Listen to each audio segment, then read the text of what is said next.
Boo! I shouldn't do that. I'm so sorry.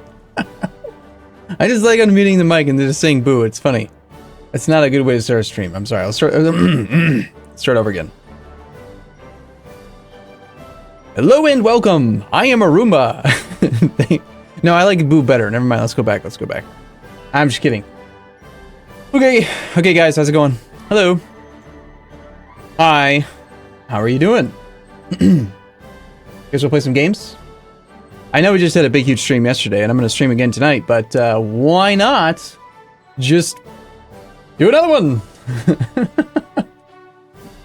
Let's play some more video games. Alright, I know within the next, like, 20 minutes... Oh, I gotta stretch a little bit. Oh, within the next 20 minutes, I'm probably going to get too hot and have to take my sweater off. Oof. I've decided that for some variety today, we're going to use a Andreas Woldetoft playlist rather than just EU4 music. So instead of having just pure EU4, we're going to have a mixture of CK2, EU4, Hoi 4, Hoi 3, Victoria 2, practically everything that the guy's ever done. Let me just check real quick and see if there's anything missing from the playlist. Right now there are 188 tracks in the playlist.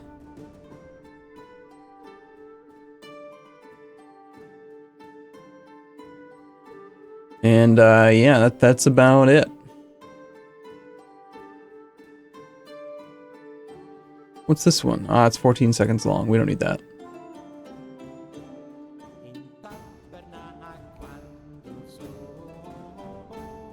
Look at that, I actually got four songs from the Hoi 2 soundtrack.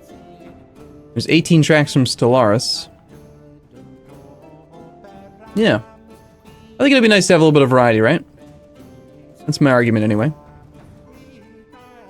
So we'll just leave that running off in the corner. No Sabaton, no, because I've actually made an executive decision.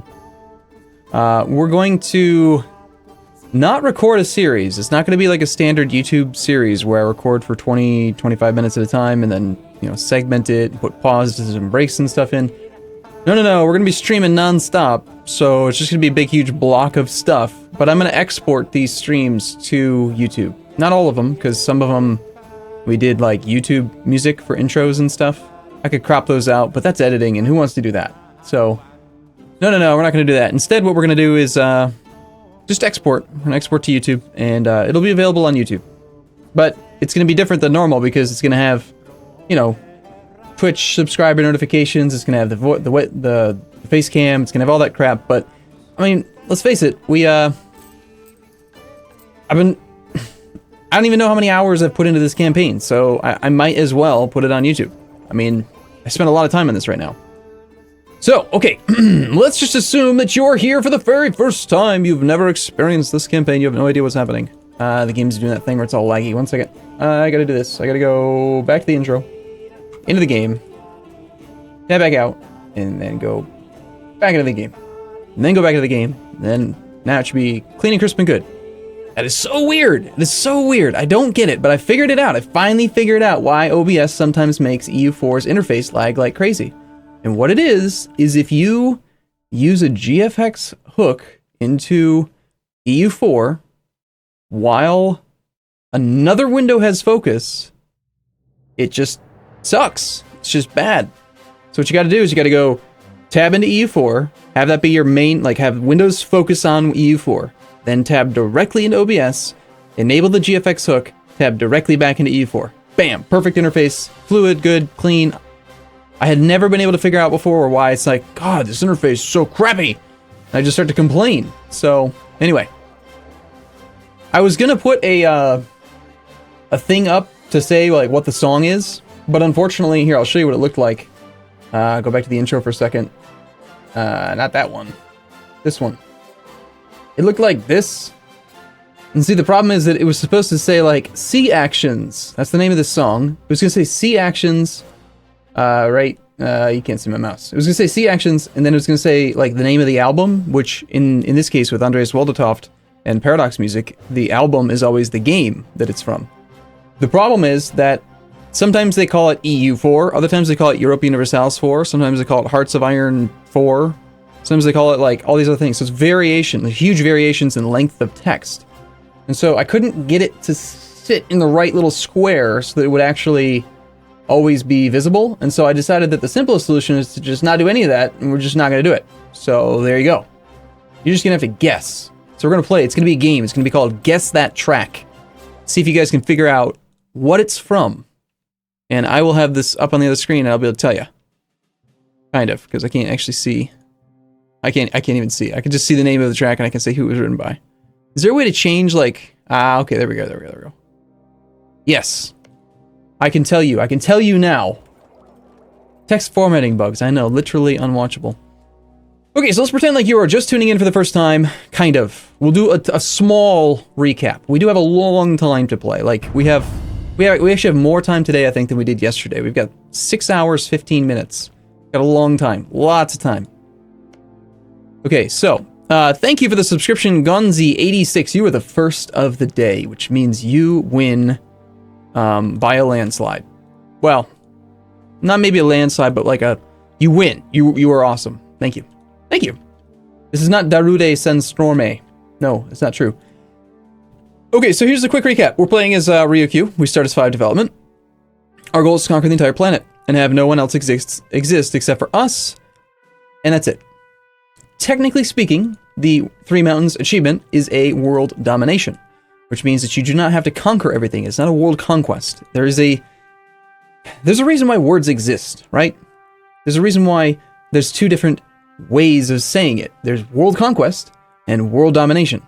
They are 2 different things. I get in trouble for this sometimes because I'm a bit of a pedant when it comes to these definitions, and I've actually like gotten into idiotic arguments with people on Reddit because technically speaking, I am right and they are wrong. Oh god, I'm such an asshole about this sometimes. Anyway, people would say, "Look at my world conquest," and I'd say, "That's not a world conquest. That's world domination." And they'd be like, "What's the difference? Why you gotta be such a negative? Why you gotta be such a downer?" And I'm like, I'm not being a downer. It's really hard to do what you did. Good job. It's just, you didn't do a world conquest. You did a world domination. So let me just define these words for a reason, so that I don't hopefully sound like as much of an asshole as I know I am. World domination is when you control every single other province and every single other tag in the entire game. They are your subjects. They are your vassals, they are your protectorates, they are your personal union members. Our life. Kingless K, resub, 2 months, using Twitch Prime. Thank you for taking the time to resub on Twitch Prime. I know it's not automatic, and it really is awesome that you took the time to do that. So World Domination is where other tags may exist at the end of the game. World Conquest is where other tags may not exist. There's just your tag. Now, unfortunately, a long time ago, they added in Colonial Nations. And when they added in Colonial Nations, they made it so that other tags kind of have to exist. So the general community consensus is that World Conquest is still World Conquest so long as the only tag is you and Colonial Nations.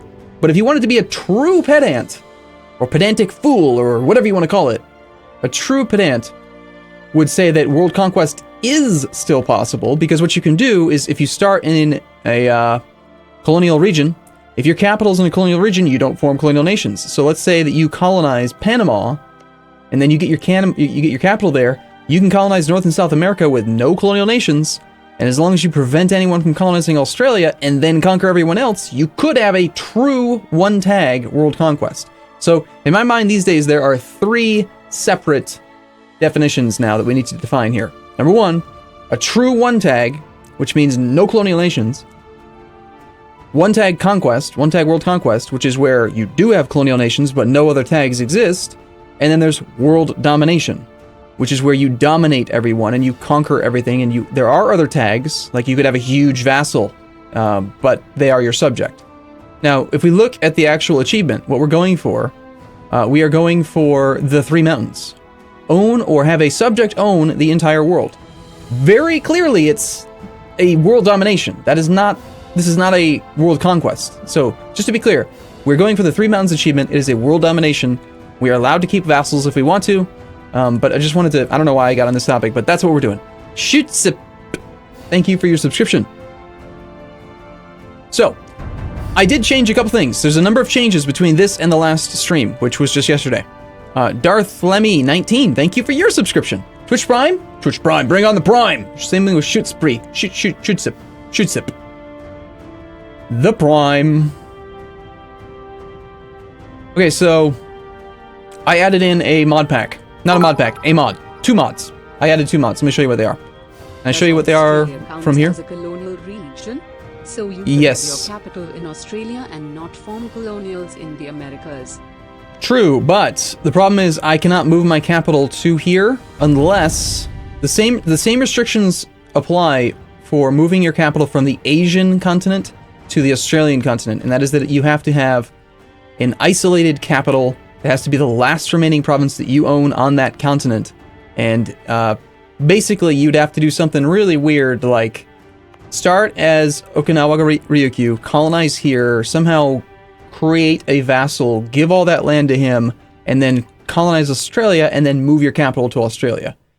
And that would be bad in so many different ways. When it comes to the trade node, you know, Australia has nothing that feeds into it. It feeds out to Malacca. Like, it would be messy. You'd end up having your capital here, having to move your trade capital to Malacca or something. It just wouldn't be a good idea. Don't Ask Gaming and Sternstinator. I know this one. What's this one? Quick! What game is this song from? Go! I know. This one makes me happy. I like this one. Alright. So here's what's changed. I added 2 mods. They are called the Better Fog of War mod and the Graphical Map Improvements mod. There's 2 main reasons I added them. It's not Hoi4. No!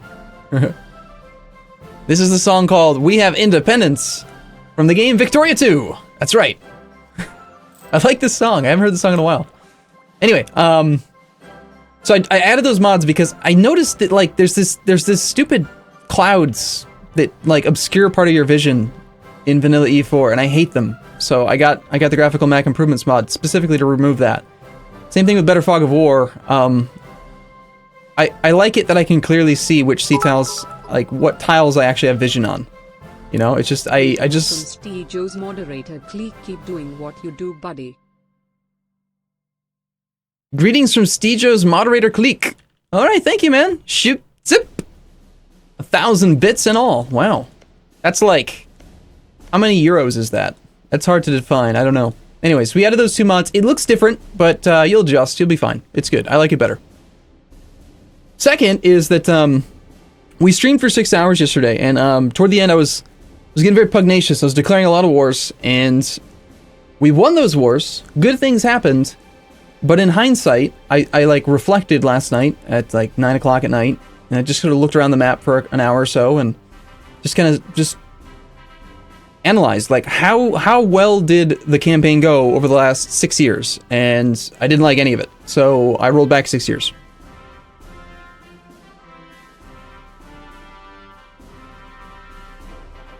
So let me show you the way that I've got this organized.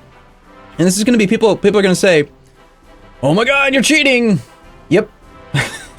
This comes up every single time. We are cheating. Yes, you're right. That's kind of the whole point of the Ryukyu World Conquest type of thing, is that you don't necessarily not cheat. Wow, this song I don't even recognize. Holy crap. I will... I don't know, you guys, you come up with something. What should I do if someone can actually name this track? Not just what game it's from, but name it. Does anyone recognize this song? It's be a fun little game, I think.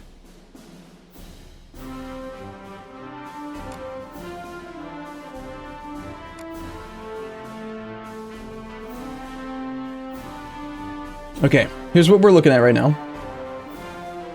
No, not that. Go away, you. Hoi 2! Cannon Fodder's got the game! He's got the game, that's right! This is an old one. This is from Hoi 2. Now, the chances of you actually knowing the name of the track are pretty slim. But, if anybody says it, I will be impressed. But yes, this is Hoi 2. It's called Montgomery's March. It was written in 2004. Holy crap. Okay, so here's how we're cheating. We're cheating in a couple different ways, but that's what you do in the Ryukyu World Conquest. You cheat. You cheat, you exploit, you take advantage of game mechanics, you do whatever you can. So one of the main ones that I'm using, and the most notable one that I'm using, is that I am save scumming, slightly. I am not save scumming in the following ways. Number one, I am not save scumming via, oh man, my ruler died at a bad time. Oh man, my general roll was horrible. Oh man, I got a stab hit event. You know, like I don't do that. You know, when it happens, when we get good events, we roll with it. When we get bad events, we roll with it. What I am doing is I am taking backup saves, which essentially the way I justify it in my mind at least is that this just saves me time. So here, let's put this one on the right side of the screen. Let's put this one on the left side of the screen. And you guys can see what I've done since last night. So, this is a fork. I've created 5 forks so far where I've played and then I've decided, you know what? All of the great content over the years, what is the best/most favorite campaign that you have ever played in UIV? In UIV? In UIV? I don't know. I've really had a lot of fun with like the very, very first few campaigns I ever did, where I had, you know, there's just that full sense of wonder. Portugal, very first one, Let's Play Portugal and Colonize when I bankrupted myself. That was fun. Even though I died, it was fun. Anyway, so a fork is where I roll back, basically say, I don't like how this went out. I just, you know, it was a major decision that I made and it was wrong and I'm just gonna roll back. So what I did is that we had played these saves. We were up to 1567 right before declaring war on English Mexico. And I decided that I was gonna roll back to the 1561 July +1 stab event, and that is where this fork now begins. It's a new fork. Since then, I have caught us back up by 3 years, so we're actually only 3 years back from where we ended yesterday. And these are some of the main things that have happened since then. Here's where I basically played for like 3 years just to see what would happen. And anyway, that's like the main thing. The other main exploit that we've been using is that we are, and I've got to do this thing where I get into the game properly so that OBS actually doesn't make the game lag like crap. There we go. Is that we are utilizing shadow diplomats. If you're unfamiliar with shadow diplomats, that is where you basically cheat and you send a diplomat that doesn't exist to a country to do a action for you. Hey, it's actually still kind of laggy. Weird. Just one more time.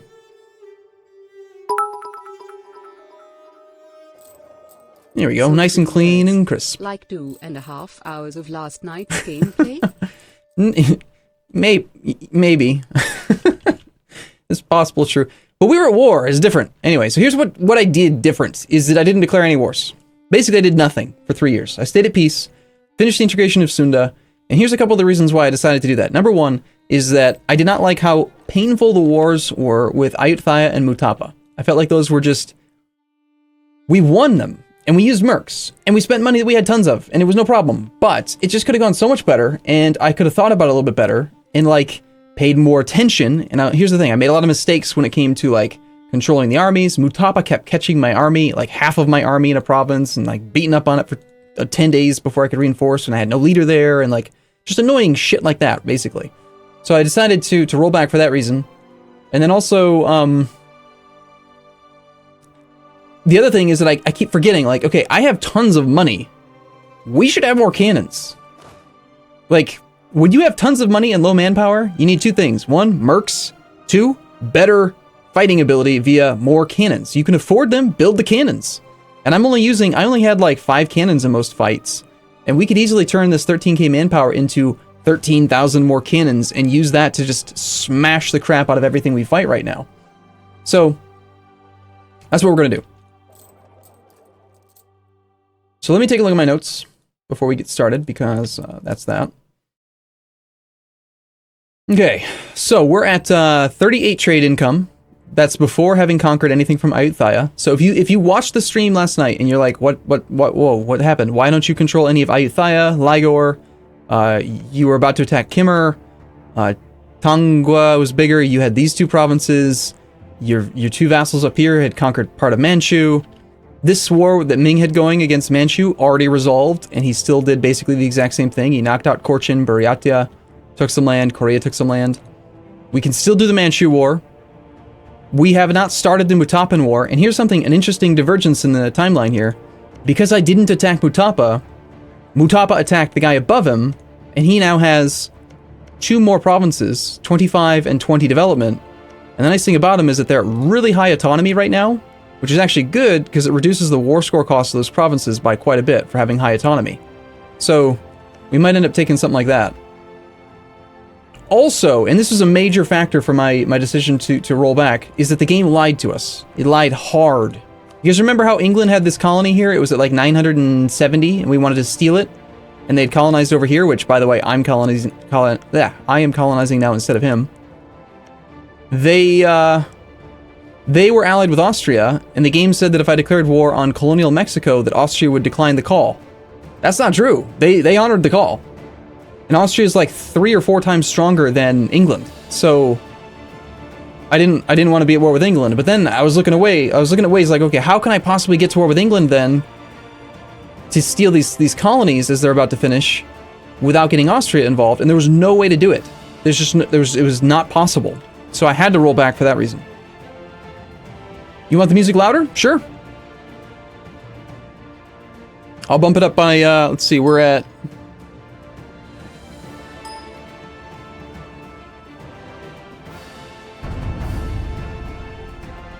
We were at 7%. We'll go up to 11. It's about a 50% increase. Let me know if that's too loud. Rodolak. Thank you for your subscription. Okay, another big divergence is that I've already bought the institution. I've embraced the institution. So we have printing press. It is starting to spread, and that's going to be fine. The reason for that is that I am strongly considering taking Military Tech 13 before we declare any of these wars. That's another major change. Number 1, we're going to have more cannons. We're going to take the battles a little bit slower, pay more attention to Mutapa. Number 1, pay more attention. Number 2, have more cannons. Number 3, we're going to have Military Tech 13. So England is threatening your ability to get a merchant from the now people are saying it's too loud. You guys are difficult to work with, man. What? England is threatening your ability to get a merchant from the Cape of Good Hope. That is true. Did we lose my merchant? Thank you for pointing that out, Telkas. We got to look at this screen here. Bob's wax job did still form. Don't worry about that. Although I think I got his adjective different. I couldn't remember what we had decided, so I used naked. It's the Philippine Charter. We currently have... No, we still have 87% control. We have that for quite a while. Besides, the next war with England, I am going to take all of his colonies. Definitely. So, here's what I'm thinking. We're going to attack Ayutthaya and Pegu. But before we take Tech 13, I want to get my piety as low as possible. We just got... The integration of Sunda happened like a month ago. I got my claim on Kedah. We have no truce with Kedah. I want to attack Kedah for negative piety. At the same time, even though Bengal has a lot of men, I think I'm going to attack Bengal as well. Bengal is Sunni, which means I can get another negative 16 piety. If I get this negative piety, we can get much, much lower on the negative piety side and get tech costs down. Take military tech for even less, which would be great. Moist, that's what it was. Thank you. Yeah, it's better. It's definitely better. Moist was a better adjective for sure. The moist treasure fleet.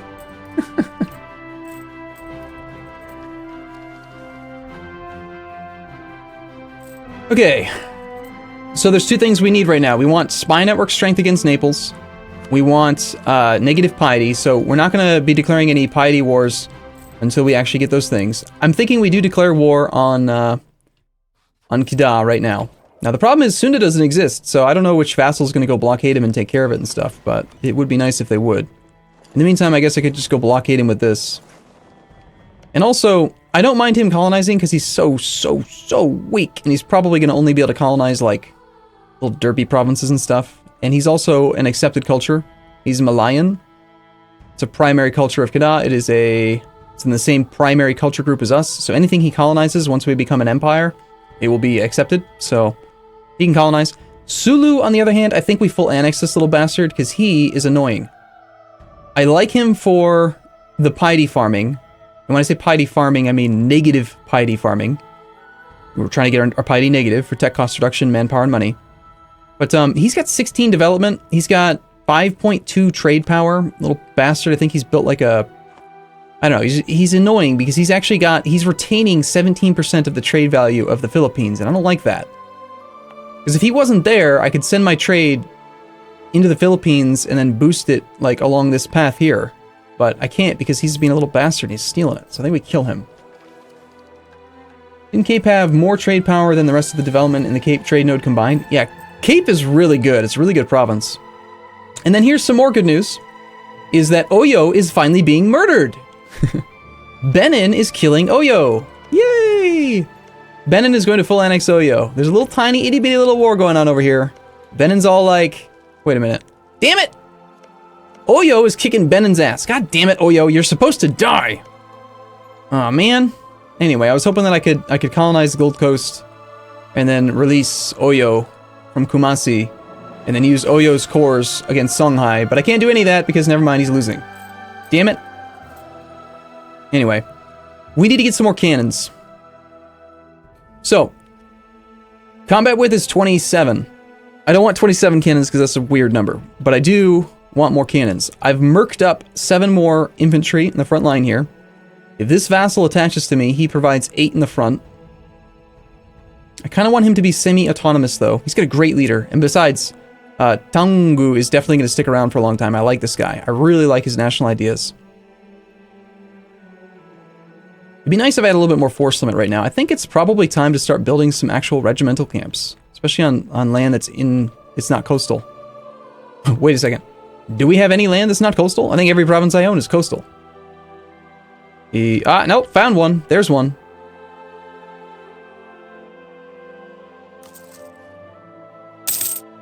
If you spin a Ryukyu around, does he become disoriented?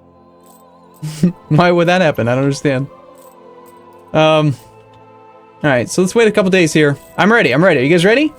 We're gonna pause. Just 1 second.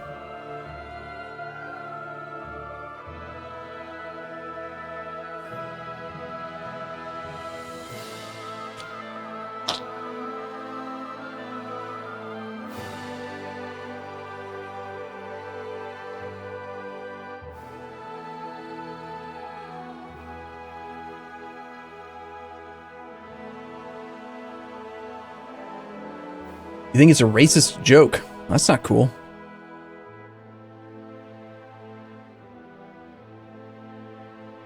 All right. I'm ready for this. Prepare your body. Also, Ming became a valid rival, and because we were at peace, we could actually counter-rival him. So our income is actually about what it would have been anyway, had we won the war with Ayutthaya and Ligor. We're at 38 ducats. The mark after the war with Ayutthaya, at the end of yesterday's stream, was we had 42 ducats a month from trade. I made 38 ducats last month with the merchant guilds disloyal. So in 2 months, it should be even better. We're also not overextended, which helps out with trade quite a bit. So, can you show the autos? Sure. Ottoman are currently at war with Bosnia and Milan. They are winning very handily at 61 war score. Let's take a look at the actual ledger to see what other wars are going on right now. We've got current wars. There's only 4 wars in the whole world right now. The Benini's conquest of Oyo. We've got Longjiang versus Khmer. We've got the Ottomans against Bosnia, Mantua and Milan. And then the what all this crap over into Planic. Can't say these words. Also, another change is that I did end up hiring another conquistador. We didn't do that yesterday because I wanted to save up military points so that I could try to get military tech faster. Turns out it's easier to get military tech faster if you just stay at peace and keep your piety negative and spy on Naples.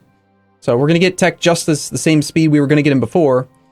But instead, I got a conquistador, and I remembered, this is one of those things where it's like hard to remember while you're streaming. I got a conquistador again because remember, we did get an event to hunt for the 7 cities. It was... a prestige modifier. Are we not? Did I lose it? No way. Well, anyway, there's an event to hunt for the 7 cities. I guess maybe I rolled back and I don't have it anymore, but I want to find the damn 7 cities because if we find 7 cities, you get -1 unrest globally for the rest of the game, and that's really good when it stacks on top of humanist ideas. So anyway, let's go ahead and play.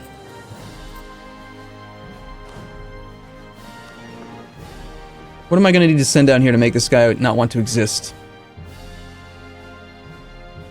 This is from Hearts of Iron 3. I like this one. Kida. No army. Tell you what, we'll take a single dude.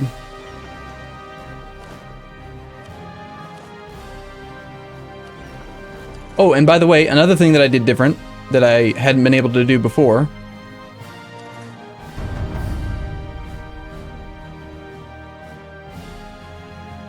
Yeah, 1, 2, 3, 4. We can't make it there in time. One thing that we did that we weren't able to do before, because we were actually at war. Is that Pita? There he is. Pita. We weren't able to do this before because we were at war. But this time around, because we are at peace, I was actually able to do it. And that is...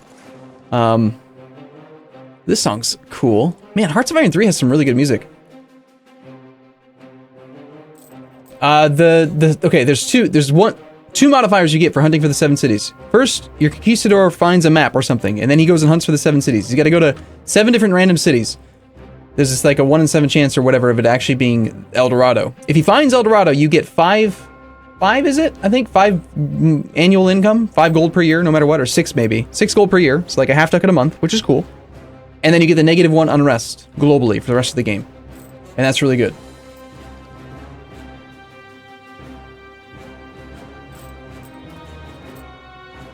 This music is awesome.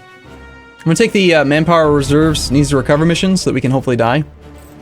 Also, I need some more manpower, please. Also, this is another thing I did, is I decided to accept the culture of Mon. Glast 69 and Stay Puffed Games. Thank you for your subs. Sorry I missed you earlier, Stay Puffed. I really need some more force limit. I've got coastal slots. I usually don't want to build things on the coast until I know for sure I've got shipyards, but I've got shipyards everywhere, except for there. I don't want to build these workshops. They don't seem to make sense. We don't need to save this much money anymore because we already have the institution. These mosques don't look particularly high return on investment. Maybe this one's okay, and that one's pretty decent. Yeah, I'll take that one. That one. But beyond that, yeah, I'm going to make some regimental camps. I think we're going to do it. You've got 2 building slots. You can have a regimental camp now. We're going to go down to our threshold, which is 6 times 124.57 is 750. We're supposed to hold 750 ducats in reserve. I'm at 600. I cheated a little bit. I'm sorry. It happens. Okay. I am ready then. Are you ready? I'm ready. Mali is having financial trouble and has sold a province to Castile. Okay. Castile is still having their Brabantian separatists. I'm still hoping that they go into debt to fight them, because for whatever reason, Castile is having a hard time with rebels. Castile currently has 2 mercs. He's got manpower, but he's having difficulty dealing with this rebellion. We can't see much, right? We don't have vision, but we can see that there are 2 forts right now that are occupied by Brabantian separatists. And Holland is under siege by Brabantian separatists. So, like, he's having some issues up there. And I'm guessing the problem is that he is rival to France. France won't give him military access. And so Castile, most likely, just doesn't have enough boats. Castile has 17 transports. He should totally be able to just land a reasonable army up there to deal with it. But he's an AI. So he's an idiot. So he's having issues defending this land up here because he can't get there. France is just like, nope. You can't go there. Not allowed. And so, yeah, that's good. Unfortunately, he will still defend Portuguese Mexico. by a few reasons, but he has taken more debt lately. He was at like 2,400 the last time I checked. Now he's at 2,700. So the more debt he goes into, the less likely he is to protect that guy. So first things first, let's get our piety negative. We're going to declare war on Kedah. We have good relations. Damn it, still? I insulted you recently. Sent gift.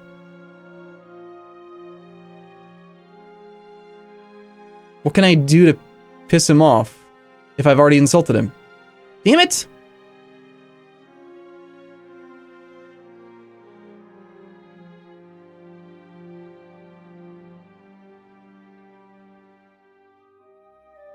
I could like try to get caught spying.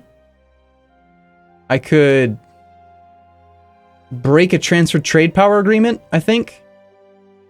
I think that pisses him off. Blockading them doesn't work if you're at peace. Doesn't do anything. Oh, embargo them. There we go, that'll work, yeah. Should. Nice, thank you. It's a costly embargo. We can break it next month. Send them a royal marriage and then revoke it? That would be a stab hit for me. I don't have diplomatic ideas yet.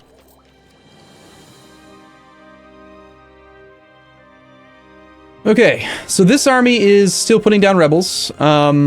We're considering attacking Portuguese Mexico, and there are 2 mothballed forts that I've been eyeing for a while. In the meantime, I finally convinced my idiot vassal, Bob the Wall Builder, to fabricate on Tarascan. I'm going to fabricate on another high development, probably this one, in 1 month. So we'll declare that war if we need to, and I think Bob the Wall Builder can win that war for us ourselves. Meanwhile, I subsidized Bob the Wall Builder a bit better. We're still netting 31 ducats a month, but I'm subsidizing Bob at 6 ducats a month so that he keeps that standing army around. You guys remember he had an 8 stack and then he went down to none? He killed his entire army, and I don't want that. I want him to have his 8 stack. In the meantime, Bob's wax job just formed, and I'm considering subsidizing him as well. First things first, though, we got to get our improved relations going with this guy. So let's do improved relations with him. And, I don't know, see if we can insult Sulu. No? Alright, we will just temporarily spy on Sulu then. So we gotta wait till next month because the embargo is considered to be a diplomatic action, so now I've gotta wait till the next month. Oh well. That's fine. Ayutthaya has insulted Bengal.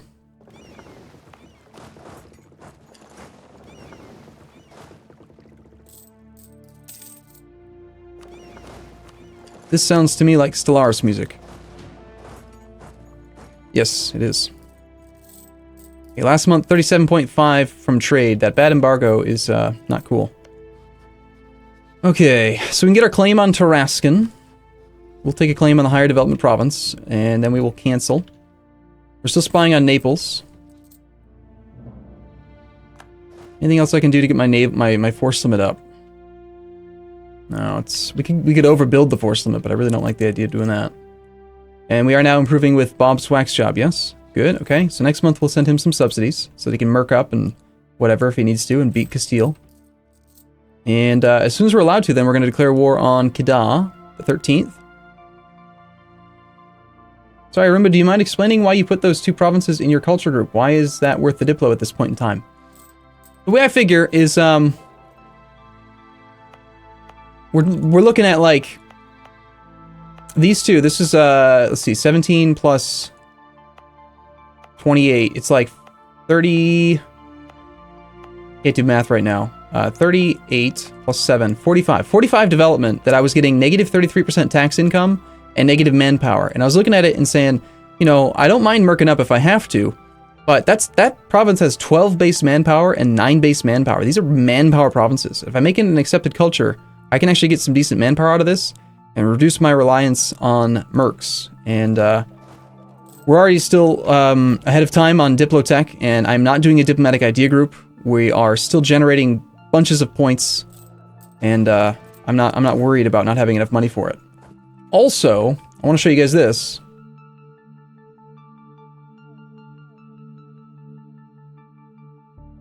I was doing some math.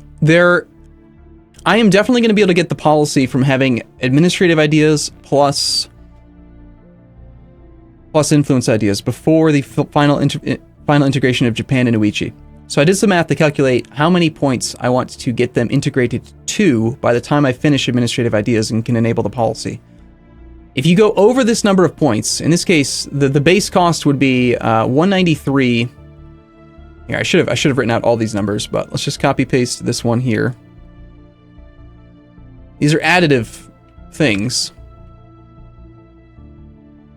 So this would be 8 times 193. Normal cost would be 1544. It's not a spreadsheet, but it's damn close, right? This would be 6 times 193, which is 1158.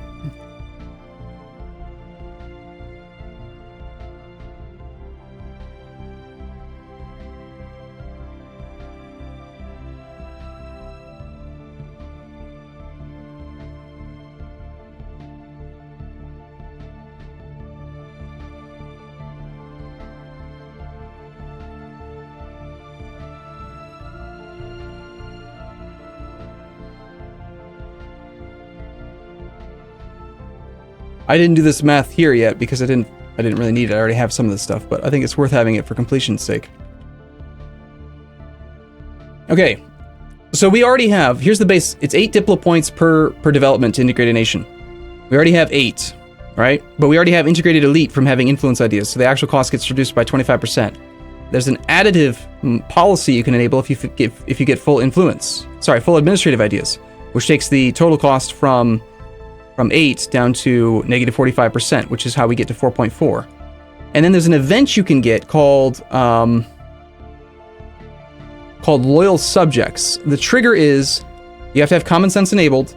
All of your subject countries have to have a positive opinion of you, and not a single one of them can have more than 10 liberty desire. This is the biannual pulse event, so it's not guaranteed. We can't force it to fire. But if we match the conditions, there's a pretty good chance we could get it to fire. And so if I could get Japan and Uichi integrated for 617 and 534. Worst case scenario though, I don't want to get them integrated above 734. Anything above that, when I enable the policy, is just wasted Diplo points. So what we're going to want to do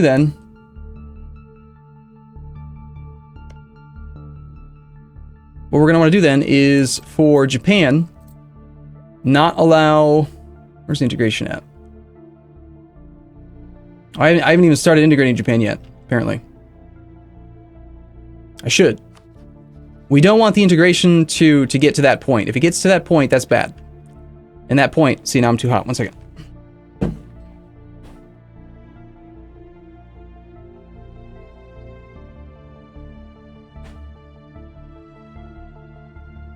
That point, again, was the most we want them to get fully integrated to is 734. Because I'm 100% sure I'm going to get this idea group knocked out before we can finish integrating him. So if we were to annex him, it would be done at 4 per month right now, which is actually pretty quick. I think we wait. I think we actually maybe wait a little bit. Because let's just say I actually got all of these things to fire the way that I want. Then if I were to integrate Japan at 4 per month, and need 618 points, that would only take 154 months, which is only 12.8 years, and I've got 36 years, so I don't want to start it yet. The math's going to be a little bit tricky to figure out, but basically, and take it all off. Oh my god, are you guys treating this like a striptease? It's crazy. Another one minor little thought was that I am going to continue to colonize Australia a little bit more rather than filling in my own states, because I realized that I did the lion's share of the work, but I didn't quite finish the job. Bob's down under. He's got 1, 2, 3, 4, 5, 6, 7. A colony makes 8, and then I've got another one going for 9. I need one more, just one more, and we can get an extra merchant out of this guy. He needs 10 provinces to give us a merchant. Unless, is this part of Australia? There's no way it is, right?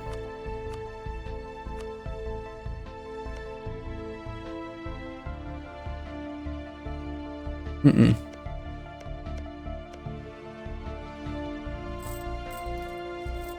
Alright, somebody needs to calm Nightbot down a little bit. So do we want to integrate now?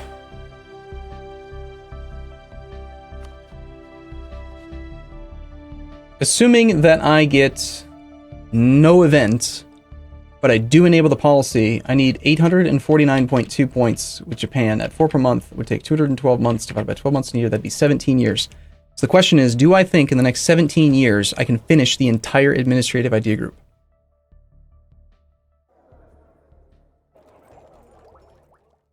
Well, in 17 years, call it 212 months times 15 points per month. That's 3,180 points that I would generate, and an idea group normally costs 2,800 points. But we don't pay that much for ideas. We have a reduction for idea cost. Usually a full humanist. So we only pay 90% of 2,800. I'm pretty sure we can. I think we can fix... Okay, I'm gonna go ahead and start integrating Japan. I'm gonna do both. I think we can actually integrate both. We are still running into this issue where he's not happy with me by a little tiny bit because of my previous aggressive expansion when I conquered Japan. Okay, I'm going to... I don't want him to not be in the war because I don't have Sunda to help out, so I don't want to enable Scootage on this guy. I think we continue to procrastinate a little bit on the war deck.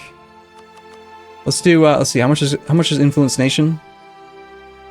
100 ducats. Let's do that.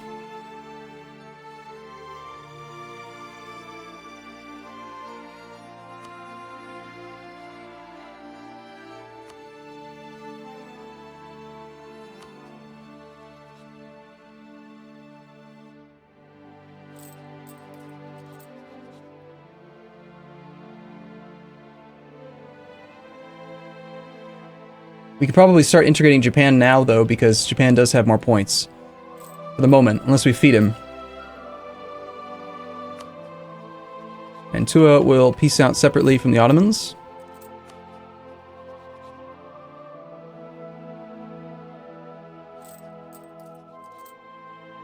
Start integrating Japan now.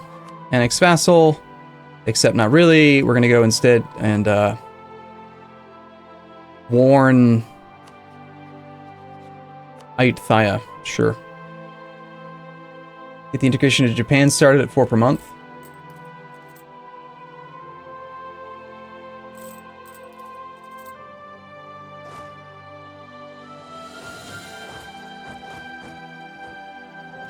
I also brought 2 Cav down here to help out with the war against Mutapa, assuming that we continue to do it. I do want to feed Bessaraka, because he did finish his cores. We still have a truce with Sakalava, so there's no one else to attack except for Mutapa, so we got to attack somebody. I've also gone through and made sure to indicate all the people in the world that I hate, so that my vassals will hopefully fabricate on them, because sometimes they're idiots and they don't fabricate. And I don't know why. Mithril Wind, it's like they don't want to expand. There's something wrong with them.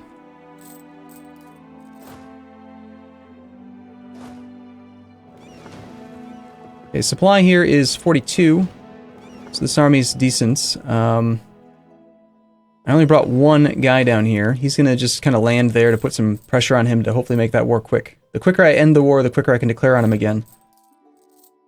Okay, what else are we doing? We're taking tech right after we declare war on Bengal and Kedah. I just got my claim over here. Can I tell Bob the Wall Builder to just declare his own war on Tarascan? Because I wouldn't mind him just doing it. Ooh. The problem is that he only has 1 claim. And I've got a claim on the 10 development one, so I could lower the autonomy for him. I should be the one to declare. But if I declare, I lose piety. What if I do this? Can I do this? Can you grant claims to colonial nations? I've never tried this before. Bob the Wall Builder. We don't have any cores or claims adjacent to them that we can grant them.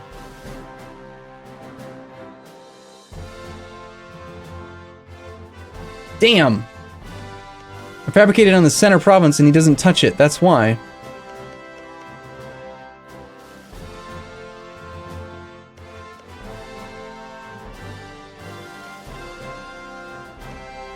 Oh well, it's not worth reloading for something like that. But yeah, let's see if we can interact with Bob the Wall Builder and tell him to go to war. Start war in colony. Go. Our colony Bob the Wall Builder has declared war on Tarascan. Go. Murder. Good luck, Bob. You can do it, Bob. We have faith.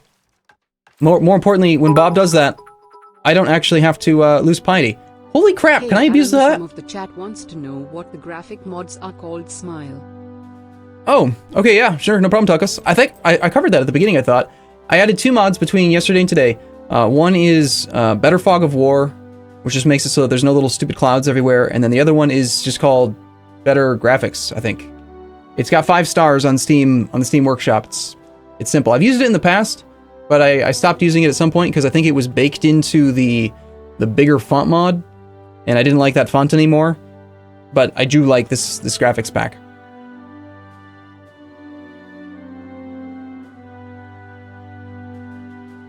So yeah, I really like the fact that I don't have to worry about piety. Can I see his piety?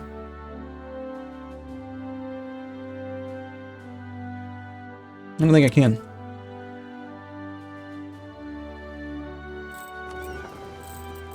More importantly, I don't even have to use a diplomat to do that. But anyway, I was wondering, maybe I can make him be the one that declares on English Mexico.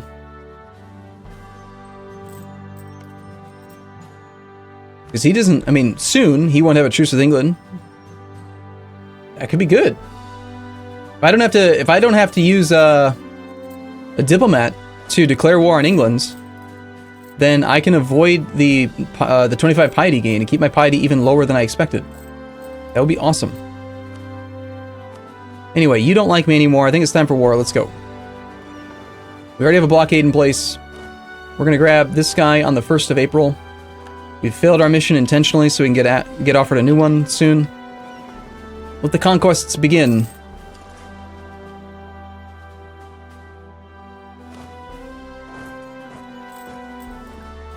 We'll suffer a month of attrition at sea. That's okay.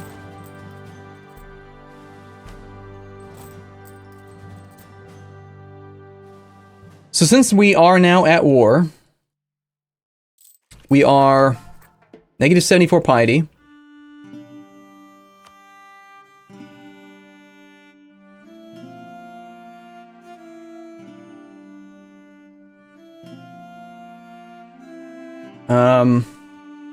I wanted to build some more cannons, but I don't have the force limit for it right now. I think we just declare war on Bengal because I want to make this military tech really cheap. I mean, I could still save another, like, 2.7% cost if I spied on Nepal for another while, or not Nepal, Naples for a while. But that's going to take a solid 27 divided by 1.5. That's like 18 more months before I can actually get that maxed out. I don't think it's worth waiting for. We take tech right after declaring one more war. And whether we take land from Bengal or Ayutthaya, or, well, both, I don't really care. So I think that we do the Bengal War with Tech 13. Oh, I failed to... I started to say it, but then totally forgot to finish my train of thought. The other advantage to having stayed at peace instead of going into all these chain wars is that I was able to sell transports to Uichi in Japan. Remember how Uichi and Japan were like kind of being idiots when they invaded Manchu because they just couldn't get over there. It took them a while. They always seem to have this problem. If they have more troops than they have boats, then the AI is just stupid. But you can force them to have more boats by selling them transports. So I sold him transports. Now Japan has 17, and Japan has 14 regiments. So he's got more transports than boats, therefore he should just move his whole army at once, which is good. Oichi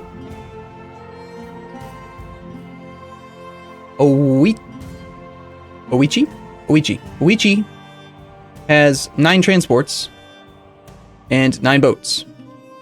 Sorry, 9 transports and 9 units, so they will not be as stupid.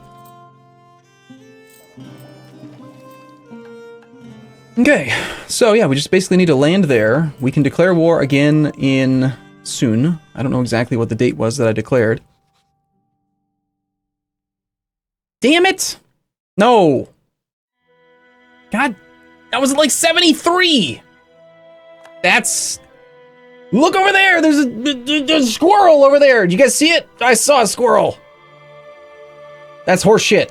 2% chance of getting caught my ass. No. No, game. You can't do this to me. We don't get caught right before Not how it works.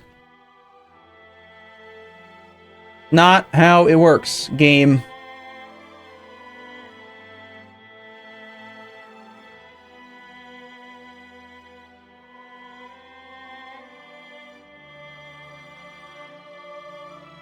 Damn, that squirrel ate the wires.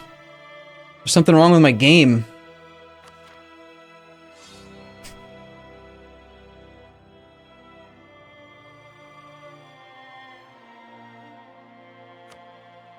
We cannot add Sabaton music to the pack because I do intend to export this stream to YouTube now. So if I do that, it will get copyright flagged, the entire thing, and that's not acceptable.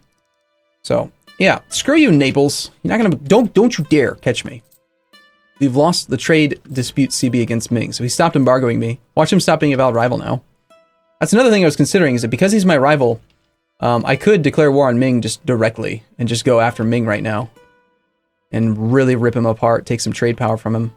Like if I could take over some of his coastal estuaries and stuff, it'd be pretty powerful. We could claim on any of these 3 provinces, 8, 19, and 19. I could get 2 claims on 19 development provinces, and then just take those. I can't get claims on anything else because I don't border them, and there's no other place I can colonize, but I could colonize temporarily here to get the ability to claim on this stuff, which would be decent. You know what, if we have nothing to do with our diplomat, let's go ahead and build a spy network for the monthly tick. I'm thinking it's probably about time, because Ming is on tech 11 now.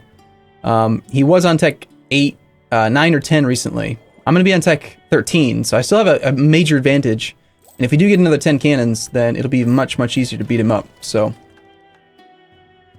Okay, don't you dare catch me, Naples. That's just not allowed. That's just rude.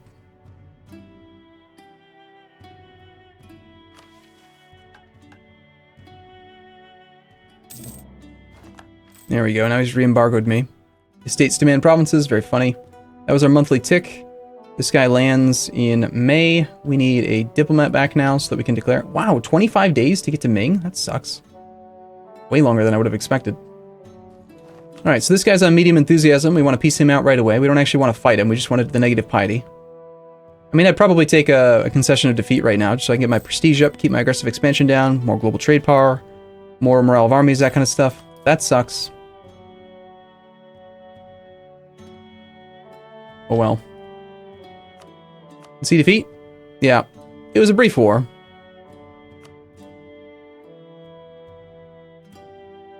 I'm gonna let him continue to exist. I don't mind him colonizing. He's colonizing with the right culture. So yeah, just give me some prestige. 6-year truce.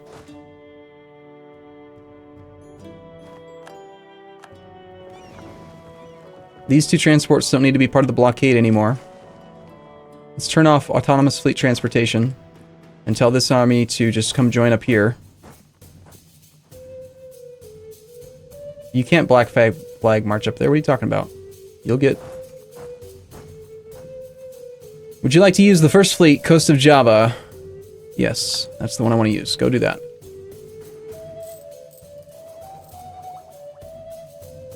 Okay, so we're done with that war. We're now at peace. We still need to start the integration of Uichi. He's now at 199. What's changed? Because he was at like, he was not as high a second ago. Now he's at 1... Huh. There was no annual tick. It's only been a couple days. Whatever. We're gonna start integrating him now.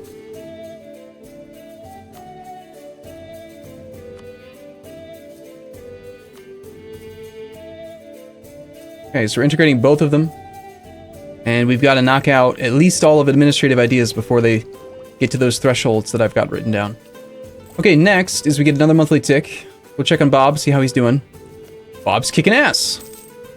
Bob's got tech 12 versus Tarascan's tech 8, so I think he's going to be just fine. Pretty sure. Alright, turn Il Bourbon into a city. My smallest one, as per always. Okay, so if we declared war on Bengal, I'm assuming everyone defends him. They all do. We get negative piety. And then we could take the tech and really take advantage of it. Or... Okay, Let's see. It's a minor thing, but I might want to do a poll for this one. I like feedback from you guys. Twitch says that we should attack Bengal, get less ID, take cheaper tech, or take tech now, attack Ayut. Thaya. Those are the options. Great poll. The thing that's annoying is that there's a very easy way to do this with Nightbot. I just don't know the command. I can't remember what the command is. What are you guys leaning toward? The options were, if we attack Bengal because he's Sunni, then we lose more piety. Losing piety means more money, more manpower, cheaper tech cost. Okay, those things are all good. If we don't attack Bengal, then we can go attack Pegu and Ayutthaya, who I think are the easier of the two targets. Bengal has allies. He's got Assam, Nepal, Malwa, Gujarat. These guys have small armies, but they are on Tech 12. Bengal is also on Tech 12, and he's actually got a fairly sizable army. We could beat him, I have no doubt, but he's got 41k troops. So it'd be much harder than winning against Ayutthaya. Yes, we need to revoke the embargo, thank you. I will hopefully remember to do that the next time we're allowed to interact with him. Should be on June 30th. Okay, okay, wow, that's really close. Wow, you guys are indecisive. So 16%. By the way, here's how the math works. 16 piety is what we would lose. We'd go down to negative 90, which helps out a little bit. 16 piety, negative piety, is worth roughly 1.6% tech cost. So we're talking about saving 9-10 military points right now. Because I'm only taking military tech. I'm not taking any other techs right now. I could take admin tech, but I'm not going to.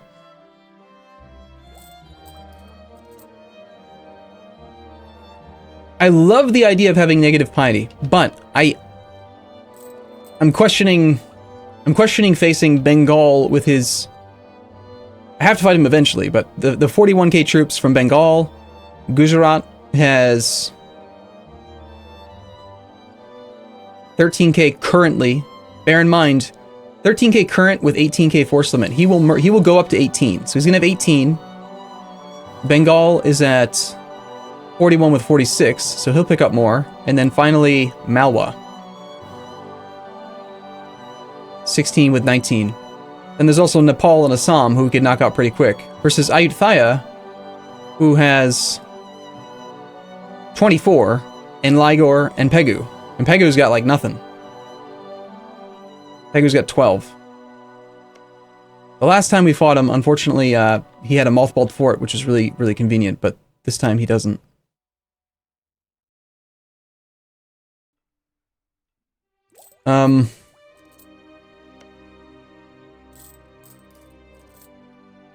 Okay, it's swung.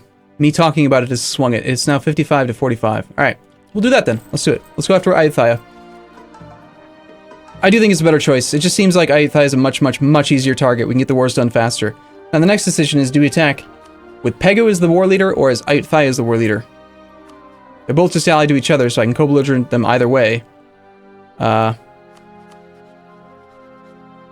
We take tech first. Here, let's take a backup save.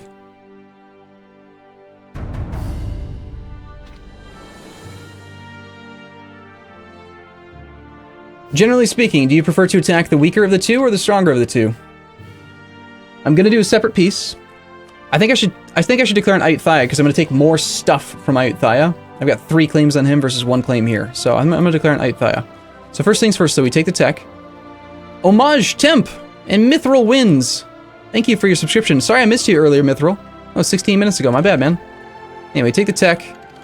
We will upgrade our cannon type to the guy that gives defensive pips.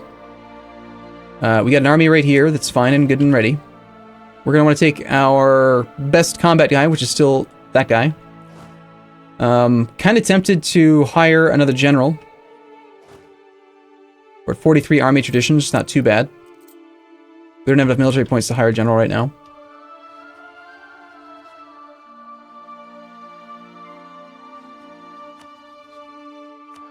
We will make Pegu co-belligerent so that it's cheaper to take these two provinces. Plus, he has no other allies.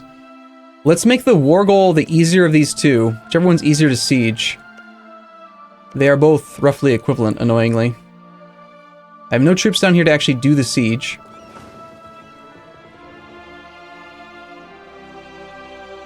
My entire navy is up north right now.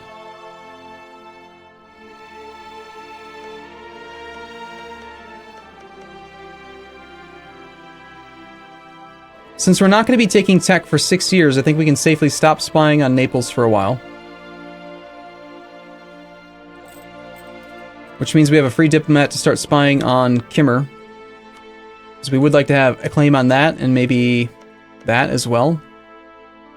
I mean, all three would be good to have a claim on. We know we're going to expand next to him. How's Bob doing? One of the Bobs. Bob currently has a 0 siege pip, 0 artillery siege going on the capital of Tarascan level 1 fort. Hopefully he just full annexes that guy. Hopefully he's an aggressive little guy. This is why you always have to tend to your explorers, because they're idiots and sometimes they march into lands that they shouldn't, and then they just say, well, can't hunt for El Dorado anymore. And they just stand around like dummies.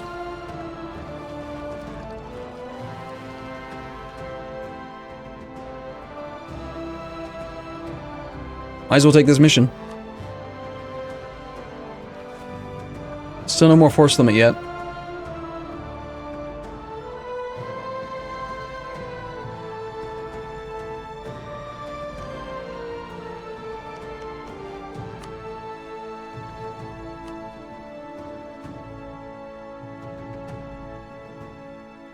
I do remember that glorious stack wipe we had at the end of yesterday's stream where we finished the siege while Thai was on Kedah and he couldn't run. That was awesome.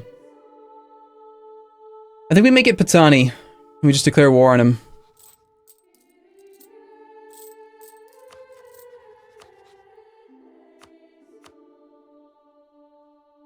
We've taken tech. One final check on institutions. Or not institutions, these guys. How much are we making now that they are loyal? 43 ducats. That's before having conquering. We're making more money from trade now than we did at the end of the war before. Once having all of this land, because Ligor still currently has an annoyingly large amount of trade power with these provinces here.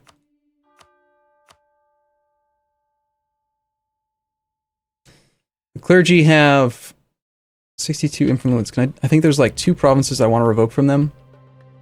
I revoke this, are they still above 60? No, barely not. Damn. And then this one was 0% Sunni, so I can't give it to anybody really. Okay, no, I'm really slowing down here, I know, but I'm taking my time to hopefully not make any mistakes. The merchant guilds are currently loyal. As they get more loyal, I gave them the gold mine, and annoyingly, this I find to be very annoying. Did you guys realize this? Merchant guilds, it says right in the tooltip here, removes the local autonomy modifier for local production efficiency, removes local autonomy for trade power, force limit, sailors. Okay? And that's true. For every single trade good except for gold. Even though gold is still a trade good, the math should be 0.6 times 40. So 0.6 times 40 is 24 ducats a year. Divided by 12 months in a year, we should be making 2 ducats a month from gold. But we're only getting 18 because the autonomy is still affecting gold. Why? I don't understand. Why is gold so different and annoying, huh? It's just annoying that it doesn't count for gold. It should say that it doesn't count for gold. Anyway, I think we're ready. This one little ship needs to not do what he's doing, though. Same thing with you. You guys just head to Banton for now. We'll have to pay attention to that in a moment. We started the integration of Japan and Uichi, so that's done. All vassals are loyal. I started improving relations with Bob's wax job,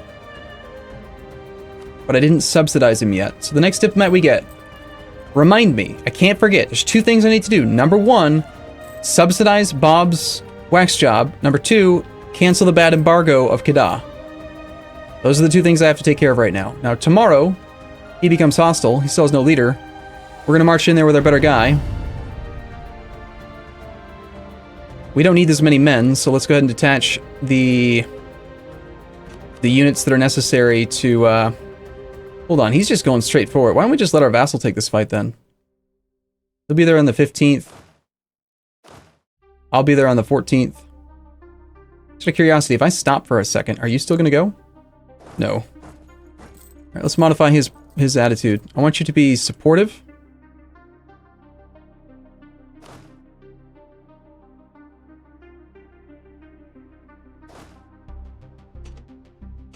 We're going to use mostly merc infantry.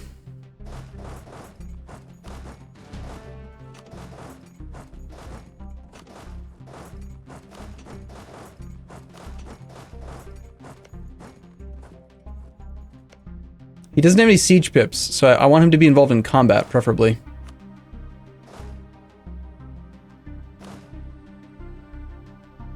A 6-1 versus a 4-2. We'll take our guy. I want to send an extra infantry over there with the double siege pip guy to get started on that. These transports are definitely strong enough to blockade this province right now. Okay, so yeah, don't let me forget those two things. As soon as you get out to sea, which is in 1 day, we're going to tell you guys to all go to here.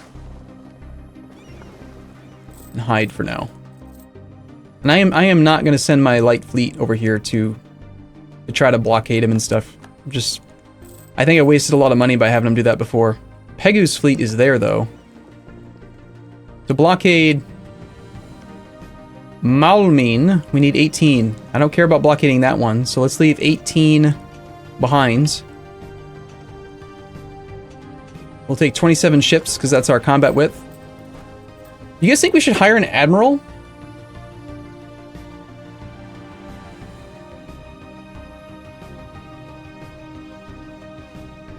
What's mothballed? Holy crap, he mothballed it? He did? When did he do that? We can get there in 14 days that route. If we go this route, we can get there in 24 days.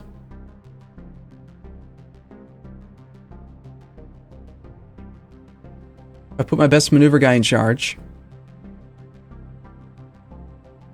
We can be there in 21 days. When did he mothball it? I can't believe he mothballed it. Holy crap, did I mothball anything like last month? Because I just checked. I literally just checked.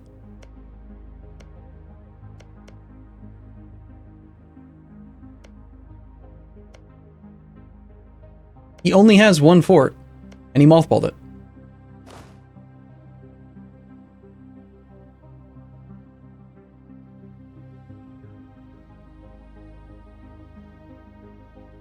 When precisely did I declare this war?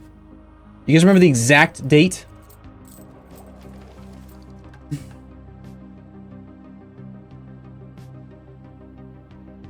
That's actually good enough. I'm gonna, yeah, no, that's no, we're gonna do that. I didn't realize he'd mothballed that fort. That's crazy. That makes it so much easier. There was a squirrel, by the way. I don't know what, it's another one. Keep running around. They're not nice, these squirrels. Can you believe how many we keep running into? What's that? It's easier to capture if mothballed? Yeah, Soil 2692. If the fort has 0 garrison, it functions the exact same as if there was no fort at all. So a single regiment captures it in exactly 1 siege tick, just 1 month.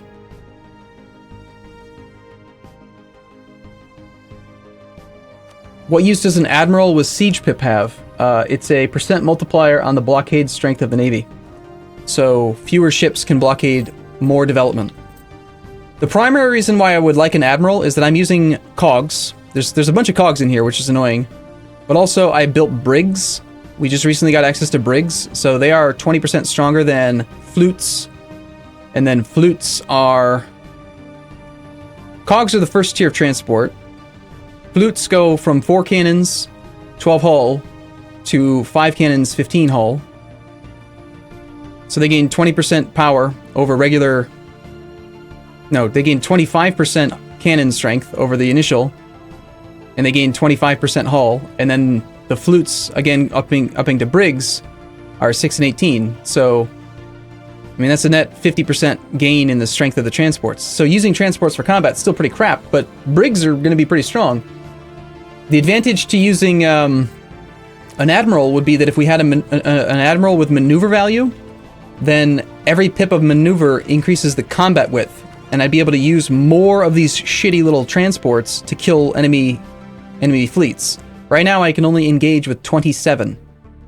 That is the naval combat width by default. And I think, what is it? Each maneuver, I think, gives... I think each maneuver gives, what, 5 more combat width. So... Can we get... We could get an admiral with 40 tradition. What's my naval tradition? It's 38.6. Yeah, that's a big difference. Do we have anything dropping off for you? 77, 65. So in November of next year, we lose Burger Commanders. This is actually a bit of a miscalculated number right now because it's not showing high trade income. So we're actually probably at 83% right now. Is it just one? I think it's more than that.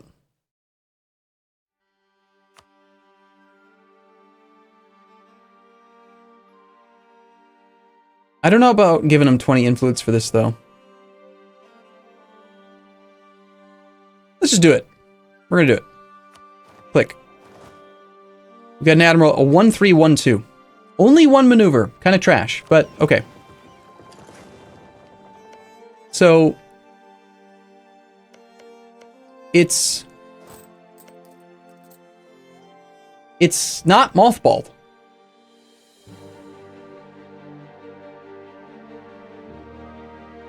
When did he mothball it?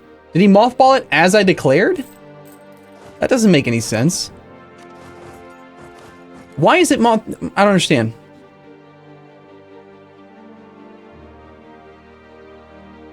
Oh, I see. That's why. We rolled back a little bit further than I thought. We rolled back to, April. This is the wrong save.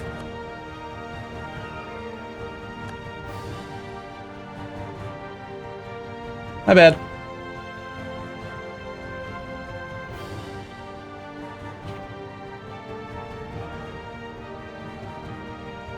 Hey, look at that. We actually have EU4 music.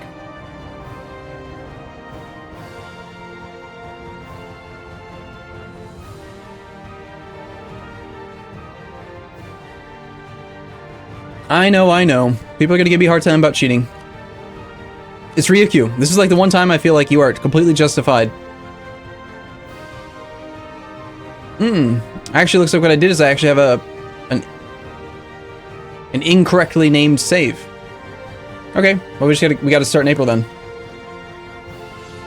Oops. Bugs.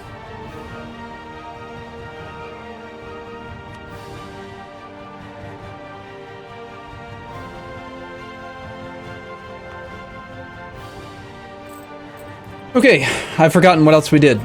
We need to break the embargo. We could keep this war going for a tiny bit longer. We started integrating Uichi. Have I done that yet? I have not. That's one very, very, very, very important thing that I did between wars. So, all right, we gotta resolve this war again, which we arrive in the 10th, and then we can peace out, like right away, on the 29th of April. Well, let's cross our fingers and hope that he actually mothballs that fort again, because otherwise we just wasted 2 months for no reason. Had I told Bob to declare war? Yes, Bob's already at war. Good. Here's something I haven't done. I haven't subsidized you yet, and we can do that with a Phantom Diplomat right now. We want Bob's wax job to have more money than than Castilian Brazil. So let's go find Castilian Brazil in the ledger. Castilian Brazil makes 539. Bob's wax job currently right now makes 239. Let's have him have like double the income of his enemy. So if he's making 5 and he currently has 2.4, we'll give him, say, 7.5 ducats a month in income. So we're going to subsidize Bob's wax job, 7.5 ducats. And then we're going to go over here.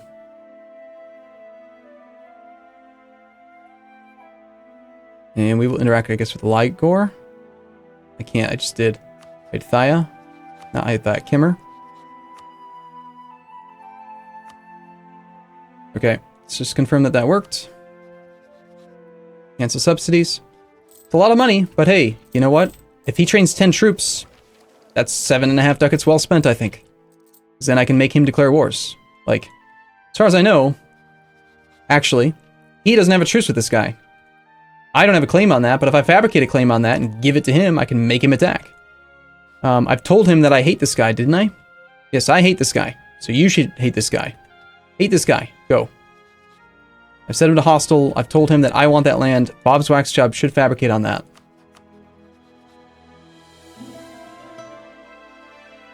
And worst case scenario, if he doesn't, I'll just fabricate it myself at some point. Okay, guys, I apologize for the slow start because I did accidentally go back 2 months extra. We have no mission right now. I ended up taking that mission to conquer Patani. We'll see if that sticks around next month. We immediately piece this guy out at the end of this month.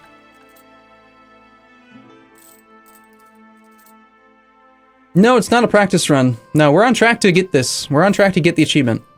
I can state that with near certainty. These 23 ships are currently protecting trade in Malacca. That doesn't seem right. Why are you guys down here? Oh. Yeah, I suppose that helps a little bit.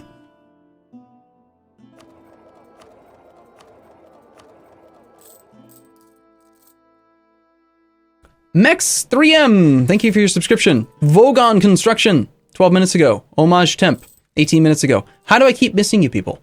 Am I missing every single one of these? Am I that bad at this game? Alright, he does not want to surrender yet. So we land on him. We just want a concession of defeat as soon as he's willing to accept. Should be now.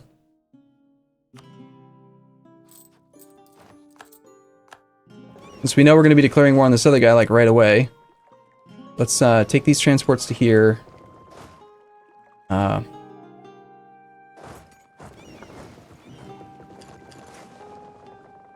Hopefully Uichi is still... Yeah, I don't know why they suddenly... They were at like 189, and then suddenly we gained an extra 10. And I don't know what it was what happened, but... Need a diplomat. We start the integration of Uichi using a Shadow Diplomat.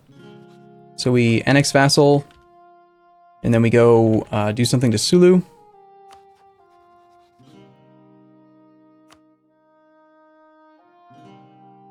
Cancel with Sulu. Check to see if he mothballed his fort. He hasn't mothballed his fort yet. Interesting. I want to park 1 infantry here in preparation to go on the fort. In fact, I want to park more infantry up here. 1, 2, 3, 4, 5. So I want 5 infantry in that province. 1 infantry can be in there. Looks shorter distance to me from here to here, so we'll actually take 2 up to there, 3 to there, and go from there. Spy network construction. 74. Oh, nice. Okay, so it is better. It's 20% spy network construction. Instead of it just being for 5 years, it's for 10 years. Nice. That's awesome. That's a great fallback point.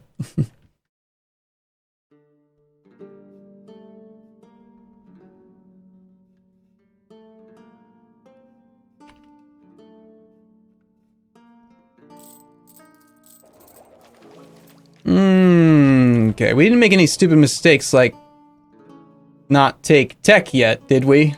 Yeah, we totally forgot to take tech. Well, let's wait till June the 1st. In theory, somewhere between April and June, this guy has mothballed his fort. So I'm thinking June the 1st? Did he do it? No, he didn't. I don't get it. Okay. He didn't mothball it. Okay, take the tech. Whatever. I mean, I wasn't counting that in the first place, but then it was mothballed, and I was like dumbfounded by it. Do you think he actually mothballed in the moment before I actually like declare? Like, in the one day? Yes, we need to revoke the embargo, but I think we can't interact with him yet. Not until June the 11th. Alright. I don't understand, but okay. Have I forgotten anything? I already started my subsidies on Bob's wax job. I need to remember to revoke the embargo, and that's about it. Take Patani. And in theory, somewhere, like right here, is where he mothballs his fort. But this time he didn't. If anyone has any idea what happened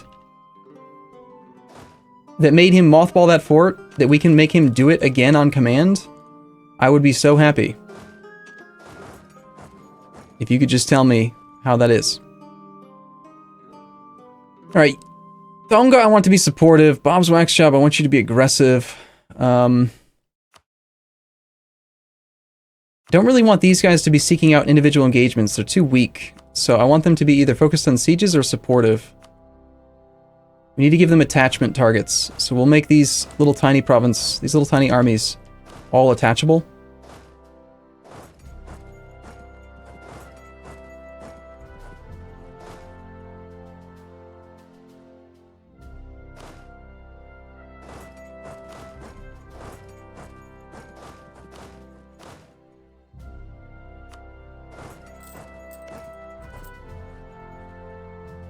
You think maybe it's because I had already put a troop in this province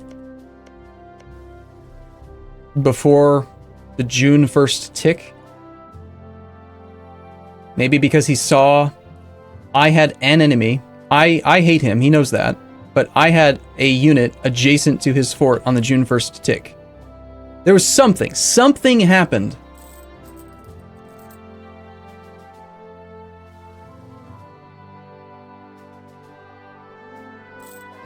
But it's okay. We're not gonna mess with it. I am playing much slower today, and I don't like that. So the other thing I decided to do was to pull the navy out, and damn, I rolled an admiral who wasn't trash. Hopefully this next one has more maneuver, though. We're gonna do that again. Come on, admiral. We end up with a 021. That one's that is the absolute worst he could be. Holy crap. No, we gotta look at this. This is ridiculous.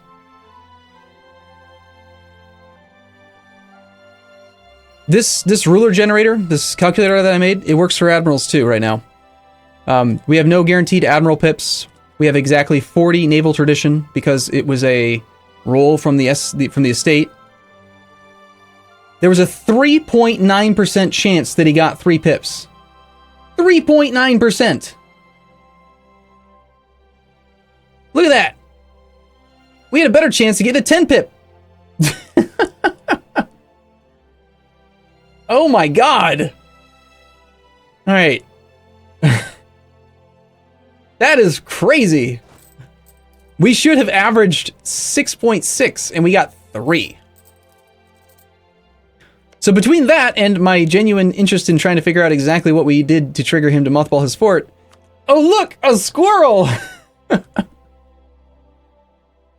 Oh god.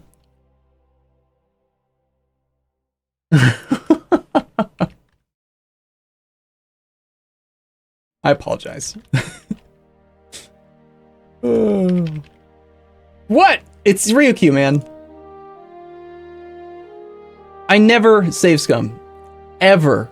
In my YouTube campaigns. I never do it. Even when my 6/6/6 ruler who's got 3 fire, 5 shock dies within the first 5 years. No. Just play. It's fine. But when we do Ryukyu, no. No. That's unacceptable. No, we're not going to keep reloading till we get the 1% chance of like 11 pips or whatever, but... Sometimes we go 3-4 hours without restarting. Other times, yeah, this happens. But, the main thing, I don't really actually care that much about the Admiral, but that paired with the fact that I don't exactly understand what's different that caused him to mothball, maybe what it could be is that I had already taken Military Tech 13, This is from Hearts of Iron 3. I like this song. I think I had already taken Tech 13. Let's try taking Tech 13 now. Best control. And see if maybe that changes it. We'll upgrade our unit type.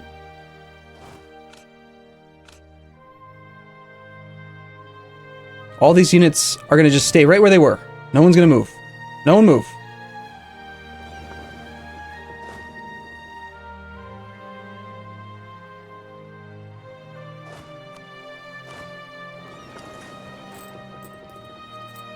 Okay. Have I subsidized this guy yet? Yes. I haven't canceled the embargo yet. Have I started the integration of Uichi? Yes. We're not converting anything. We're not becoming Defender of the Faith. Still fully maintained. Let's go on speed 2 up until the June tick.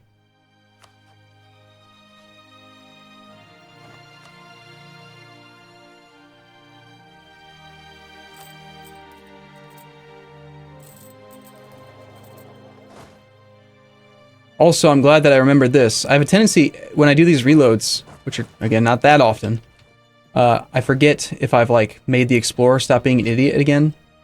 So, I changed the attitudes of these guys. I want you to be supportive, and you to be supportive. These other guys can all be aggressive.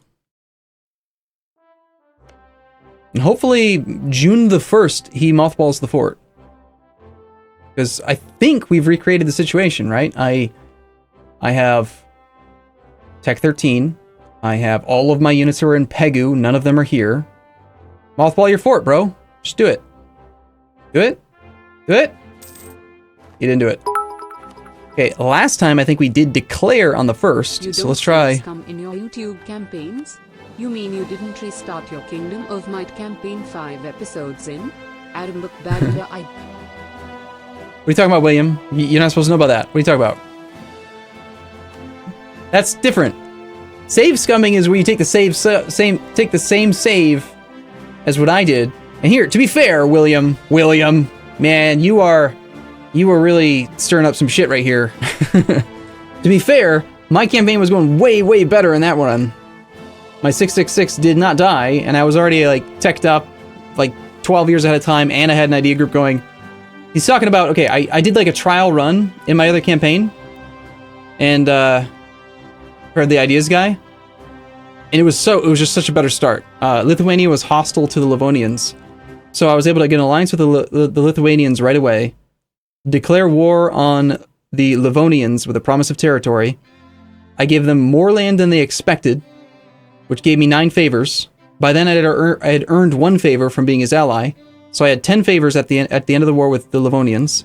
I then used those 10 favors to call Lithuania to war against Poland, which they normally don't want to do because they're friendly. They're historical friends. But there's this weird mechanic in the game where if you declare war on a subject of Poland, also known as, I think, it's either Moldavia or one of those other guys, right? I declared war on one of his subjects, and Lithuania is all about that. He's like, hell yeah, let's go mess that guy up. Screw him. And so I made Lithuania fight Poland, like 10 years into the game. It was freaking awesome. Then I conquered a ton of land from the Teutons. I had 7 provinces. Big rebellion fired. Lithuania was going to take care of it for me. But the big Teutonic rebellion fired in 4 separate provinces. No forts. Embargo on a non-rival will ever end. It will. We still can't interact, and we're just playing too slow. I still can't even interact with this guy yet. Not until... I have a diplomat back. No, not until June the 11th. So I had 7 provinces. They spawned in 4, all directly adjacent to a fort, right in the Teutonic Order's territory. And I was like, no problem. It's no problem. I've got a fort. It'll be fine. The Lithuanians will come take care of it.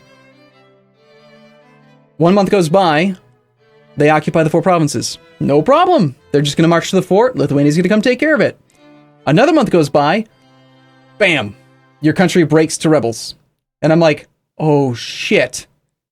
I totally forgot to check my province counts. There were 7 provinces. 4 were occupied by rebels. No forts, but because more than 50% of my land was occupied by rebels, I broke instantly, and all of my land that I just conquered from the Teutons was given back.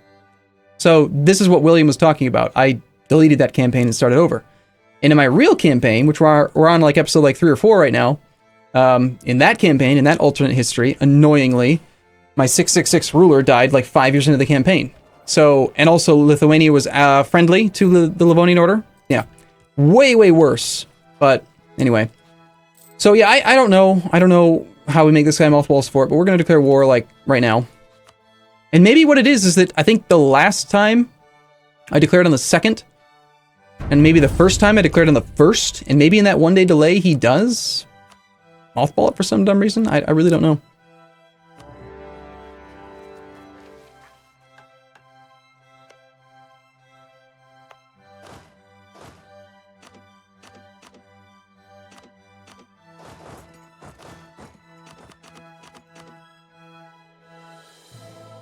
Okay, he's got 9 in the front row.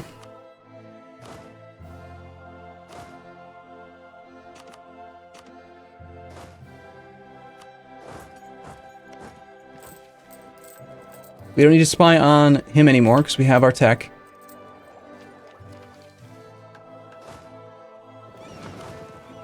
This one little derp can march up to like... Nah, just stay with the boats, that's fine.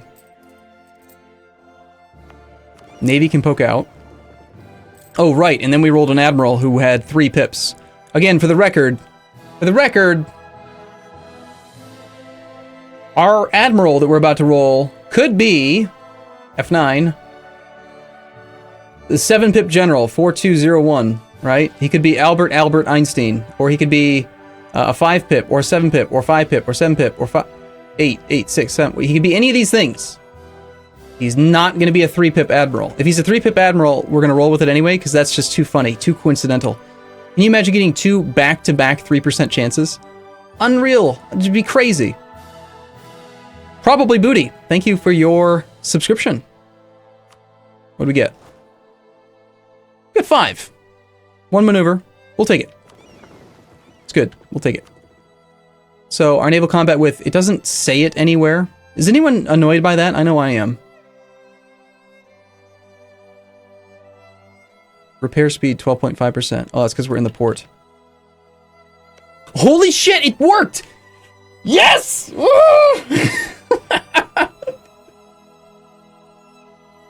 I think we just found a really big exploit. Holy shit! Apparently, if you declare war on somebody on the 1st, and the ally gets the call on the 2nd, they turn their forts off. At least this guy did. Holy shit! It worked! Now the question is, can we get there on time?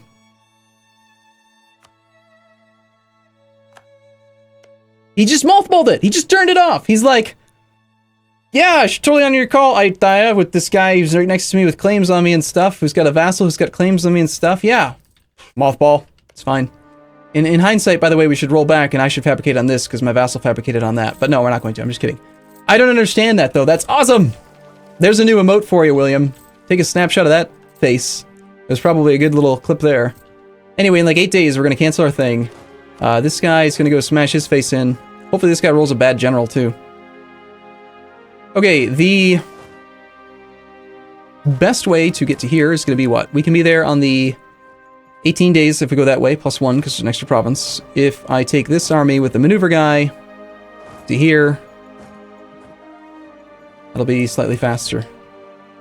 Look, no more squirrels. Can you see? And we have 5 pips, which is still below average. For the record, 5 pips is 16th percentile, which means that he's a bit below average. He's a bit, well, in the technical definition of the word, he's a bit retarded. Not using it in a derogatory method at all. It's just, you know, it's a medical term. It means, like, you know, if you're mentally retarded, then you are deficient in your mental capacity. If you are, retardation is a scientific word, right? So anyway, he's just a bit deficient with his, you know, low percentile.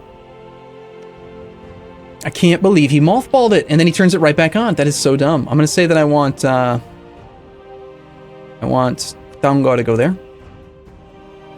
Yeah, we can't forget. We got to get there on time. Now that I know for sure that it's mothballed, you guys, if you guys hadn't said anything, I wouldn't have noticed. Because I had assumed he would never do something that stupid, but he did. So.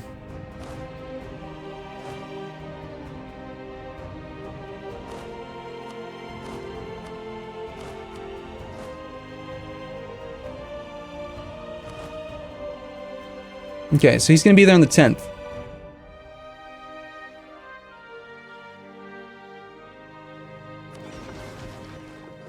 It's my smaller fleet. I remember... Okay, last time Pegu's fleet was actually over in the Arakan coast. That's why I detached to go over there.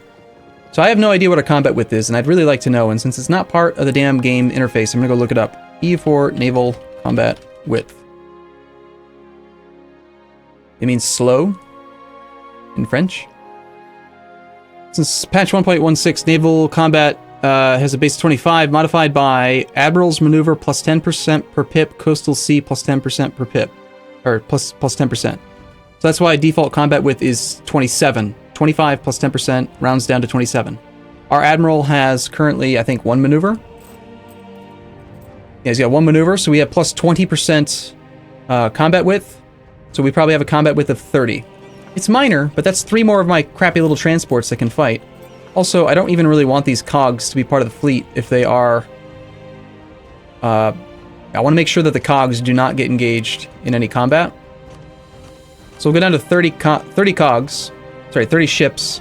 Take these cogs and dock them for now. And that's our combat fleet. We have...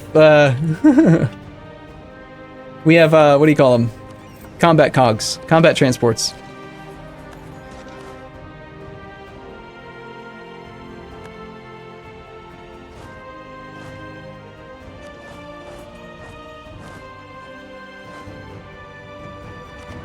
Okay.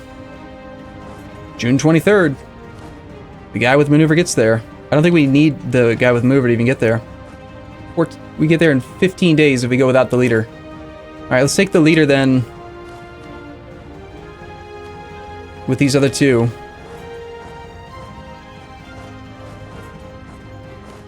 he's going to head towards these provinces. Let's see. January the 28th. Because of the fort, this is the route we have to take. Okay. Looks like we're crushing here. Massive 8 versus 0 in the first... Is this just the first fire phase? I think it is. Follow it up with a pretty weak 1 versus a 5, but look at that morale damage you did in the first fire phase. Pretty brutal. I don't trust the game to be smart enough to, like, deploy the better of the transports. That's why I pulled those 9 off, to make sure that the brigs, which are a full 50% stronger than cogs, in both hull and cannons, I wanted them to fight.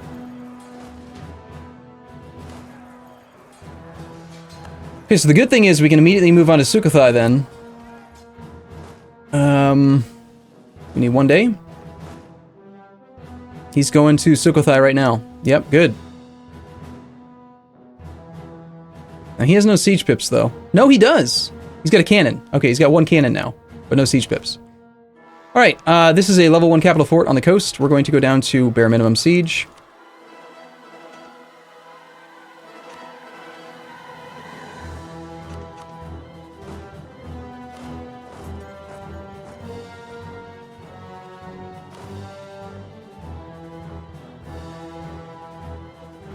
We should probably start doing stuff with this other diplomat. So we're spying on Kimmer for the next war. If I declare war on Kimmer, I can get adjacency to Dai Viet. We can start hopefully getting rid of his toxic cores, assuming that that's still possible. But if I get adjacency to Ming, ooh. I could get adjacency to Ming. Ooh, and I could fabricate on Canton. Ooh. Yes, we want to get a claim on Kimmer ASAP so we can go to war with Kimmer right after this war. Then we get up there. So we should start building a spy network on Ming, because we're gonna get a claim on Ming soon. So 2 of our diplomats are working on war target number 2, war target number 3. War target number 1 is what we're doing right now. Do you think, guys, should we have Japan and Uichi try to focus their efforts down in Ayutthaya and Pegu? Or should we do as we did last time, and should we declare on Manchu right now and try to feed Uichi this juicy 25 development province that he's got a claim on? Actually, apparently Japan has the claim now. Looks like Uichi's expired, but Japan has a claim on Yaren. Wouldn't you just take Kuwait for closeness? Kuwait. Kuwait? What? That not how you spell it?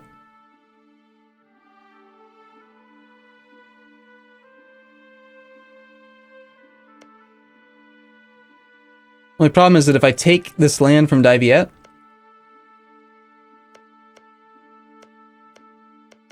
or sorry, from Kimmer, it's got the toxic cores of Daiviet already. I wonder what the ideas of Anam are. Let's go look them up. EU4, Anam. I'm looking for one more vassal that doesn't have shit ideas. I really like Taogus. I wasn't too pleased with. Oh, you know what? They're part of the Dai Viet area. They probably have the exact same thing, same traditions as Dai Viet, don't they?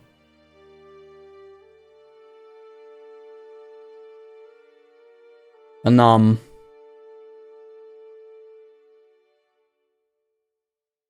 Anam does have Dai Viet national ideas, which is hostile core creation +1, attrition for enemies. Yuck. Yuck, yuck, yuck. We do not want a vassal with hostile core creation. Champa, though. I could take this and this, release Champa, own it myself, have spy network strength ready to go on Ming. As I own the land, fabricate my claims, then give it away before we declare, so that I don't have to core it myself. Well, actually, I wouldn't mind coring it myself, but we're about to do an administrative idea group, so I gotta keep that in mind. Champa. Do we like Champa's ideas? Champa uses the idea group of Cham. Their ideas are plus 15% light ship combat ability, 1 yearly naval tradition, tolerance of the true faith, light ship cost reduction, Cham migrations, plus 15 global settler increase. I wonder if that means they have historical colonial ideas. Huh. They have fort defense, one of their idea groups. That's not bad. And I think Champa does still have cores around here, don't they? Or are they too small? They could have cores on the other provinces of Kimmer. I like it. That's a good idea. I like that. That's what we're doing. Champa, I think, is better than Sukhothai. Yesterday we tried releasing Sukhothai, and I just, I mean, look at that. Look at Sukhothai compared to our god little vassal of Taungu. Taungu's got offensive, defensive. Amazing. I mean, just look at that right away. Right away, this guy's got offensive ideas and defensive ideas. That's guaranteed 3 pips. You guys know these days how I feel about guaranteed 3 pips. He's got plus 20% siege ability. That saves 6 days on every siege. It's amazing. He's got more land force limit, which is great because he's a vassal, so he's got small army size. He's got army tradition +1, which makes his army tradition trend toward 20, which gives him another guaranteed pip. So far, 4 guaranteed pips. He's got reduced attrition, more attrition for enemies. He's got fort defense +20. Any land that he owns automatically has 45% defensiveness. On top of that, his actual national ideas are really good. Infantry combat ability +10, national tax modifier +10, national manpower, infantry cost -20, probably one of the best ones to have it on because the vast majority of your army is infantry. Bonus 10% morale. I love it. I love his ideas.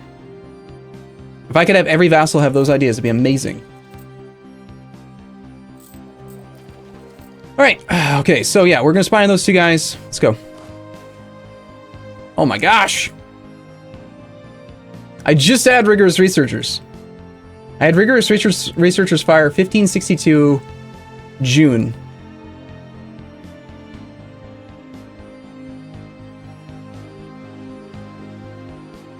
That was exactly 2 years to the date.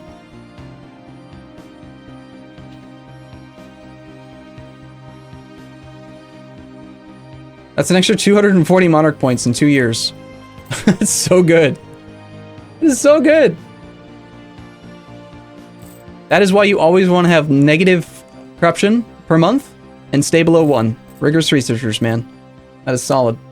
Nepal could be a good vassal long term. People keep suggesting Nepal, but I don't see it. I don't see what's special about Nepal's ideas. Land of Peaks plus 15%. The army tradition 0.5 is pretty good. Manpower is pretty good. Land force limit, manpower recovery, those are good. But look at his actual ideas. He took espionage religious. That's trash. I would much rather have a vassal with offensive defensive than espionage. And then the other one, whatever. I've already forgotten what it was, but it was trash. It was bad. I didn't like it.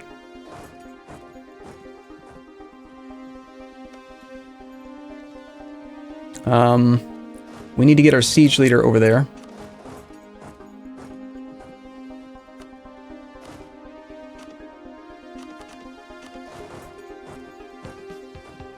Hey, we arrive on the 25th tomorrow. Because it's got no garrison, even though it says negative 42% chance, because there's exactly 0 garrison, we will finish this siege in 29 days.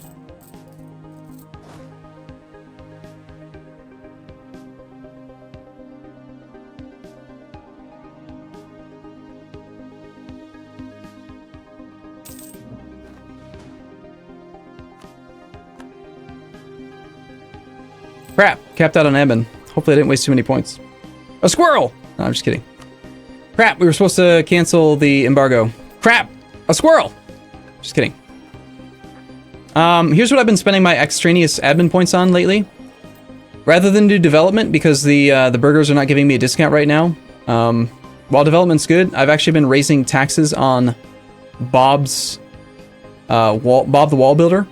So it's kind of weird. I'm subsidizing Bob the Wall Builder because I want him to have an army, but at the same time, Bob the Wall Builder is the gateway for all wealth from North and South America for me. Any wealth that we end up expanding up into in North America is going to funnel through Mexico. So I need to have... I'm going to get 50% trade power in Mexico because he's my vassal. Sorry, because he's my colonial nation. But I want to get as much of the income that he steals from me as I can. The other guys I don't really care about, but Mexico, this guy, we want to have high tariffs on. So I've been raising tariffs on Bob the Wall Builder, which is not a very common thing for me to spend money on, but we'll spend another 100 admin, raise tariffs again on him. Okay, last time they came down here, that's happening again. That seems fine. 7% chance we can just take that fort right away. We've got a 6 out of 14 chance to breach the walls. Okay, he didn't... Okay, that's because that's Ayat Thaya. I was going to say, there was another fort that he didn't mothball. We could take this army with 6 cannons, 6 Merc infantry. Don't have 6 Merc infantry, okay. Secondary siege leader. Kai Sho is currently up there. Well, we can get him over to here. That seems fine. And you can take 1 less infantry because there's already an infantry there. Why is the Stellaris music playing right now? It's playing right now because I decided that pure EU4 all day for 6 hours is too much. And so we're going to have a shuffle of all the different types of Paradox music that I have on my computer right now. Okay, can we, real quick, maybe murder that navy? Those 2 ships owned over there?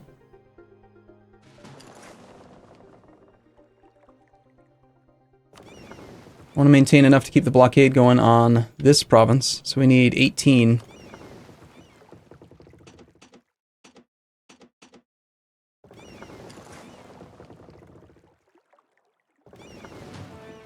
Maximum combat that we can get while still maintaining that blockade of the actual fort so that the next tick doesn't get delayed.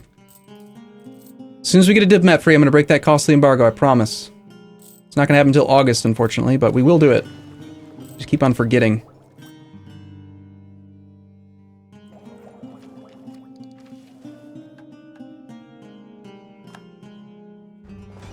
Should be practically, there's no such thing as naval overruns, but it would be nice if there was.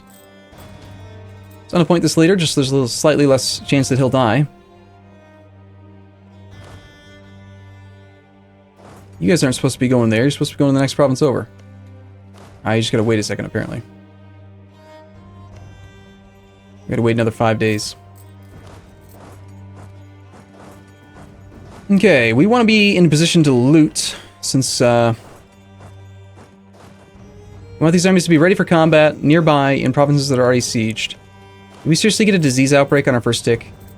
God, we had a 6 out of 14 chance of getting a wall breach, but no, we're gonna get the 1 out of 14 chance of a disease outbreak. Great. Great. It's great.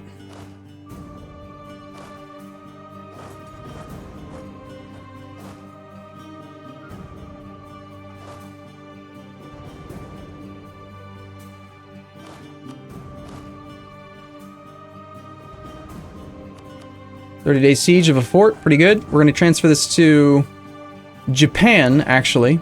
Because for now, until we get Japan integrated, Japan does have better defensiveness than the other guy. Only by a little bit. I really like Tangu, but Japan's slightly better. But Japan can't... We can't let Japan continue to exist, so... I need this leader.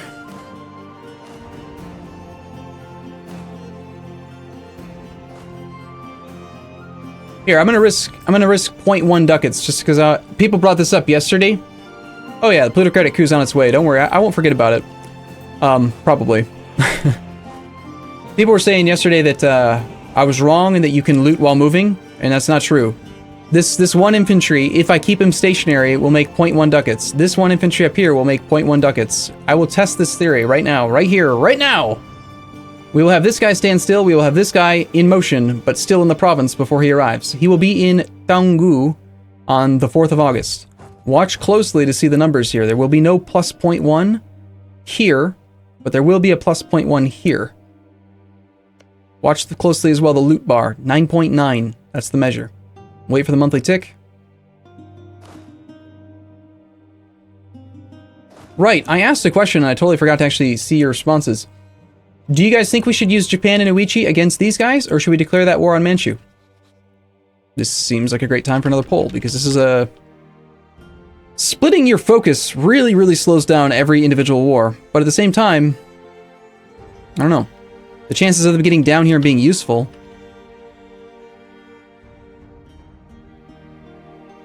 How the hell do you spell Uichi? O-U-C-H-I.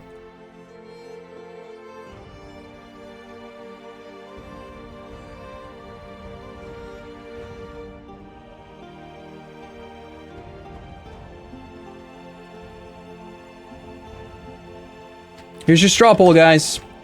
I do appreciate chat. Like, give me your answer in chat, yes, because that gives me some immediate feedback, but at the same time, the poll gives me a better overall idea.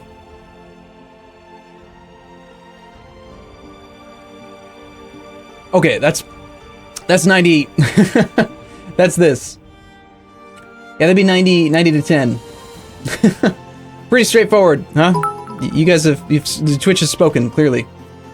Thanks for making series that are 100s of videos long that I can just put on in the background while studying or falling asleep. Star Trekkie, thank you. Thank you for your cheer. Lane 79 and... Yeah, Lane 79, thank you for your subscription. I know for sure I got probably booty, because I remember that name. Okay, we need this leader. I think I can sub him out maybe a little bit quicker if I swap. Oyo has changed their main trading city to Benin. They won their war. Damn you, Oyo. You were supposed to die. I could just straight up vassalize him, but he's too far behind on institutions. He'd become a protectorate. I don't want a protectorate. Okay, have fun down there, Ayutthaya. I'm gonna murder your ally right now. He is Sunni. That's good and bad. I could attack... Who's Sunni? Oh, I am Sunni. Okay, sorry. That's what I get for trying to read Twitch chat. Crap! I forgot to look at the number. 9.9. Still 9.9. There's your proof right there. An army in motion does not loot. They used to. When they first introduced looting, they did, but they don't anymore. You have to be stationary in a province. So, if you're desperate for money and manpower and all that kind of stuff, pay close attention to that kind of crap. It matters. Okay, you arrive on the 11th of August. We do have a leader we could put in charge for a little bit more maneuver to speed it up by a day. I do want to try to get these guys a little bit closer. This army should be over here.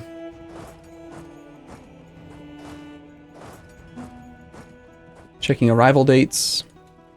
As soon as you're done with your siege, you have a siege pip. You need to get over there. We have a guy free. Yay, okay. The embargo. How many of you remembered the embargo, huh? We had to embargo that guy to make him dislike us enough that there wasn't a stab hit for declaring war on him. We remembered. Yay! I'll take trade income. Holy crap! We're at 48.5 trade income right now. It's really good. You guys think I should try leeching some trade value right now from Nippon? Right now, only 84% of trade is retained in Japan. I've got basically my entire light fleet protecting trade in Hangzhou. Just trying to bleed Beijing and Ming in general dry. But I could put some ships in Nippon.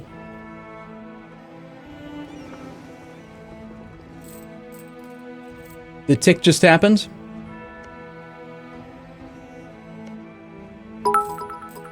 Check the loot again. Alright, fine. Your proof of no looting when moving became void since the month never happened, Kappa, and I always remember the embargo. You always remember the embargo. Okay, we'll do the test with this army then. It's single infantry, it's only 0.1 ducats, not a big deal. Alright, so this guy is about to finish his siege. We gotta wait till next month though. We decided that yes, we're going to attack Manchu, so let's get that started. He does have an ally now. Hopefully the ally Mongolia, he may or may not actually honor the call. Mongolia, I think, just started to exist, so he might... Okay, he'll actually honor the call. Well, good luck, Japan. It's glorious in the eyes of God. That's one of the only drawbacks to this. We lose, Okay. Arumba, so what's happened over the last year or so? I've been gone for more than 45 minutes. Nothing, Pelkus. Very little. I'm sorry, but it's kind of true. I'm having a good time, though. Again, I feel like every single time I do this, I have to state, and I'm going to continue to state, that you're not here, I hope, for a rapid Ryukyu world conquest. You're here for happy times, smiles, laughter, bits and cheering, and blah, blah, blah, faces and squirrels and all that shit. You know, you're here for all the ancillary stuff. We're going to play slow. We're going to have a good time. We'll get there when we get there. It's going to take, who knows how long it's, I don't know. I'm not worried about time. So, okay, in your heads, everyone, please, equate. Every war against a non-Sunni nation right now costs us, as a nation, 25 piety. 25 piety right now, and as long as we're negative, is worth 5% national tax modifier, 5% national manpower modifier, and 1.25% tech. No, 2.5% tech cost. So if we declare war on Manchu, which I do think would be okay to do, just be aware that's 5% national tax modifier and 5% national manpower modifier. It adds up, you know? Alright, the leader can leave now to go help out with his siege, which means we can pull another one of these guys off because the new leader's coming over. I do want to get this guy closer, so we'll check the loot values out of that province. Hopefully we don't get another disease outbreak, or they'll have to rip someone's face off. Who else should we be spying on? I guess go back to spying on Bengal for a bit. Also, I could, and I probably should have a while ago, if I spy long enough on Ming, I can do the spy interaction. I can slander his merchants. You're here for the rabid laughter.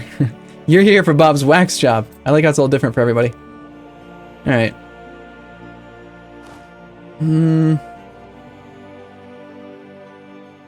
Damn it, it took the wrong guy. Stay here. I need Kai Sho to go this way.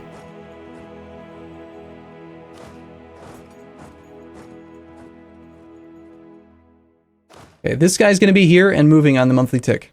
That's our plan.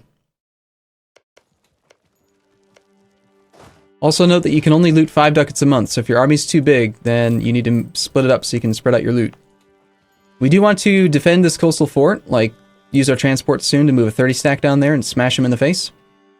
But we'll probably do that after we get this first siege done. Like last time we had a defender's dessert, okay?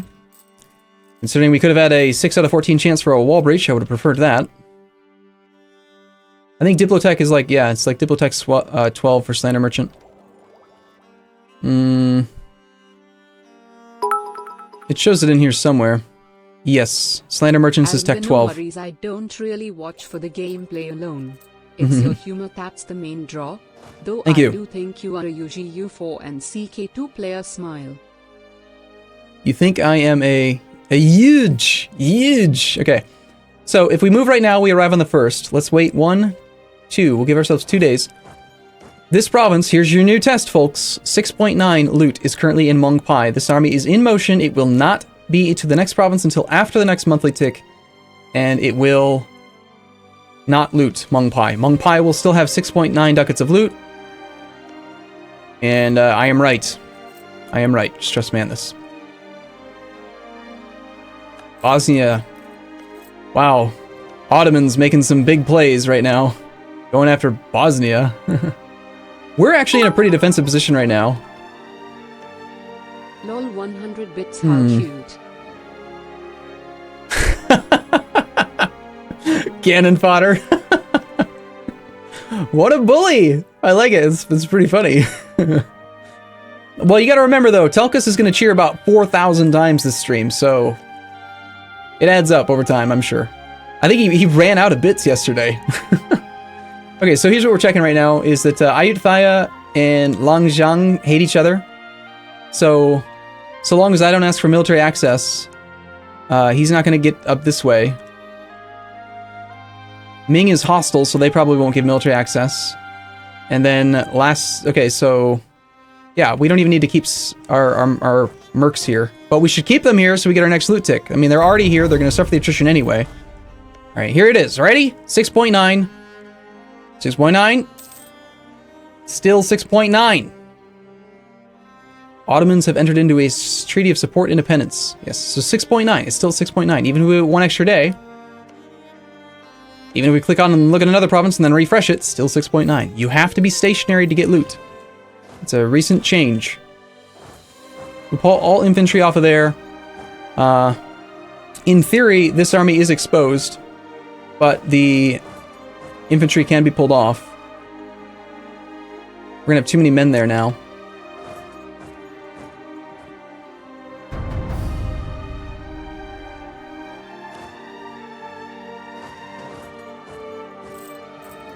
We have a resub, Rampkin325, 5 months, and Vagrant Dragon, a Twitch Prime resub. Awesome, thank you. Bring forth the Prime.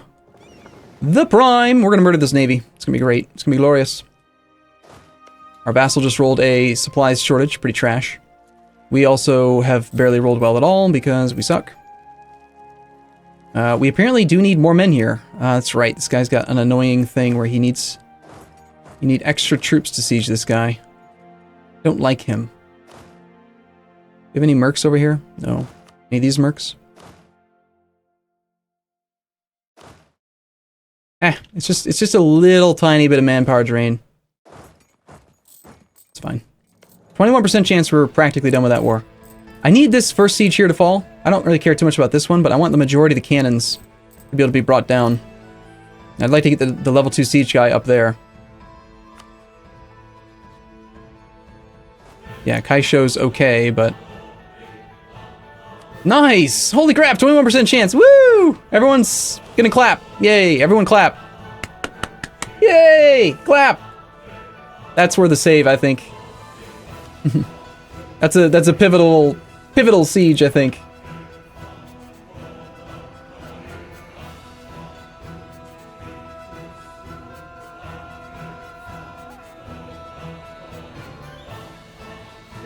And again, we're not going to peace out yet, so we'll just transfer this to Japan. Actually, no, this is a level 1 fort. It doesn't cost anything. We can keep it. Although, if anything is being sieged, we should transfer control. How cool would it be if I could just, like, transfer control of my own forts to him right now? I have 8% defensiveness. It'd be great if Japan could just, like, give me 60% defensiveness. Yay, clap! Okay, the other thing we can do then is total number of cannons up here. We've got currently 6 cannons working on that. There are no more cannons here. If I take these 5 cannons with the that guy up to there, I would like to take another 4 cannons up there. The cannons would be really good for combat. And honestly, the combat with Ayutthaya is probably more important anyway. So let's go down to 1 cannon here.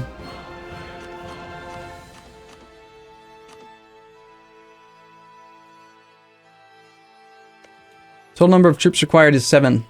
So we want to have 8. So I need 7 infantry. So 1 plus 6. You have checked the province bonuses you get after Rights of Man, right? Plus 15% defensiveness from salt, minus 20% construction cost from tropical wood, etc. Yeah, I'm aware of. I mean, most of them you kind of get to memorize, Stadolf. Like, spices are great as a trade good because they make money, but they suck for coring because they cost more. I love naval goods. Naval goods is a great one for me, for my playstyle, usually. If you look at trade goods, naval supplies, plus 0.5 naval force limit. Love it! Cotton is development cost, that's fine. Fish, complete trash, sailors. Land force limit, it's not bad. Tropical woods to the build cost. Bronze is recruitment time. Chinaware, I don't remember off the top of my head. Monthly autonomy change, okay. Are there any that I'm missing that are like really good? What's cloth do? Oh, we already looked at cloth. Wait a minute. We didn't look at cloth. Were there 2 that are local development? Or did I look at that one? I might have looked at that one. Or is cotton the same? Apparently cotton and cloth are the exact same. Okay. What else? I'm assuming gold doesn't give anything. No. Just makes you a lot of money. Ivory. What's ivory do locally? State maintenance. Okay. Dyes. Local trade power. What else? Iron. Construction time. Chocolate. Oh, I missed chocolate? What's chocolate? Cocoa. What's cocoa do? Where do we find cocoa? There's coffee. Institution spread. Okay. Slaves. Missionary strength. Really the ones that I care the most about are like the things that are gonna affect me directly. Naval force limit, land force limit. Are the big ones. How is the trade node doing? Is it the best? Is it huge and great? Is it the best? Is it huge and great? Absolutely, of course. The best trade node in the world right now is currently Malacca by a solid 10 ducats, mind you. About to be better because we will have Japan and Uichi integrated by the next institution spawn. So let's slow the siege down by a little bit. We'll leave 1 cannon behind, pull these cannons down to here, grab these guys down to here, these guys down to here. Those boats are coming out. I have to do a little bit of naval combat. We're gonna go relieve the siege down here. I keep forgetting I'm supposed to be declaring on Manchu.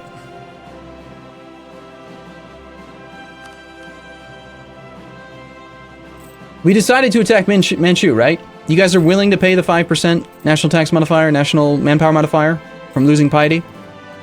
That's really the main cost, because we're not taking tech yet. It's just manpower modifier and tech, and the other thing. Okay, come on, Gen Terra. How come you can't rename your generals, by the way? Roll 9. 6 is okay. Okay. Yeah, we're gonna do it. Let's attack Manchu. Co-belligerent Mongolia? Nah. Okay, go ahead, little guys. We'll use a passive Phantom Diplomat to do that. We will tell these 2 little derps, who are probably actually... Yeah, look at this. He's got 13 troops on his way to Seto Island Sea. Never mind. He was thinking about coming down here, but apparently turned around before I declared the war, so... Use mercs, so manpower isn't that much of a problem. And your trade is the best. It is the best. I love Ravina. The way she speaks is great. I do use mercs, but I would prefer to not use mercs. Not using mercs is better. It's cheaper. So yeah. We are going to tell these 2 guys to not be supportive. We want them to just be aggressive. Seek out individual engagements. We'll tell... Yeah, I can't tell them to attach to each other. I can't say like, Uichi, I want you to follow around Japan. There's still so many features to this game that I would love to have. Alright, so we're left behind with enough to do a slow siege up here with the 2-2 siege general. We're going to take the majority of our army over here after this naval battle is done. Come on, Gentera. This sounds like, damn it, he rolled a 9. Stop letting him roll 9s. Ooh, Bob's electoral votes or monarch points. Don't really care about tariffs on California, do I? He does have a gold mine. Don't you want to integrate some of them? Remember the scutage. They're already being integrated, Telkus. We've already got it. Look, we started that. You must have missed the very beginning of the stream. I rolled back 6 years and didn't do any of the wars that we did in the last, like, hour or two of the stream. And I just stayed at peace and integrated Sunda, and everything is just... I'm just in such a better position. We've already taken tech. That's not cool. I don't like the attrition. Can I get a guy? Ugh. Damn it. I hate it when I do that. I'm going to suffer attrition for no good reason at all.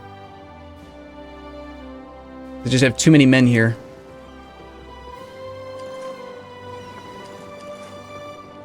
He's now retreating to the next province over, which is great.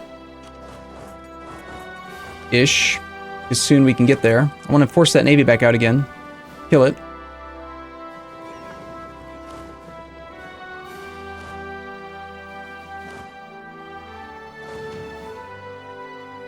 Well, 0.6 attrition. We're going to lose 6 men out of every regiment. Times like 34. 34 times 6. Say goodbye to 204 manpower for no good reason. Just murdering some men. There's our truce with England. We need to consider some of these things. This is a timely event. Okay, so these 39 transports are going to bring over a force to engage that. Assuming that he reinforces, which he will, he's going to have 8 plus 17. He's going to have 25 units in the front row. So we want to have 25 infantry, which we don't have. I don't even have enough men to actually engage that that combat with right now. But we can engage pretty well.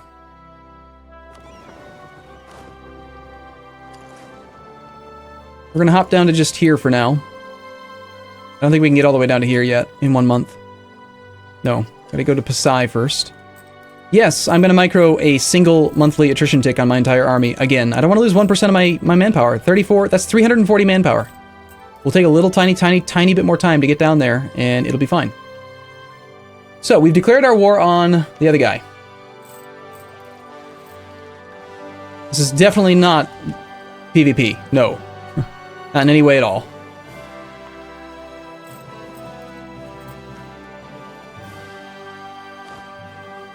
Might have been better to actually take the mercs instead of the...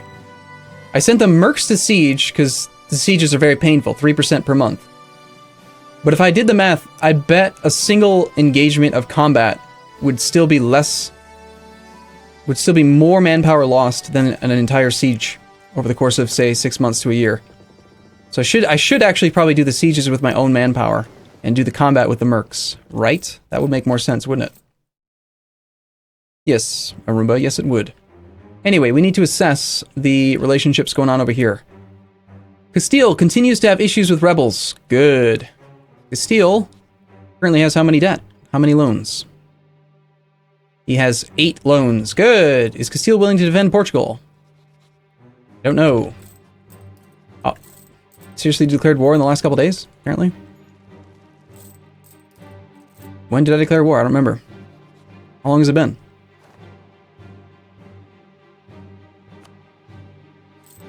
Alright, Japan, I expect you to land up there. Go.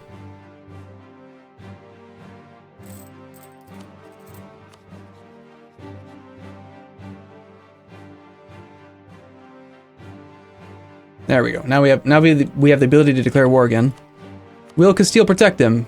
Negative 12 reasons. He's now 3,096 ducats in debt. He's getting closer to dishonoring a call with Portugal, which will be great. If we were to attack English Mexico, Austria says they would defend him right now. Austria is still at peace, I think. In the alternate history, Poland declares war on the Teutons or something, and Austria gets called in. And then, while they're fighting... something like some little one province miner up there comes over and sieges Sundgau, which kind of makes him think that he doesn't want to be in the war, basically. But it's a lie, because he will be in the war.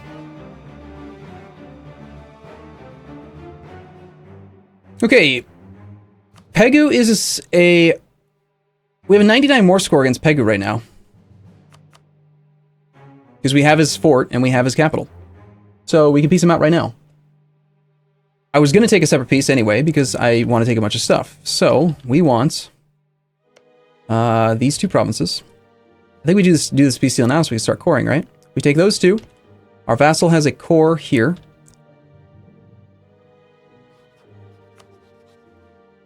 We transfer this to him.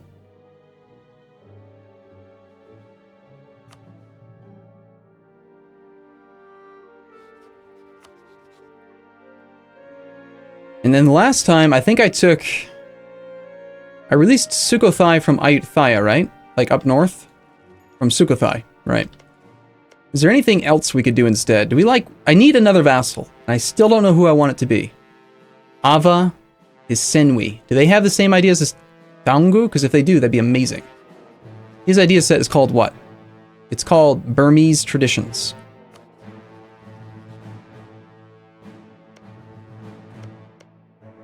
So we're looking for Ava or Hisenwi in the wiki. EU4 Ava. Ava. Not Bavaria, not Navarra. Chinese Ava. Ava has Shan ideas. Shan is purported. They have 15% fort defense, production efficiency, -1 unrest, land leader shock, plus 10% looting speed, 25% national manpower modifier, 15% manpower recovery speed. That's pretty good. I like that. All of that sounds pretty damn good. Not quite as good as Taungu, because he's got the infantry combat ability plus morale of armies, which is, I think, better. And his infantry are cheaper. But this guy, he would have an extra land leader shock pip, which is pretty good. His Senwi would have more cores, though, you're saying? Okay. Where are the Hisenwi cores normally? We're looking for this blackish flag, okay. 1, 2. Is that Hisenwi? 3. Ooh, and it's a core on a 23 development, 9 development, 14 development.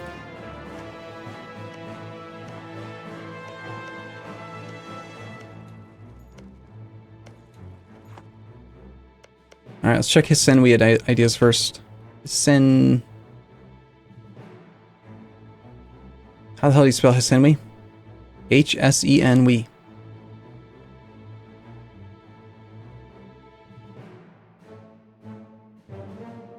Okay.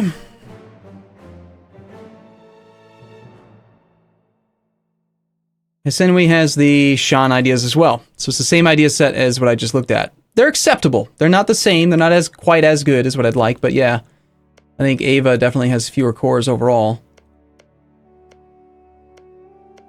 It would definitely be better if I could release Hisenwi from a higher development province, but I like the idea of that. Seems pretty good. So out of these two then, why don't we take 2 provinces that have Hisenwi cores. Why don't we feed Taungu a bit more, because he's got a province here. Giving him that, which gives him claims on that. These are going to be land we want to give to Hisenwi.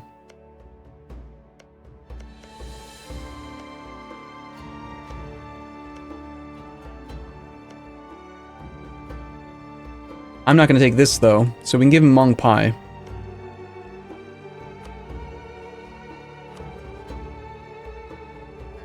And then do I want to... I did make him a co-belligerent, right? I sure hope I did. Yes. So we're not paying double war score cost. We're paying Diplo points, but that's why we have full influence. We don't care about that. Manchu takes Admin Humanist. Manchu's a good vassal. But Manchu exists, and he's too big to vassalize. He's 255% war score. Like, I can't vassalize him directly right now.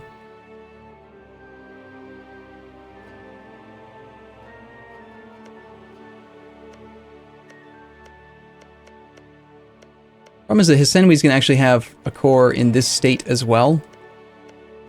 So I'd rather probably just give this to Hisenwi. That means I'm not giving very much to my new guy. To Taunga, and he's good. Unfortunately, he's fabricated claims on Hisenwi cores. I need him to fabricate over here. I don't want that. Stop fabricating on that. Okay, I'm sorry, Taungu, but you don't get much, man. You just don't get very much. I'm gonna take that. I need to be at peace to actually give this land and release this vassal. So taking this means I'm gonna be sitting on an extra 16 plus 7. So an extra 23% overextension for a year or two, a couple years. Hopefully only a couple years. You can take the land required to make Jiangsu and release it as a vassal manually if Manchu is too big for you, Kappa. Kappa. This is true. Yeren has a core up here. We've got Aichi has cores still. I think it was Jianzhou who formed Manchu, so all the Jianzhou cores are gone. It's just Yeren and Haichi that still exist. So no, Jianzhou wouldn't work. Yeren, though, could work.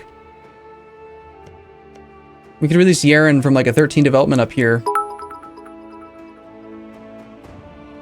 Just wanted to say thank you for the countless hours of entertainment you've provided on YouTube. I love Thank you. your content. Ooh, Kaladin, I love your name. So, Yeren has the same ideas as Manchu. Plus 1 land leader shock, minus 10% land maintenance modifier, minus 20% core creation cost, minus 10% tech cost, plus 5% discipline, plus 15% cavalry combat, plus 20% manpower recovery, minus 2 unrest, negative stability, land leader shock. The only thing they lack compared to Taungu is they don't have any, so they have double land leader shock. Holy crap. So 2 guaranteed pips from their ideas. That's definitely better than infantry combat ability. Oh yeah, I like that a lot. That's a great idea. So, here's the problem. I'm already at 4 out of 5, and I was just considering releasing that guy. Do we not do this? Do we not release Haichi? Or, sorry, Hisenwi? Are they a horde? I believe so. Yes. Let's look them up. Yeren is a... For reference, if you guys are unfamiliar with like what I'm looking at, I'm just looking at the wiki right now. It looks like this. So you can look through and you can just say like, okay, so where's Hisenwi, right? Or like in this case, we're looking up Yeren. Find, excuse me, Control F, Yeren. And then we find Yeren. So Manchu ideas. So for Haichi, Jianzhou, Yeren, as well as Manchu, then you find Yeren, and then you find their national ideas are Manchu. You click on Manchu, and you can see that Manchu has these ideas. Are they a horde? I don't really know how I would find that out for sure.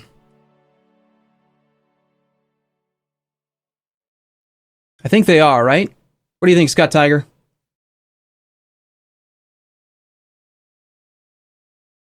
Yeah, giving it all to Tonga is not a bad idea. I mean, I really like Tonga. I'm not going to annex Tonga anytime soon. He's upstream from my node. This node feeds away from me anyway. I mean, he would compete with me for wealth coming from this region, but I don't care. We'll make him. We'll keep him around for a long time. He's awesome. Is there a big disadvantage to having a horde as a vassal? I know they have higher liberty desire, like plus 25%. EU4 Vassal Horde.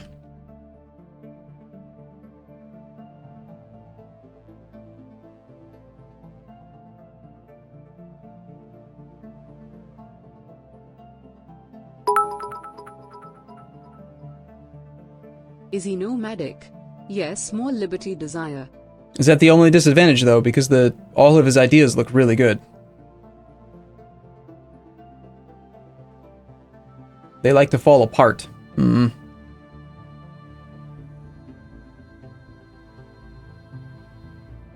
I'm already integrating Japan. I think I really like those ideas. They do sound awesome, but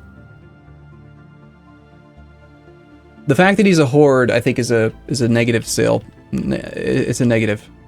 So we're gonna take all this lands, and this is all just gonna go to a new guy that we're gonna release soon. We'll sit on it. This we could actually take as well, depending on the war score cost. The Stellaris music is really good.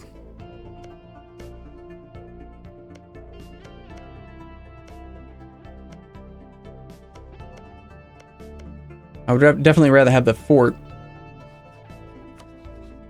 If I can. We do that. Aggressive expansions, it's up there. But we're sneaky. We're Ryukyu. They don't care about us.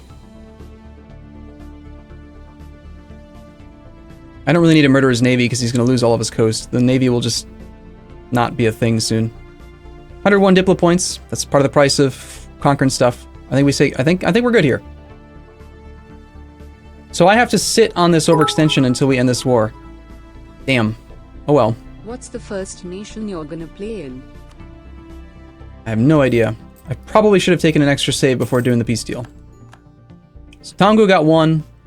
We're gonna release Hisenwi from these two, and then sell this to Hisenwi. So I'm not gonna core this. Actually, maybe I keep Chiang Mai. The Yerin lands have lowest development out of the three, so if you feed him full of his own cause, his lib desire shouldn't pass 50, and you can use Hexi to feed the rest of the cause in that area. No, I'm gonna go this route. I appreciate the feedback, Stadolf. It's good. It's helpful. It's just that I don't really need two vassals here. I really like. Sorry, other way around. Damn it. How do I explain? Releasing this vassal gives me cores that I can use on Mongyang, which I think is going to be better than a horde vassal on that stuff up there. I don't know. If I feed the land up there to Japan, it's in a Girin node, and I'm integrating Japan, so if I give him that, like, say, for example, Yaran, he'll core it, and then I'll integrate it, and then I've got a nice high development province in the Girin node, which I can continue to use to feed my trade node. It just seems to make more sense to me to just integrate. The thing about horde vassals is horde unity. They can't really raise properly as a vassal. Yeah, that's a great point. It's a good point. Anyway, let's do our combat. It's October the 25th. We took a long time here making a decision on that peace deal. We're spying on Ming. The diplomat we used to spy was there's nothing I can do to get more claims on Bengal, right? No. So we're gonna go up to 70 spy network strength on Bengal, and then slander his merchants, and then come home. We're waiting till November the 1st. I'm gonna go back up to speed 3. We were just waiting for that. Ooh, he's going in the wrong direction. Lovely. 0% chance that falls. We'll take a save since I had made that peace deal. Would have been better to have had a save beforehand, but 1564 11 is it? Are we in November right now? Yes. East out. Pegu, was it? Is that their name? I forget. Yes. Okay. Okay, so, because this is all part of the same state, I'm just going to give it all to the guy. We'll just sit on it for now, but these two I'm going to core. The cost is not that bad. We are not very war exhausted, so yeah, core that. We'll core that. Since it's already part of a state, I can actually already give it to an estate, which is sort of a weird little exploitative buggy type thing, but of course it's going to go to the Dhimmi, because the Dhimmi are amazing. I don't care if the Dhimmi are ticking up. I do care how much the plutocrats are ticking up. We've got 53 divided by 3. We've got 18 months until they are a problem. Let's check to see if they are going to stop being a problem or not automatically. In November of 65, so in 1 year, 12 months, they lose 10% influence. And then we've got... Apparently the game thinks I have low trade income right now. That's not true. They've got... okay, so 77, 72, 74. I'm going to end up having to revoke land from them. But I wanted a free general. I wanted a free admiral. I don't care. I'd rather just piss them off for a little while and have that general. Because this is a fort, we can actually just dock right up with the army. We already have the good general in charge. No, he's not the best general. We should use the best general. We'll land in Rokan for a second.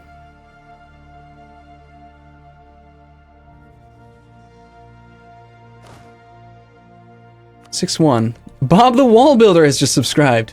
That's so weird. So he's got 18 in the front row. One of our infantry is going to get engaged. Oh well, let's go and engage him. And his ally, his little vassal, has like wandered away. Probably after my weak stacks up here.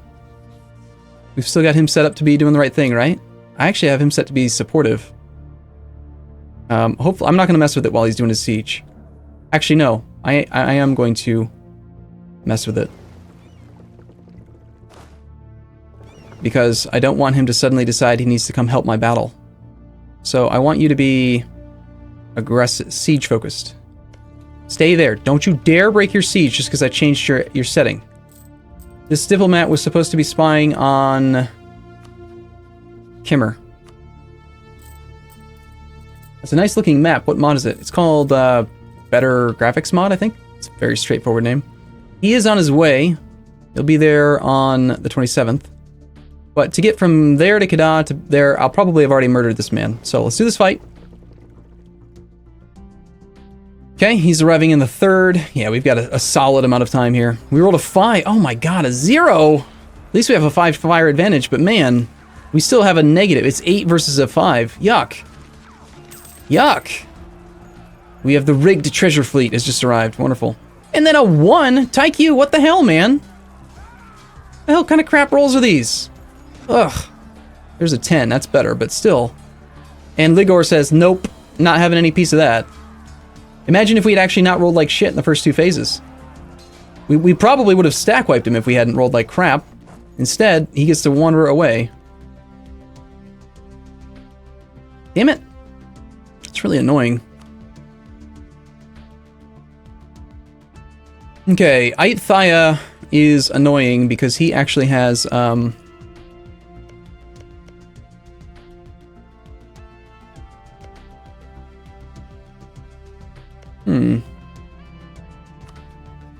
In hindsight, had I full annexed Kedah, we could have released him from up here. That's what stopped me last time, too. I think we focus on one siege at a time. We use our own infantry for sieges now. I've decided I'm going to do it that way instead. I'm going to take my infantry, dash the mercs. We're going to straight up consolidate regular infantry out because we want to start to rely more on merc infantry if we can. Regular infantry, though, are going to go siege that fort, which we require 7 troops for. I actually think we do just take a really, really greedy approach here. We take 10 cannons with the secondary siege leader to Kedah. Oh, we can actually engage him, really. Or not.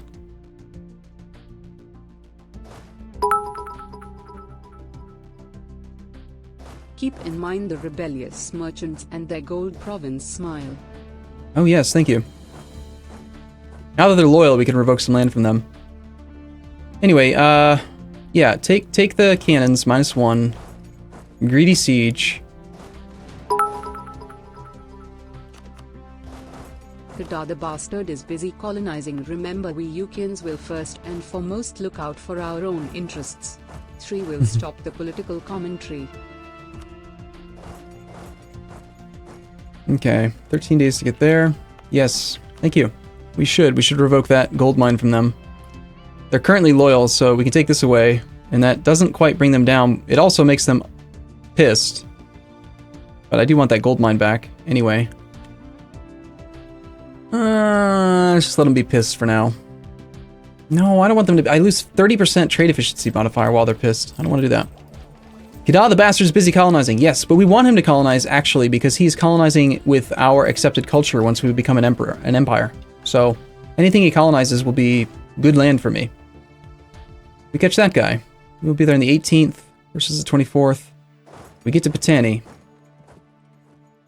We do want to start blockading. My light fleet will have the admiral's going to hop out of the boats, the transports, and swim to the other fleet to go join this fight in a second. As he can. You are now heading to there, which is bad for me. No, he's heading to up here. Okay, so he's just running away. Your appointment today because you shared your struggle. Thank you for being so open and honest. Thank you.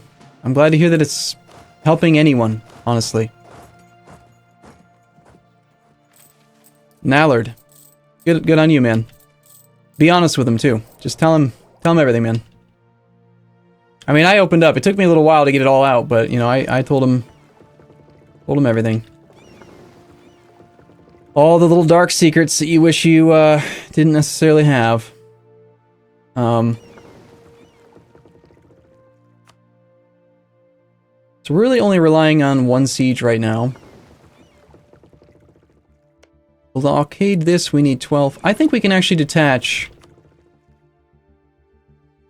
God, I would have loved to have stack wiped that guy, man. Imagine if we'd stack wiped him right there. That'd be so much better. We'd be done with this war in no time. I'm going to detach 9 of the crappiest ships. And they should still be capable, I hope, of blockading this fort. 1, 2, 3, 4, 5, 6, 7, 8, 9. Well, I'm going to 30 combat width, 20 blockade strength. This guy's going to go over to here. Kedah needs 11. Perfect. This is not a fort. We're blockading 3. One of them is my own, though. So Kedah and Thalong are 23. I mean, if we had this guy here, it's 23. So for now, we'll just leave him there. He can blockade 2 provinces. I wonder how Bob the Wall Builder is doing over on his war. He's got 92 war score. I should totally be allowed to be the one to negotiate his peace deals. By the way, before I forget, because I will, we need to keep paying attention over here to see if Castile stops being willing to help Mexico. Portuguese Mexico. Also, how are these derps doing? Why have they not done anything? Where are my derps? Japan? Japan, why are you back down here, Japan? Japan, I told you to be aggressive. Fine, Japan, don't be aggressive. Focus on the siege. I told you to siege down the war goal. Go! Idiots.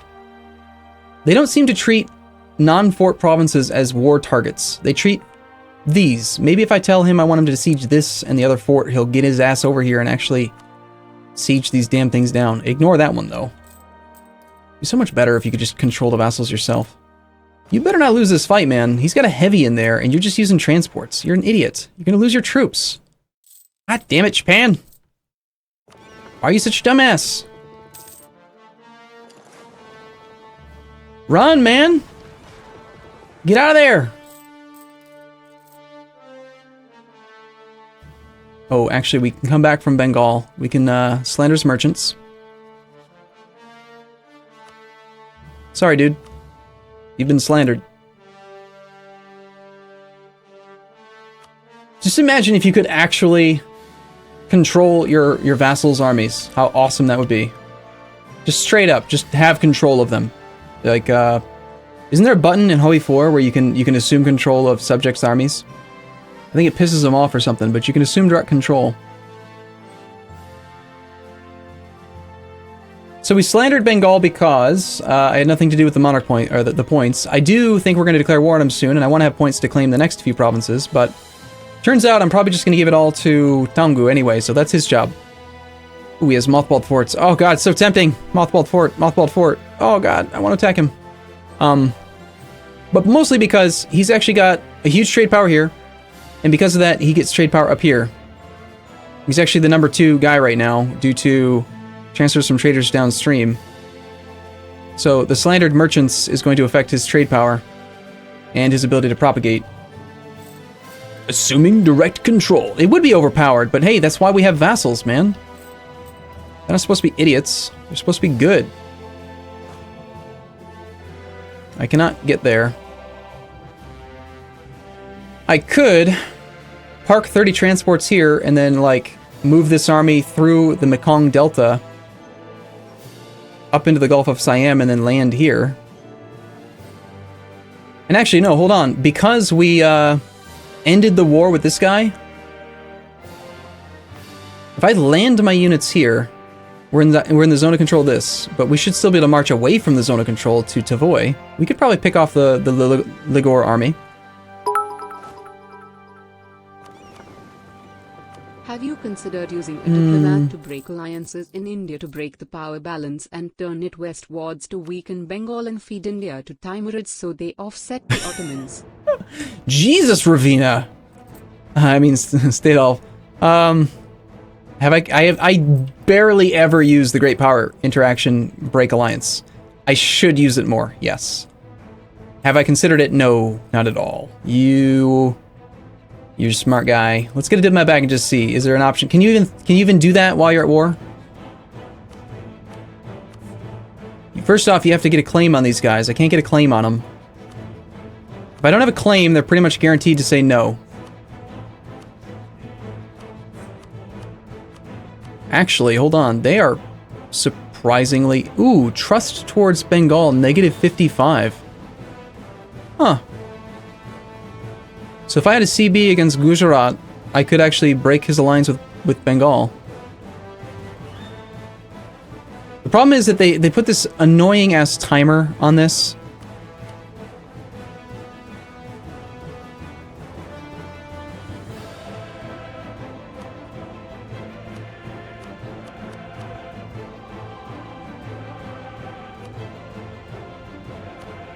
Bengal trusts the crap out of these guys.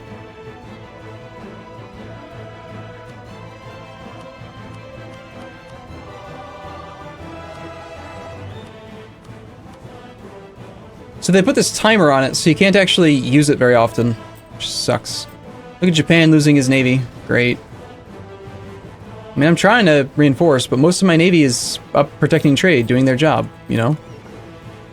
Do we need these ships protecting trade in Malacca? Probably not, and I'll forget about them if I don't do it now. So I'm gonna tell these guys to go protect trade in...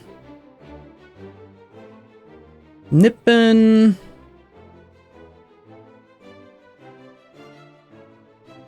The game says the best place is still Hangzhou. Let's do Hangzhou. The more ships I get up in Hangzhou, the more powerful my embargo of Ming is. Dude, stop. He's still got 13. Run away! Run away! You got 13 dudes on boats and they're about to sink. Come on, man.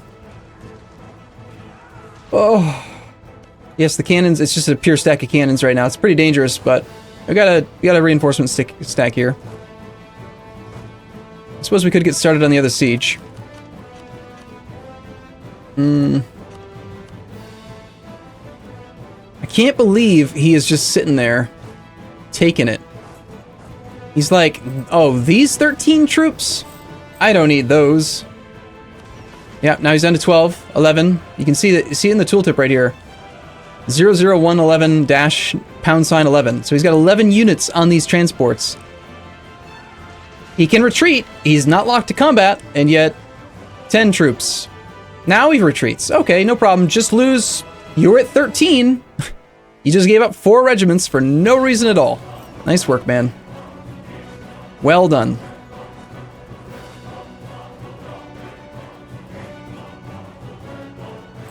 That is so frustrating.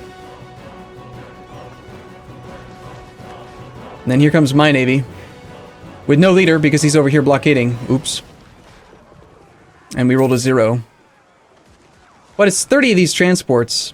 Damn, we need the leader to get the full combat with. I keep forgetting. Damn it. Got the leader over here because I wanted to get some province. It doesn't really matter blockaded. Shouldn't be doing that. Oh, crap, right. The Japanese like it when it hurts. That's why he's taking it. That's why, huh? We needed to check on Castile again. Castile's at 12 reasons, 3,000 ducats in debt. And I'm assuming Austria... Ah, see, now Austria... This is where I don't trust the game. The game says that Austria won't honor the call. I declared a war against England earlier, and this was true. But, at the end of last night's stream, when I declared war on England, Austria said they wouldn't honor the call, but then they did. And I don't know why, and I think it's because... the game's a lying piece of shit. I don't know what to say. It's got to be that, right? How long until this claim expires? 74. Okay.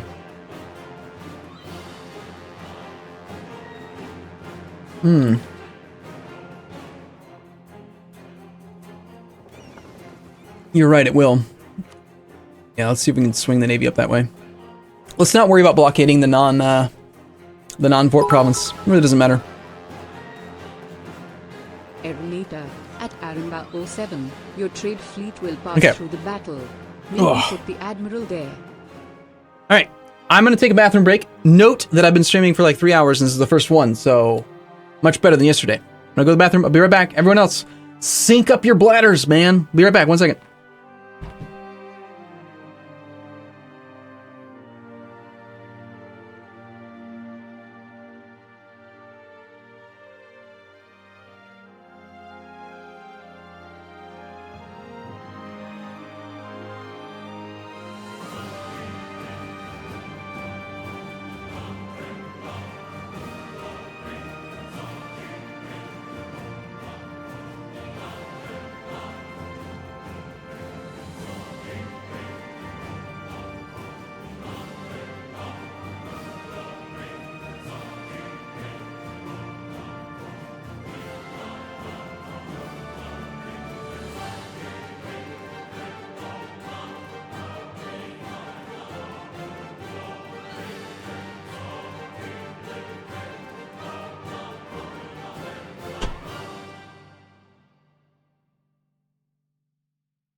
So, did anybody know?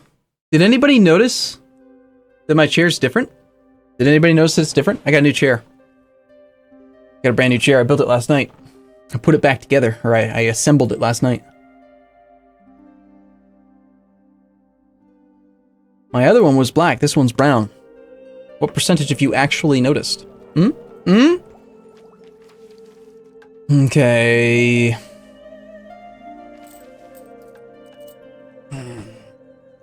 I did get a new chair. I just said that.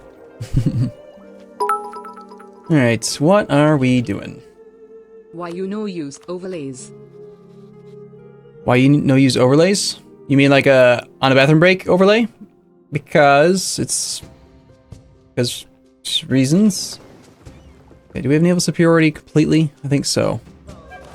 You can head over to, you know what? Here, you just march up here. This is all connected, but then these 3 ships can go join the 9 ships.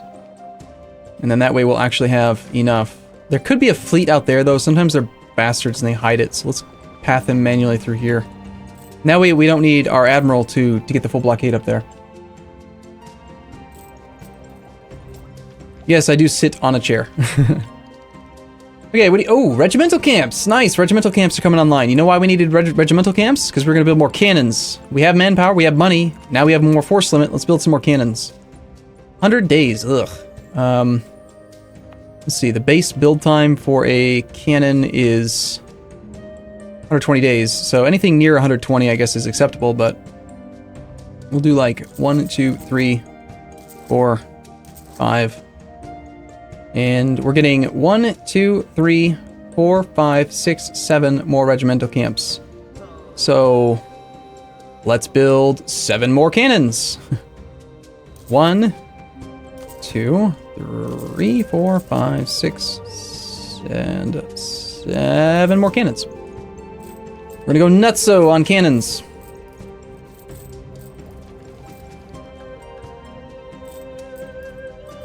Build them in the trade good empowered provinces.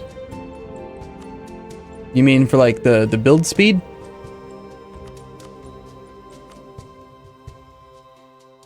There was one type of trade good, I don't remember which one it is now, but yeah, there is a type of trade good that reduces recruitment time. But it's just like, I think it's this one. Yeah. That's why Perak is a little bit faster. But it's still faster to use every other province. Like, it's not fast enough to justify only building there, you know?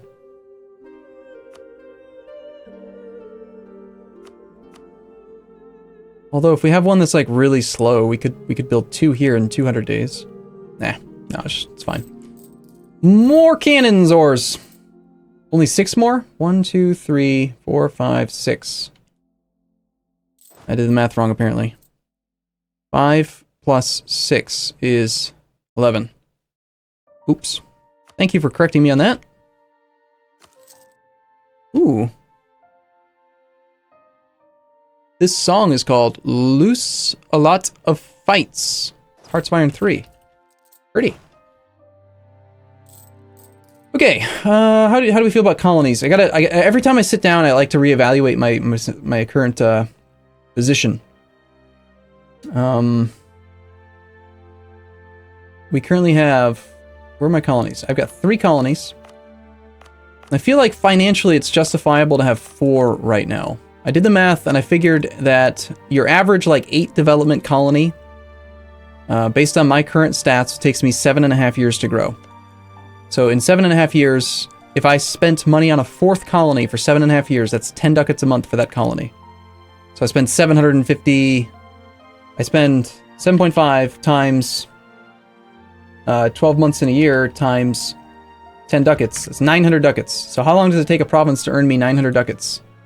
And I figured it's less than a manufactory. So if I'm done building mosques and workshops and marketplaces and shipyards and barracks and then a couple regimental camps, then the next best thing is probably that 10 ducats per month colony.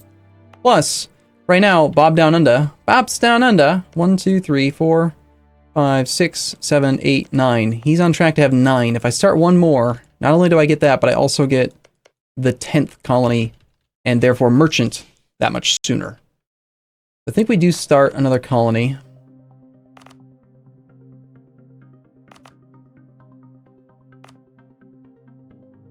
Come back from here and have him go down to here tomorrow.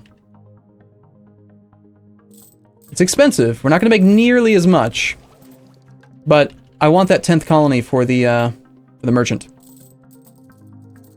Actually, William, minor correction. I did make the decision to, I'm going to be exporting these from, what's it called? I can't actually fabricate on Korea myself. From Twitch. It's one of the reasons why we're using all Paradox music now instead of any other intro music, is that we will be exporting these VODs. I'm having so much fun doing it, and I just think it's a great time to spend doing my days that I might as well record it. That's why we're streaming, let alone just playing on my own. And then if it's that good, I might as well just put it on YouTube too, right? Why, yes, Arumba, you should. I agree. Mm-hmm. We decided we were releasing Hisenwi.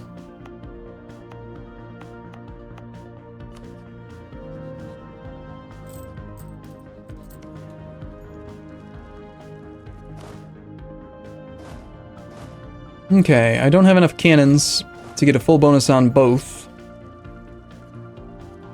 I also don't have the blockade in place yet, but this is the guy moving in. What do we do with this other diplomat? Keep him free to maybe declare wars? By the way, have you fabricated on that guy for me yet? Why haven't you fabricated on Arawak? Kill him, little dummy. Stop focusing on your own country. And why haven't you won your war yet? Bob the Wall Builder, your 95% war score. Come on, man.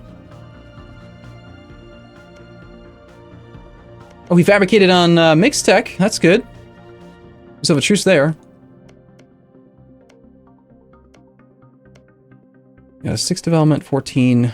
I could fabricate on one of these guys. That's something I could spend a diplomat on, just to give him an extra claim, lower the autonomy for him, but it's not a big deal.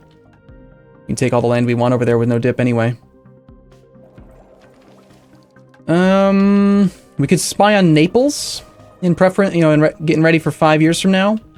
We want to have that up there as much as possible. I'm assuming Naples is still the tech leader. Oh yeah, he's at 40. He's got 13, 13, 14 already. He's knocking it out of the park. I think let's tie him up with that for now. Let's get that thing. Oh, look at that. We barely decayed at all. We're only at 68.7. Let's hope we don't get caught. Well, that's not ideal. I sure hope my army doesn't get murdered. Turns out that these transports need to come back and move my army around a little bit.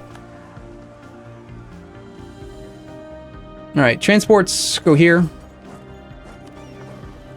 Transports take the leader, because we have 5% more movement speed with that. These light ships are going to go protect trade in Hangzhou. These are going to stay here, keep blockading. We're going to see where he's going. Oh, don't do that. Don't go near him. He can go there. Can't he? Yeah, there's no zone of control here. He could totally just march that 23 stack on the 9 stack. Why isn't he? Nice water shortage.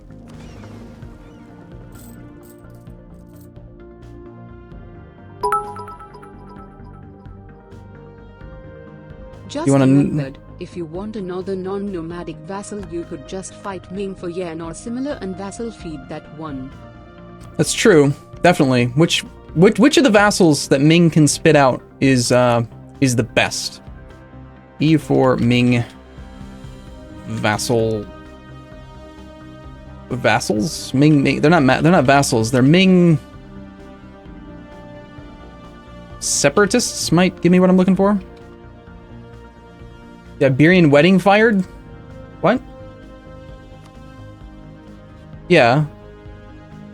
But Naples is independent. The Iberian wedding fired, but Naples got free first. What happened was Castile attacked Aragon, won their war, and then I think Naples immediately afterward declared independence, probably with someone else's support, got independent, and then the Iberian wedding fired. But within the first 10 years, the reason why Castile beat Aragon so badly is because they, within the first 10 years, got the Burgundian inheritance, and they inherited all this crap.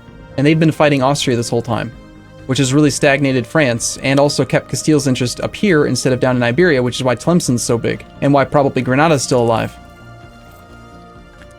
Brabantian separatists have now teleported over here. My god. So they may break free. This is I think gonna come very, very soon. We may find an opportunity to actually attack Portugal without Castile getting involved.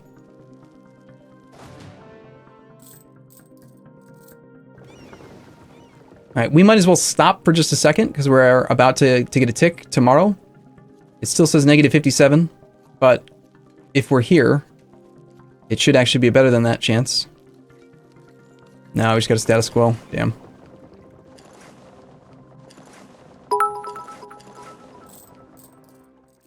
I don't know what Aitai is doing. Super region is the page you're looking for, and you can look into Yan because its capital is Beijing. Vassal with core on Beijing equals less cost for their capital, D. D. Oh, Ravina. Thank you, Stadolf. D. I like how she just says that. D. Alright, here's the China super region. Revolter nations? What? What are we looking for out of this? North China region? We've got Chinese, Chinese, Chinese, Chinese. Do we like the Chinese idea set? They've got Chinese ideas. Manpower recovery, admin tech, trash, mostly trash, mostly trash, mostly trash. Pretty good, mostly trash, trash. Okay, not good. This is not nearly as good as the ideas that we have of our current guys. So if I were to do that, if I really needed a guy up there, I would probably want to consider just whichever one has the most cores overall. But their ideas don't appeal to me.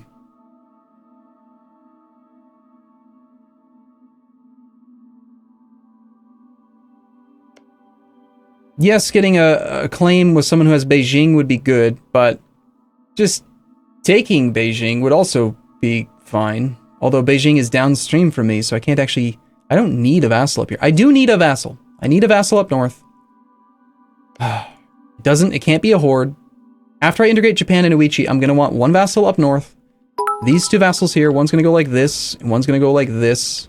I believe Wu-Tang has the most development. I mean, we could just have one Chinese vassal with slightly subpar ideas, just because he's got Chinese as an accepted culture. Right? This whole cultural group could be controlled by one vassal, except I want all of this land. We could even go two. You could go two vassals to start, after we integrate Uichi in Japan. And then we could have one expand north and out of the China region, and then one that's right in this area, and then I integrate him in Canton and Hangzhou. Because Xi'an and Beijing are both steered away no matter what. I can't do anything about those. Seems pretty good. There's no core map mode. That's one of the drawbacks. So how do we find the Wu-Tang cores? Yan.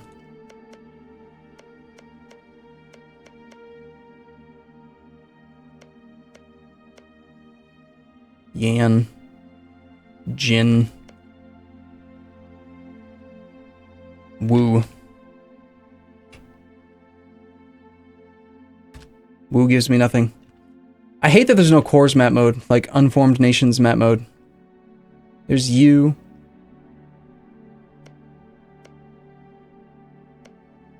I could release you on this province, give him a 27 development province that I don't have to core, and give him the estuary, but I really want that land, but this could be the guy I want to integrate. How's you sound? If you like the Siberian ideas, for some reason, you could release Ainu not in Japan and Vassal feed that one. D. D. D. D. D. D. Sandwich! I need a sandwich. Somebody bring me a sandwich. I am kind of hungry, aren't you? Alright, yeah, I don't know. Plutocratic coup. We got like 10 months to go. We're gonna have to revoke a big province for them to just make them stop being such little bastards soon. In fact, I can't really afford to ignore this. 4% per month is too fast. So we gotta find the one that's worth the most and just take it from them. 3.9, 3.5, 2.2, 1.6. So 4.5 is the best. So if I take this, the influence will drop down to 92.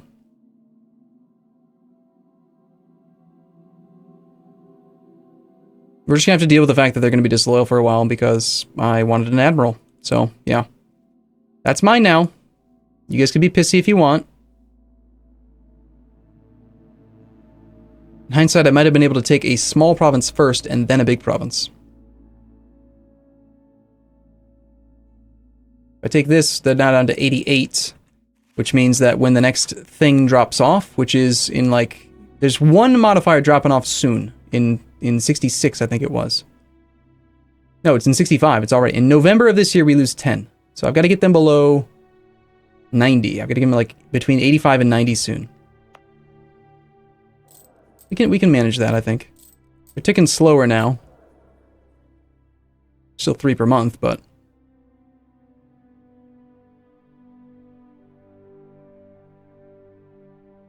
might have to just fight him a little bit. Yeah, the gold one would have been a good one too. I think we just wait 10 months and then as we're still on full maintenance coming down from this war, we just go park an army over there and just fight them for a second. Trade a little bit of manpower to make it happen. But I can't have them ticking at 4 per month.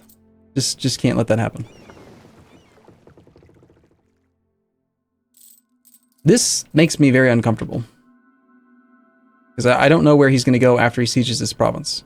And it's annoying to me that he's blocking my core.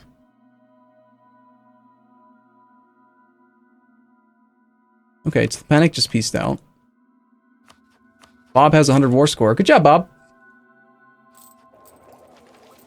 Meanwhile, we're subsidizing these guys at 13 ducats a month. That's where a huge, huge chunk of my income's going right now.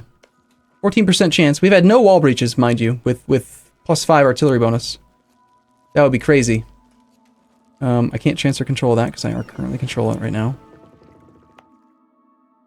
This is mostly combat dudes. Let's go...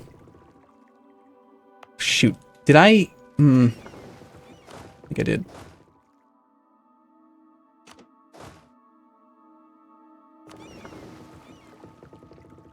No, he's just heading over to my other core. He's ignoring it. Okay. I'm not going to stop the core, though. I'm not an AI. The core is still saved, right? If I remember correctly. Yeah, it's still saved. The AI will cancel cores when they're being sieged, even though you don't lose progress. Doesn't make any sense why they do that. They waste monarch points because of that. And he's going to go after them. Well, Ligor is going to. We got to get up there right away. We can't, we got to suffer the attrition tick and get up there with these guys. We can be there on the 12th. With the maneuver guy, it's still the 12th.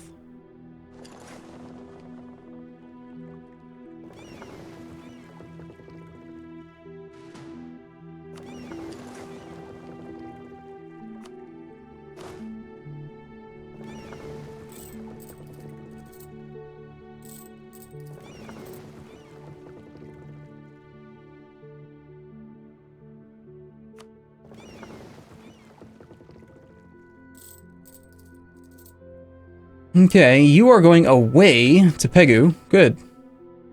And this 9 stack is going to engage... Oh, nice! We got the occupation. Sweet. Japan, I want you to have that. Please tell me he's going to continue to move in that way and just go fight my vassal in defensive terrain behind a river with his 3-4-3 versus my vassal's 4-2-4. Nope, he's decided against it. Nice job, vassal man! Good work. We've lost a claim on Salish. Doesn't matter. Okay. Straw poll for the best China miner. I mean, if you guys could... Okay, if one of the moderators wants to organize / put together, please do. Find out for me. The one I'm leaning toward is I want to release this guy. I'd rather not... I mean, I want the trade power, don't get me wrong. I really do. But right now, this node is currently doing the exact same thing. 91% pulls trade forward, and I mean, I could be steering away towards here instead. But I only have 10% control here. I'm just boosting the trade value a bit right now. Me having more trade power here doesn't really matter. It's already all coming out. So me giving it to a vassal means that while we might make a little bit less in trade temporarily because he's going to collect from trade here, it's still a 27 development province with instantaneous 0 autonomy. I love doing that. I think it's great.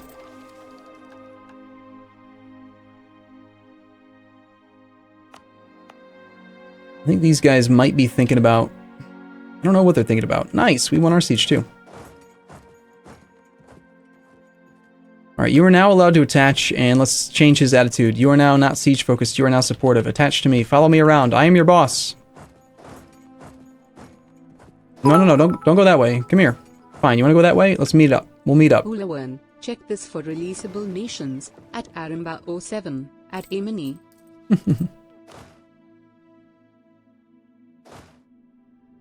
Love to get a blockade over there. There's still too many ships, and there's one heavy in there. Okay, don't want to land there, not while he's there. He is marching into Sukhothai now, which is our occupied fort. Which means, if we merge up, he'll be gone on the 21st. I can be there on the 15th. We just hang out for a second. My map modes get off sometimes, and then the colors go all kind of crazy. He'll end up suffering an attrition tick on May whatever. Alright, are you attached to me? Yes, there we go. Good boy. Good vassal.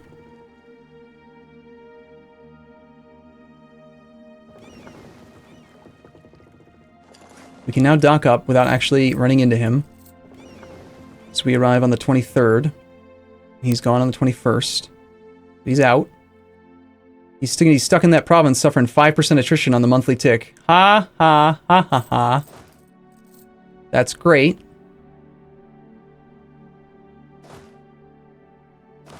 I want to make sure that this vassal stays attached, so I'm not going to risk... I mean, well, hopefully he stays attached. We'll see. So he's gone on the 30th. We're there now there on May 4th. I want him to be locked so he doesn't try to stop moving, so we're going to wait a day, and now we're going to go engage. Alright, and then these transports can come down here, join up with the primary fleet. These guys are waiting for some repairs. Most of them got their repairs. 99% is close enough. Everyone back out. Okay, best siege leader man should swap in actually over here.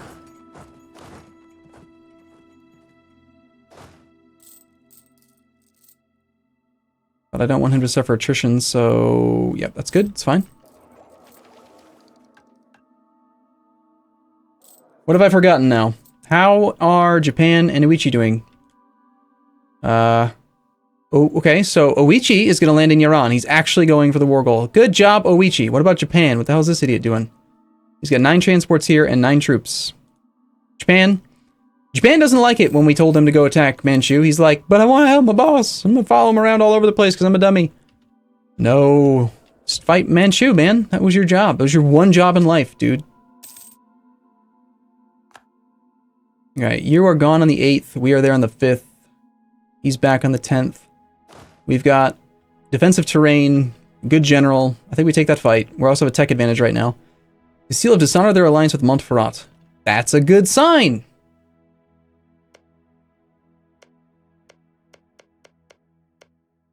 It's like the Brabantian separatists may have been put down. I don't see any other active rebellions.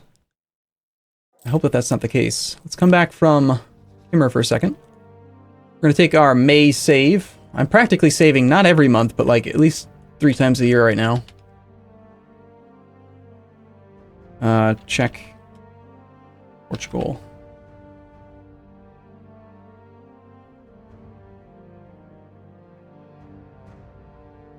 All right, so we got a vote. Let's see. How's this poll looking so far? I like the idea of releasable guy. I want one guy that is going to eat for us. Be clear. I want one guy that's going to... He's going to temporarily hold the coastline and some provinces in Canton and Hangzhou. And we're going to integrate him as soon as we possibly can, because I want it for myself. But we're going to have another vassal that we keep for a long time, and I want him to have the best possible ideas nationally for conquest. Things like military modifiers, discipline, combat ability, manpower recovery, fort defense, minus core creation cost, minus separatism, minus use of... Yeah, minus separatism, minus unrest, that kind of crap, you know? Things that make him really good at holding onto land. The other guy, I don't really care about his ideas. We're gonna do whatever with him. Culture map mode for Wu.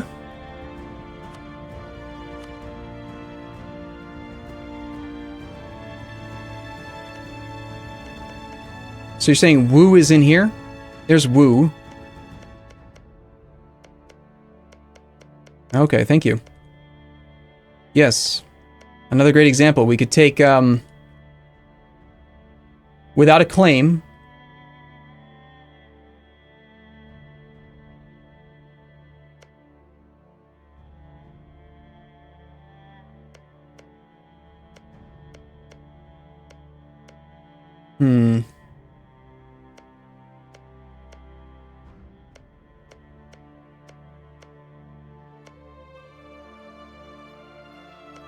Without a claim, I could actually fabricate on this province via colonization. I could send a colonist to Kelang, fabricate right now on Wenzhou. As soon as we're done with the war with Kimmer, which we haven't declared yet, I will have He, which lets me fabricate on Canton. So then I could have Yu and Wu as vassals. Northern guy, he's a little bit lower down here than I would like, but could be done. We could take the lower development one, and then return cores. Maybe instead of taking a high development province from Ming.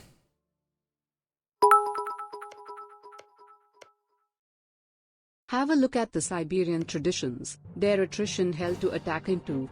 My suggestion for China is Wu, Hangzhou, Yan, Beijing, and Yue, Canton. Siberian ideas. You said, somebody said, Sidolf, I think it was you who said if you were interested in Siberian ideas for some reason. It made it sound like you didn't like that. This song is from Hearts of Iron 3.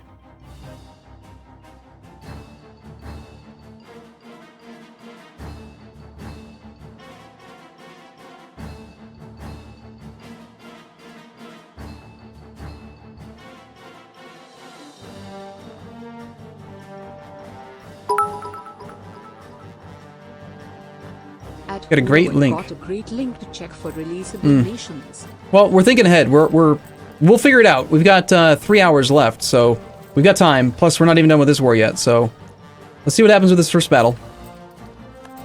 Okay, so 11, we arrived first. We flanked a little bit. Our cav are flanking. That's unfortunate.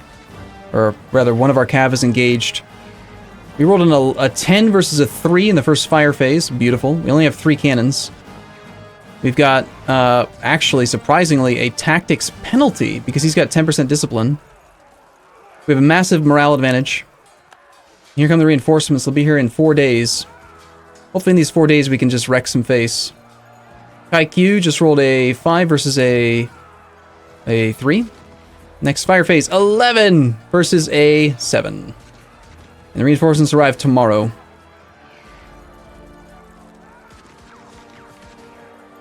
Ooh, that's a horrible roll. Oh well. I still think we're on track to win that fight pretty handily. And then meanwhile, down here... Damn it! Combined in the wrong general. Apparently N is not considered to be the better general.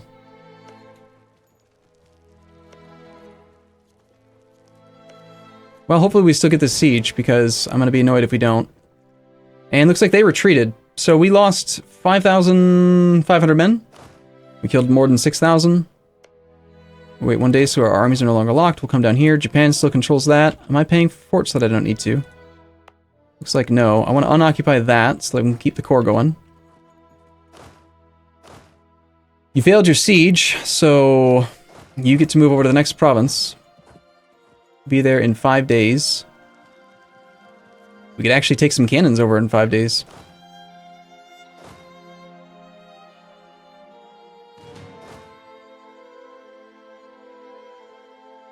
Tell you what, let's leave 1 cav behind to maintain siege progress, but let's take Key over there in 5 days and get the full bonus.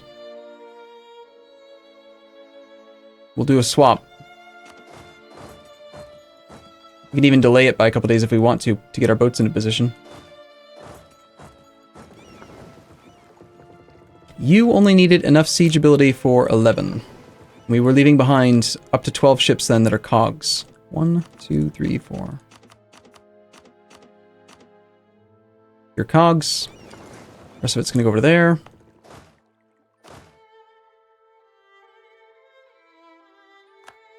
And I'm supposed to be checking again on Castile, because Castile just dishonored a call, which is a great sign. That makes... no, he's still at negative 12. Damn. What about a war with Tlaxcala? You're at 100% war score, dude. I know he's still got an army, but why not just go fight it? And then be done with your war. Shall we test this right now? Do you guys think we should just try declaring war on English Mexico to see if Austria declines? I don't really want to gain the piety, but I would like to fight England right now. England's still got this colony here that we could seize. We could do it sometime in the next few years. It would still be good. Austria's at peace right now. There's been more than 2. There's been a lot today, a lot more than normal. Oichi's still trying to land. He won't be there until the 29th.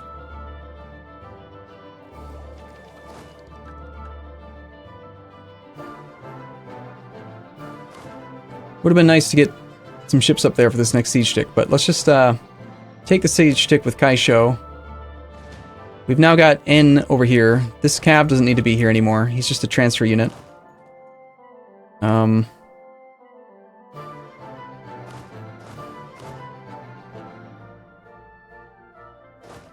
With that many cannons, we get a supplies shortage. Great.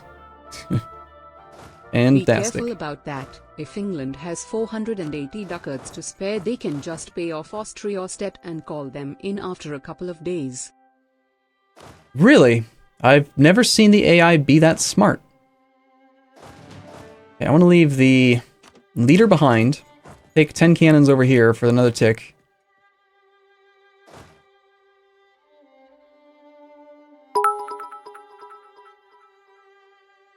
Are you declaring directly on England? Otherwise the modifiers might change. Yeah, there's a plus 20 reasons for Austria to honor the call when I declare directly on England. But I know for sure I declared war on England before, and Austria declined the call. So I don't know what's different about it, but there was something different about it. You know what I'm saying?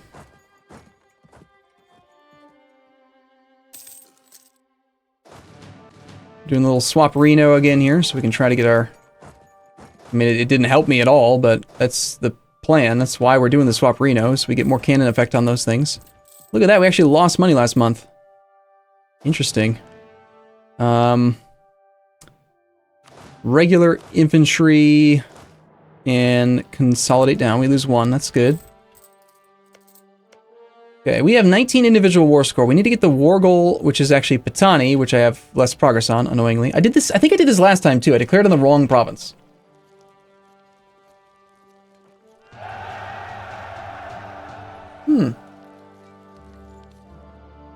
Yes, it's definitely true that terrain no longer reduces combat width. Absolutely. Oh, you know what it is? I bet our colonists just arrived, that's why. Nope. Why are we losing so much money? Mercs and reinforcement? Yeah, I guess it's just adding up. That between all that and the state maintenance. Alright, how are we going to get a stack wipe off on these derps again?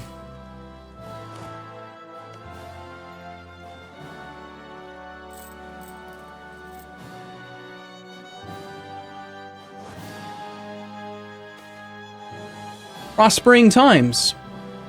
Sweet. And Mulmin, province we just conquered, is now going to gain some more stuff. Well, it's owned by the Dhimmi, so definitely base tax.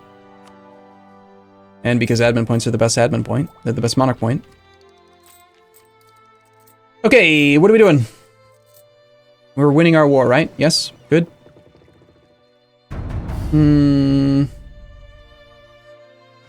Let's take half the navy forward for a second and see if we can actually scout out where they retreated to. You are allowed to attach this army, by the way. Rebiel, thank you for your subscription. And anyone else I missed? Zoltanos and Samich. I didn't miss Samich. I remember Samich's name. That's some nice Victoria 3 music. Or sorry, Victoria 2, excuse me. Whoa, Victoria 3, what's that? That's not a real thing. It's an illusion. So until we get the war goal in the capital, I remember him not being willing to negotiate peace. And I'm very concerned that this war, sitting on this overextension, is rather painful, and it sucks. I'm sitting on 16 plus... I've got 29% overextension that I can't release because I'm at war. And Japan and Oichi are not doing a good job. Oichi is trying. Oichi's not a dumbass. He's actually up there working. Meanwhile, Bob the Wall Builder is just like, I'm not going to do a peace deal or go fight that army in defensive terrain to relieve a siege with a breached wall. Bob the Wall Builder, man, I swear, you need to go and just have no focus for a second. Go fight that army. What are you doing? Stupid vassals, man. Stupid vassals! They are not smart. Oh, nice. We got Kada. Cool. All right, this next siege is in how many days? I want to make sure we have a good full bonus here. 6 days. We can be there in 5 days. So we'll take all 10 cannons, detach 1. We will pull some of these guys off. In fact, we're going to have an attrition tick no matter what. So let's just go down to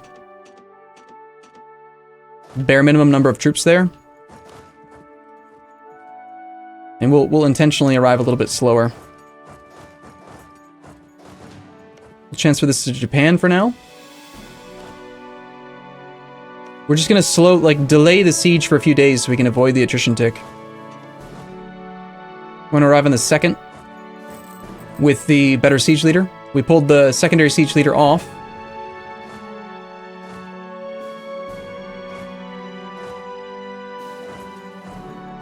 This guy can go merge up here, although you are bad transports. You know what? Bad transports I want to keep separate for the moment, so I don't forget that they're bad. I get the impression he's coming for me up here. So let's actually back off for a second to Pegu. No, not Pegu. Let's go to Sukhothai. 21, 24. Let's go to here. So what's the verdict? What's the verdict on declaring war on England and seeing if this thing does work as expected, like it did in the first war against England? Because again, if I declare war directly on England, Austria defends it, but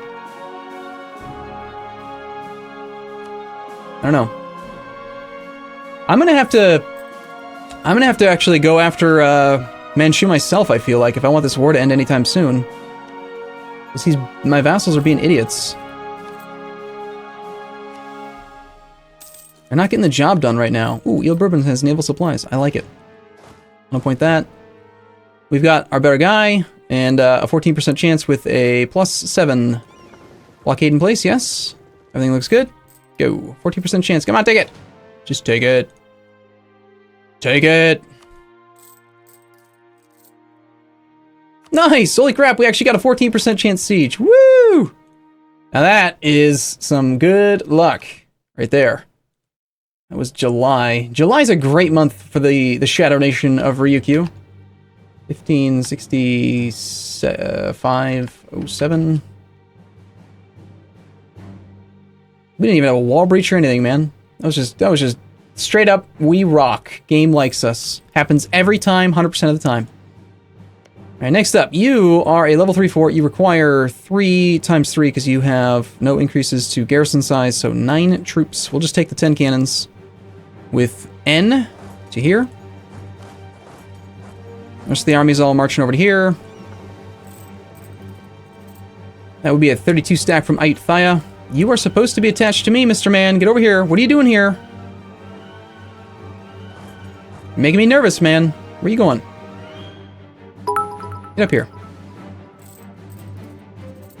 Then Austria will defend him as England will call him in on his modifiers. I'm fairly certain, I think, for the shadows. I'm fairly certain, I think. That sounds like how I normally feel.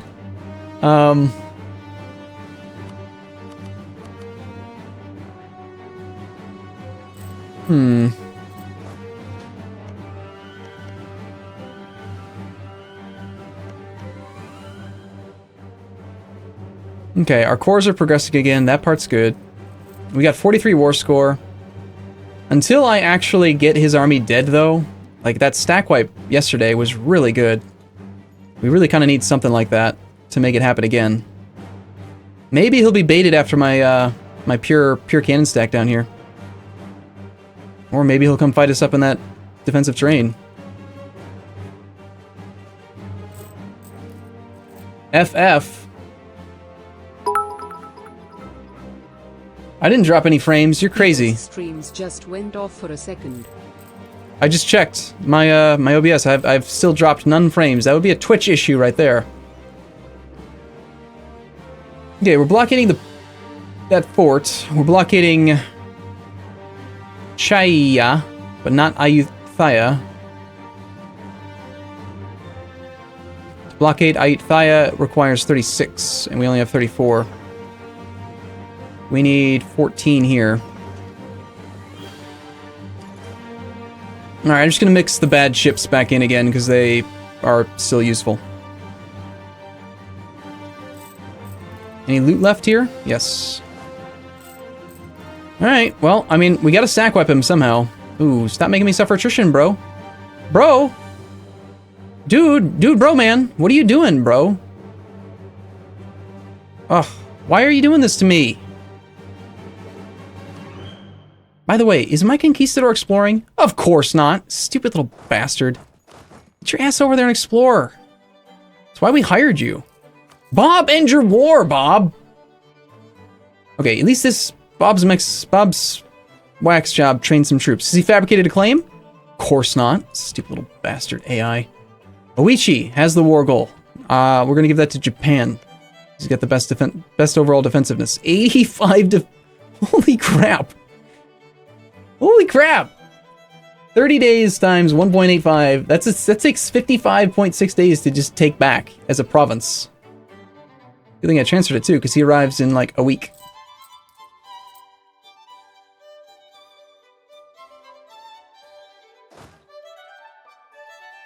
I mean, I put my higher maneuver general in charge, so we're not suffering much attrition. Oh, he's coming down here. He wants these cannons.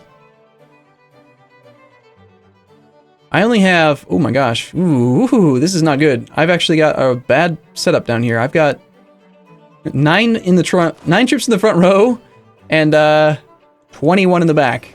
A little bit of imbalance. Just a small amount. Looks like these transports are not going this way. They're going to come back up here and pick up some more men. We may need to back off on this siege.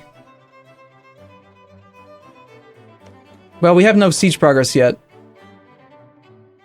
Yeah, I think we're gonna want to get out of here.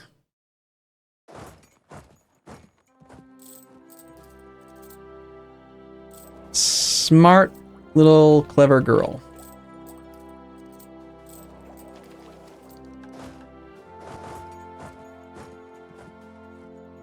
You know, honestly, we're just as safe in the coastal province there with the higher supply. If he'll stay attached to me like a good little derp, then that'd be great. Ayutthaya is still not blockaded. Why are we not blockading the actual capital? Why doesn't it choose that one first? It's worth the most war score. We have enough to blockade up to 36. So why is it choosing Chaya which is not a fort. And then it's blockading Nakhon Thung Yai. Again, not a fort. And then it's blockading Phetchaburi. Still not a fort. Blockading the capital seems like it'd be a bit higher priority to me. That's weird. We've got 18 plus 1. We got 19 up there. I'm going to send these transports over that way to help out in ferrying the other troops back. These 3 over to here. Check if Bob is using his diplomats to improve relations. Which Bob? Are we talking about this Bob? Yeah, great. Bob's wax job, totally improving relations with me and with Castile. Are you serious? You've got to be freaking kidding me. This guy has pure... He's at 0% liberty desire.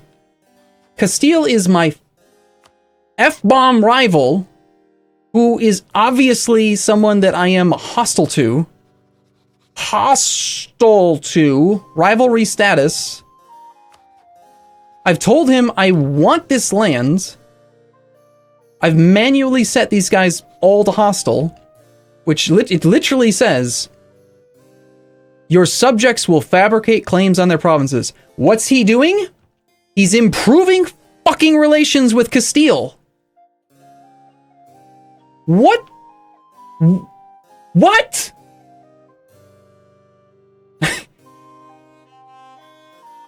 Why is he doing this?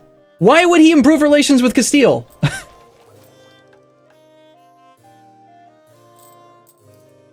Oh my god.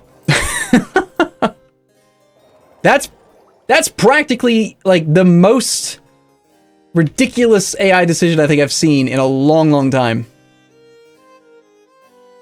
He has a his personality is he's an expansionist. The AI ruler will seek to establish colonies with greater intent. Yeah, right. He's totally fabricating claims with great intent. Have special objectives when starting wars. Look into replacing his governor. He's a naive enthusiast, which means he tries to win over people nearby. Underestimate aggressive expansion. Prefer to pick on someone their own size. Send gifts more often. It doesn't say anything in there about naive enthusiasts, which makes him want to do that. Why would naive enthusiasts make him want to improve relations? Besides, Castile's not nearby. I mean, yeah, he's got colonies nearby, but like, he's still an idiot, okay? Not happy with Bob's wax job. I'm gonna probably retract his subsidies. Replace his governor while we're at war. All right, let's do it. I mean, let's try it. I don't know, he's got a 250. It's not very good. This is something I've like never spent any time on. Die. A 422, a 242, or 224. How come they get better guys than I do? Obviously, we want a bureaucrat with more coring cost, right? More coring ability. We now have Emir I... Huh? Did I just do it in Mexico? Yeah, I did. Well, I'm firing him too, because he's too much of an idiot to actually end his war.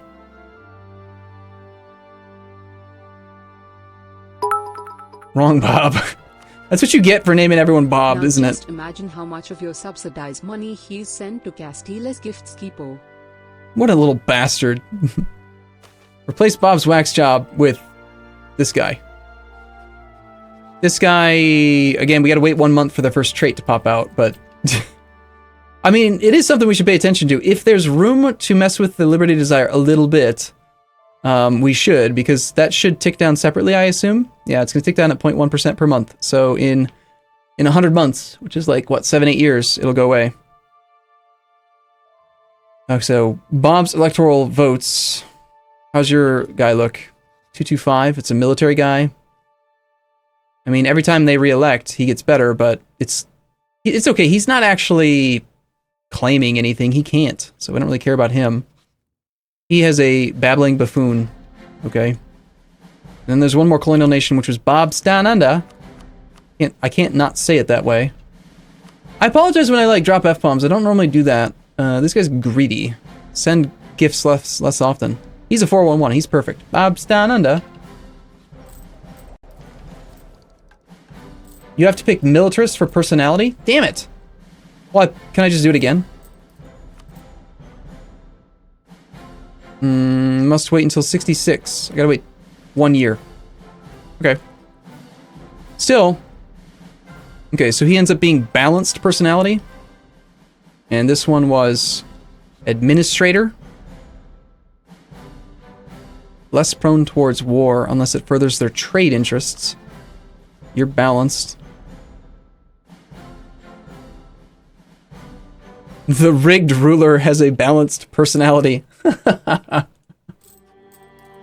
Oh, man.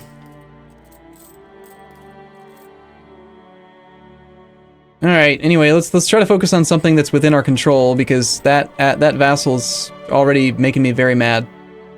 Let's wait a month and we'll see what happens, right?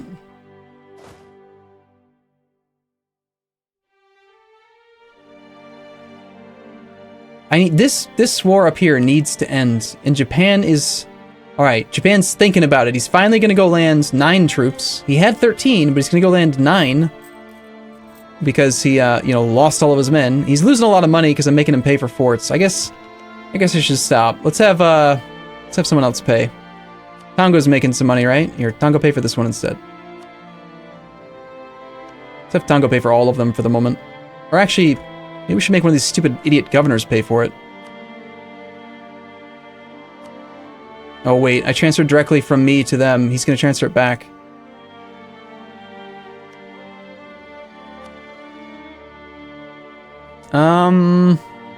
Oichi? I don't remember. I don't think Oichi has any fort defensiveness. We don't need fort defensiveness yet. Let's have Oichi pay for it. Damn it, I did it again. Ryukyu. Oichi. Yeah, he's getting 0% fort defensiveness. Okay, murder something. I want to murder someone.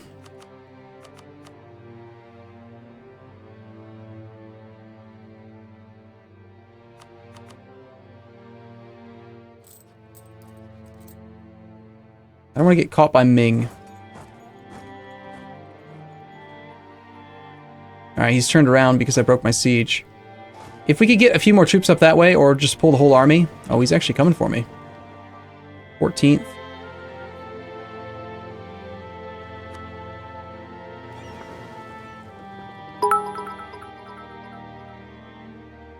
Murder Castile. What? Can we actually attack Castile right now?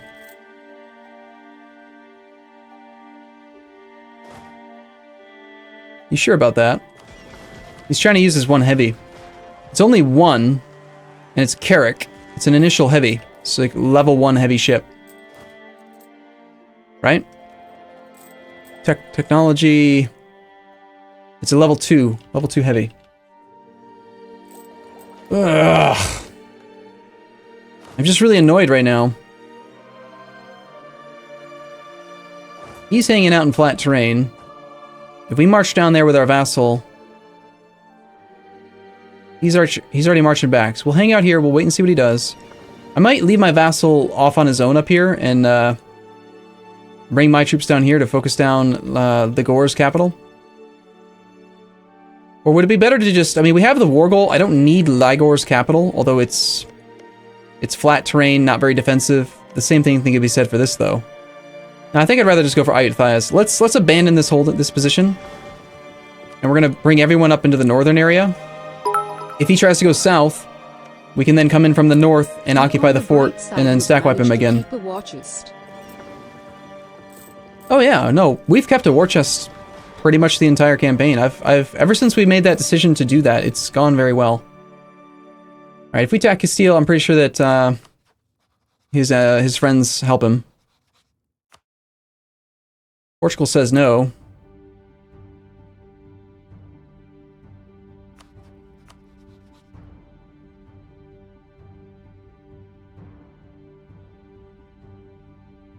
What if I don't think I can tell Bob's wax job to declare war. Because he doesn't have a colony. Or he's already at war. He has to be at peace for me to be able to do it. Apparently. And he's an idiot and he doesn't have any claims.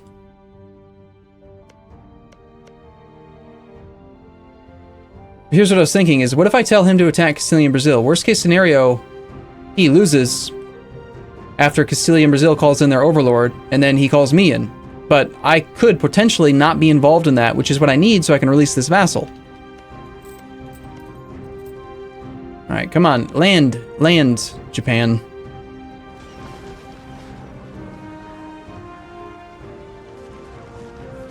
I don't think we've lost any ships yet. That one heavy is going to do some work, though. Nice roll there, Gen Terra, with your 9. Alright, do we retreat? I think so. I think we want to focus on getting our army up where it needs to be. So everyone, all boats come to here. We lost no ships. All the transports are on their way... Not up to there, up to here. Damn it, I told them all to retreat. Shatter up to there. Damn it!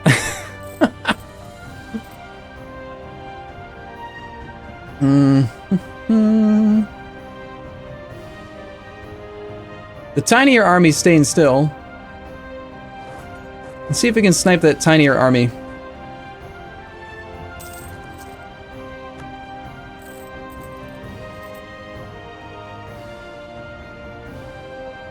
See, the problem is if I do, I have to attack. I want English Columbia. It's within coring range right now, I think. Yeah, so I could steal English Columbia from him and create my own colonial nation. I could do a lot of things right now in the New World. But if I declare these wars, I will be in these wars. What the hell are you doing, Bob? Who gives a shit if he has an army? He's probably waiting for full annexation, but like... track him down, you little bastard!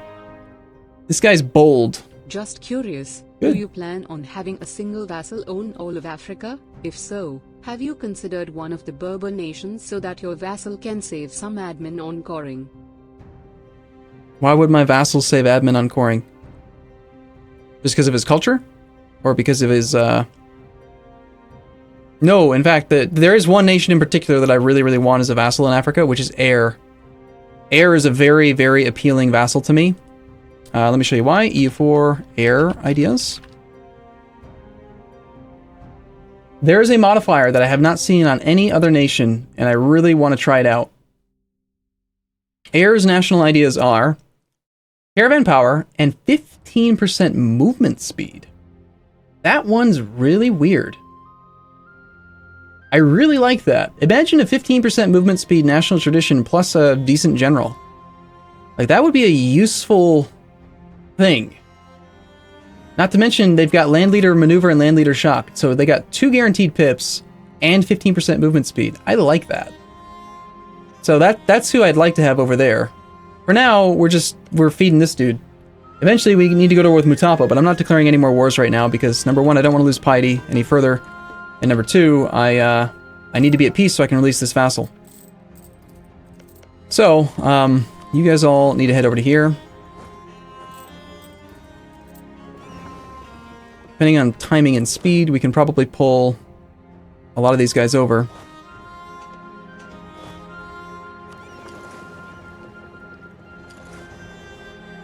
That looks good. We will try to go for this. 14th. If we do this, he'll stop, then we can go. We might now be able to catch him. Yes. Okay, good. Okay, so yeah, I don't think we... No matter what, even if there becomes a really good opportunity in Mexico, I can't do it until we end both these wars. I have to end both these wars. So let's do that. Okay, now, I was just thinking with Berber traditions, it might save the vassal some coring costs if they started with some of the Berber cores. Okay. I mean, that's fair, but, I mean, you know that they have Berber traditions, right? Plus 50% coring cost. Everyone, I think, in chat knows that that's a horrible idea. Like, no. Not an option. I thought I was probably going to reinforce, but this is flat terrain against a much smaller army to begin with. Oh, he's actually out of position. Lovely. He doesn't care about his vassal. Great. So this should be a crush. We are on the top. We actually rolled a 10 versus a 9. That's a big roll from them, though, too. He rolls it up Ugh, an 11 versus a 2. It's okay, though. We're flanking with a lot of cav. 6 versus an 8. Man, dude, stop rolling so hard, please. This is a little concerning because we're landing here. Let's land over here for now.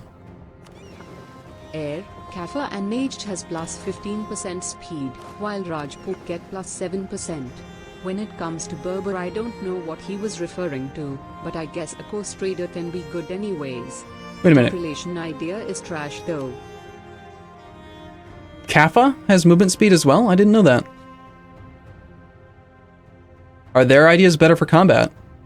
Do they... Oh, I know Air has the 2 guaranteed pips, though, and I don't think these guys do. And then you said Rajput and then Najd. I think Najd is... they're dead. I played as Najd once, but I think they changed all their ideas after that. So I don't even remember what they are now. Looks like we may have rolled well in this last phase. No, we never even rolled well. We just... it's fine.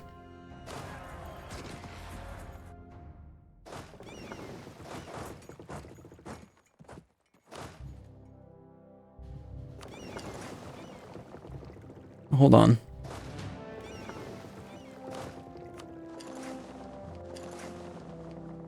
Should wait till the first. Air has 15% morale? Did I miss that? Holy crap. Holy crap. Yeah, not only do they have the 2 guaranteed pips and 15% morale. Holy, yeah, okay, yeah. No, Air. Air is a vassal. Whoa, wait, I just saw it. What? Ah, he did it! He did it! Did you see that? He did it! Bob! Bob the wall builder! He finally ended a war! Good job, Bob the wall builder. He's at peace. He took 3 provinces. He's a greedy little bastard. I like it. Please tell me, now that we've replaced your governor, you're no longer... No. Oh my god. I don't want to convert to Sunni, so Najd is probably a bad idea. God damn it. That stupid vassal. Can you believe it? That he's still trying to improve relations with him.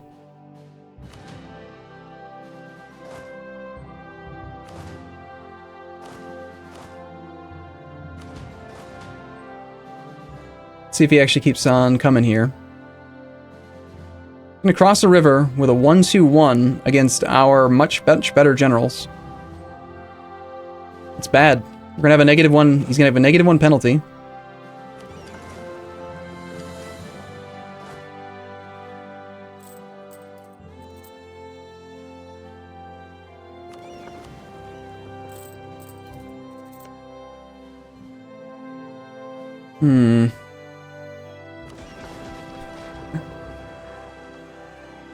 This is, okay, this is actually Uichi's navy.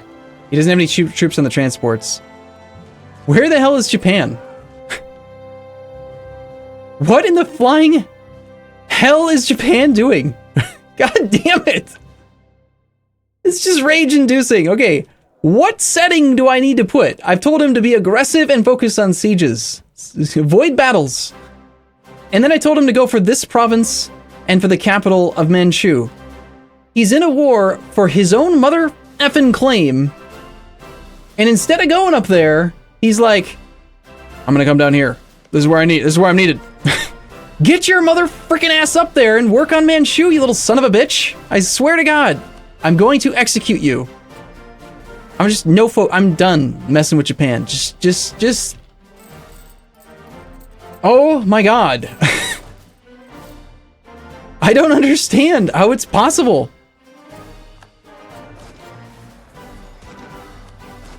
Does it make any sense to anyone else at all? 7 versus a 4. Thank you, yes. We're not getting flanked. That's great. We actually have a large enough army. And then a 9 versus a 7 in the first shock.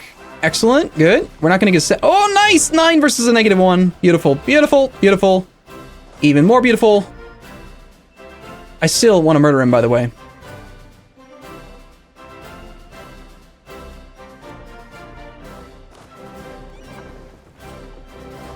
I'm going to put our siege leader in charge here, get him started on the siege of the capital, since we know that that army is going to shatter across.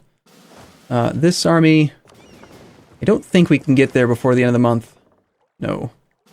So sadly, this army kind of needs to just hang out for a second, unless... No, we can't go there.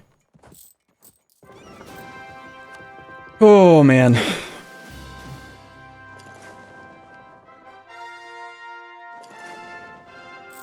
I apologize. I have sworn more in this stream than I think I've ever sworn in a campaign ever. But Japan is like next level troll right now.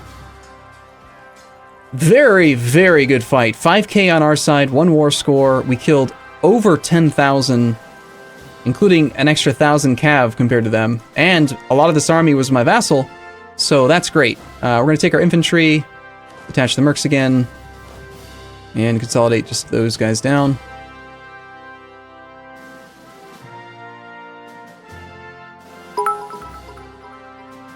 Man. Japan just wants to help you to avoid having to commit Sudoku in case you lose the war. Besides, did they ever know when to give up? Kappa, D, D, D, D, D, D. Okay. You need to stop. Yes, I know. It is. Filthy robot. He is it is. You. Honestly, you're not wrong. It is Filthy Robot. He is corrupting me.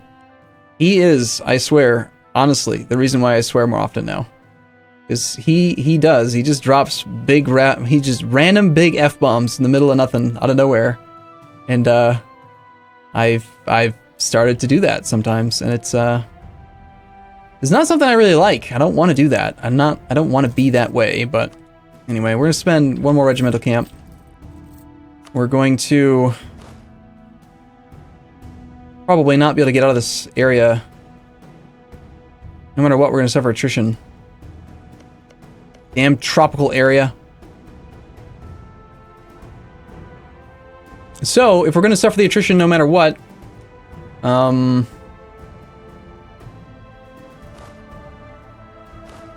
send the cannon that way, so we end up with 4 there. We'll send the majority of the army.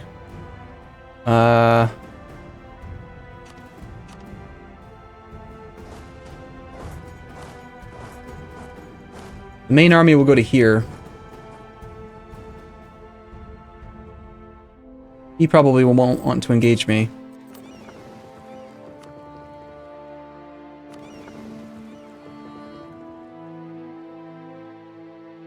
Here comes Japan.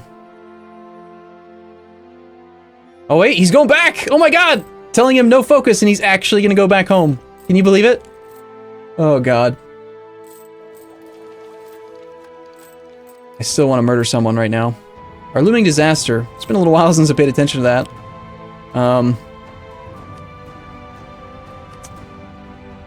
We're still progressing at 3% per month. We haven't had the thing decay or go away yet. When is that fire? It's in 65, I know that.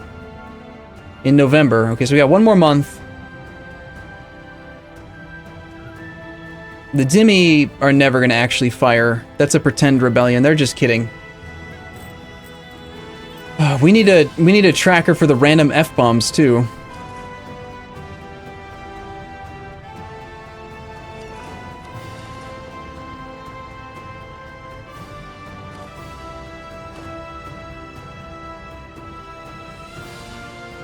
Alright, the total war score cost for this peace deal is pretty substantial if I remember correctly. And last time, I was going to take land from Manchu, and that messed up my ability to do what I wanted to do. This time, I'm not taking any land from Manchu, so we might be able to peace out Ayutthaya a little bit faster. Alright, now that that colonist is in place here, I actually want to bring him back. Start setting up the temporary colony here. Tomorrow. So 70 days from now, I need to get a claim on Ming. I can get 2 claims on Ming. If I want, I could get a claim on... I want a claim on Wu. And then honestly, we could just get a claim on Min. But if I'm going to get a claim on him, I would rather wait until the Khmer War to get a claim on the 27 development. Maybe I get a claim on an extra one as well. I don't know.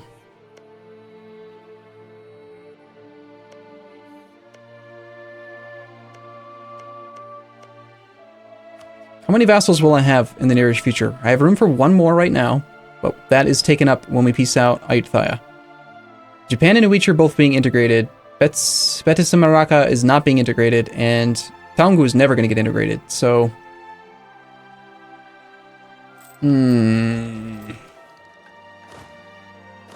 These cannons need to get over that way. Not all of them, though. One can hang out back here.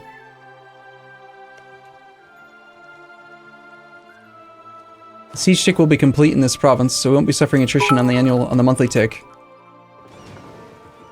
Could you check the military and navy ledger plus great power overview so we can try to see clearer what you might be walking into? D. With which? We're not walking into anything yet. I mentioned we're not going to actually be doing any peace until after, or any new wars until after we are done with this war, because I have to be at peace to release my vassal. So even though I want to attack into Mexico, we can't properly assess that yet anyway.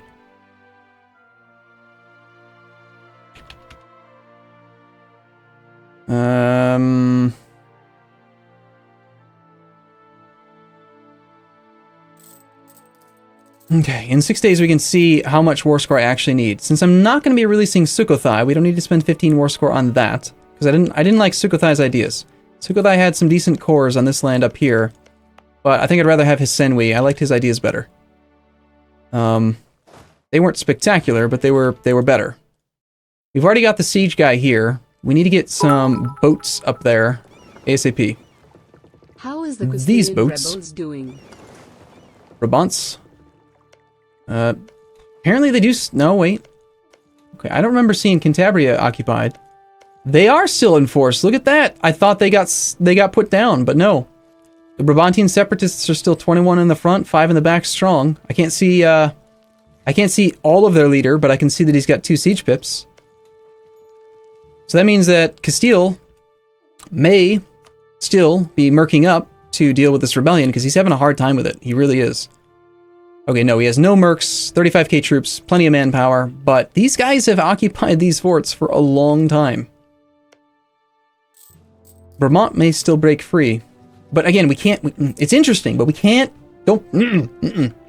we can't go do that yet. We gotta get to peace. It's gotta happen. We might as well.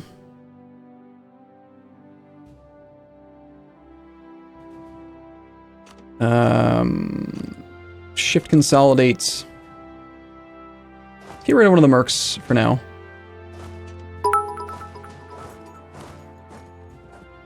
Kill 'em all dead, you beautiful bastard. Hey, it's Fashat's Sherd. I haven't seen you in a while, man. How's it been? How you doing? Pull this cav off, because we don't want to siege with the cav. We don't have to. We decided we are sieging with, we need 11 units here. I can pull this guy off. The Schützford. We've had a repair. These guys can all head out to the Gulf of Siam as well. How damaged are these 3? Close enough that I just want them to go now. Or at the very least to move to a different port. Move to Pasai. You can actually get there really fast. Can you get all the way down to here? No.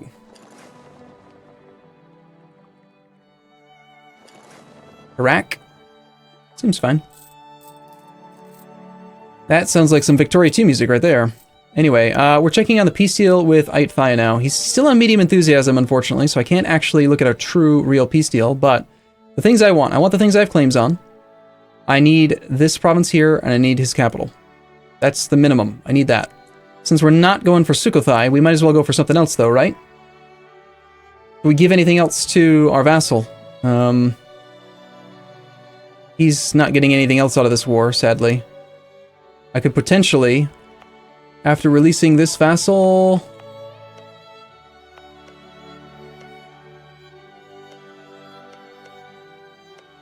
we could just give him Sukhothai.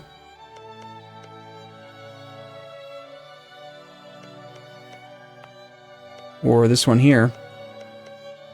Since we know that that is a doable peace deal. At 100%, I can demand that.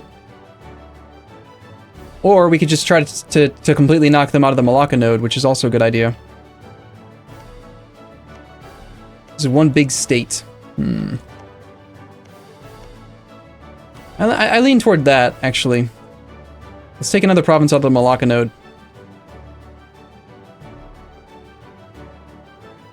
So Thaya would be upset. Pegu, who we have a truce with. Longjiang, don't care. Mongyang, don't care. Kimmer, don't care. Don't care about any of them. We are the Shadow Empire. We are sneaky. Our aggressive expansion bothers no one. Why are we losing so much money?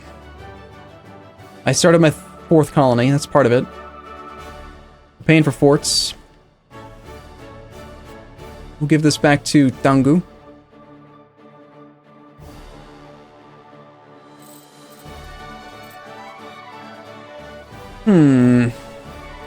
Yeah, I like that peace deal.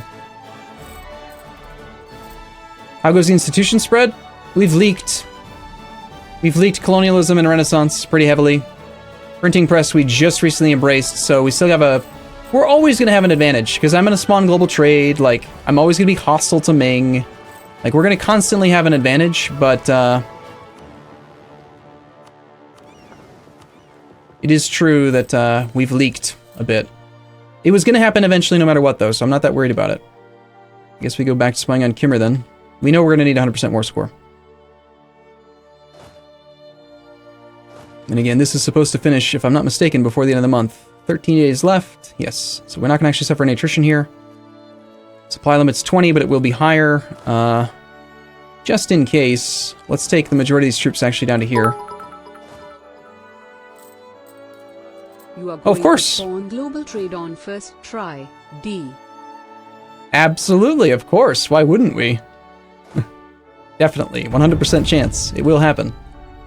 Alright, so we have our stuff. We need to pull the infantry off. -1.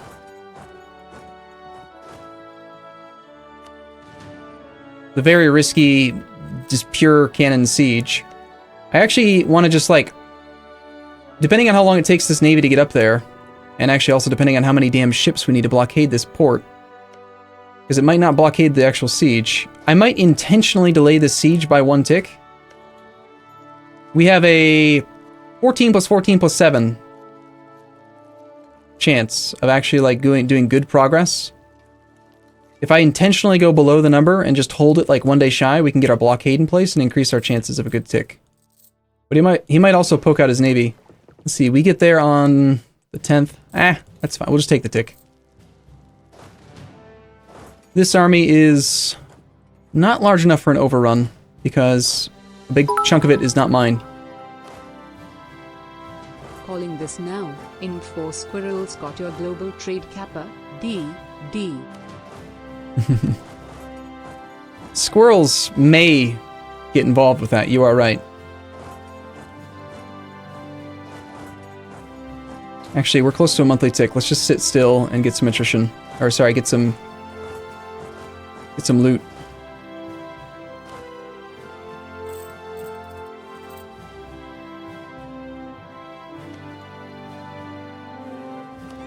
Okay.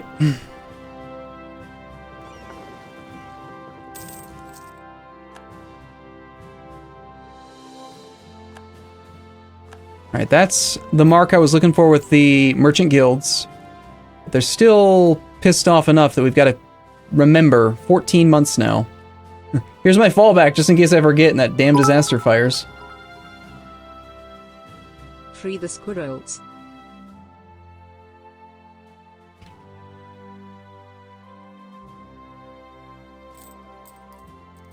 Alright, Ayutthaya.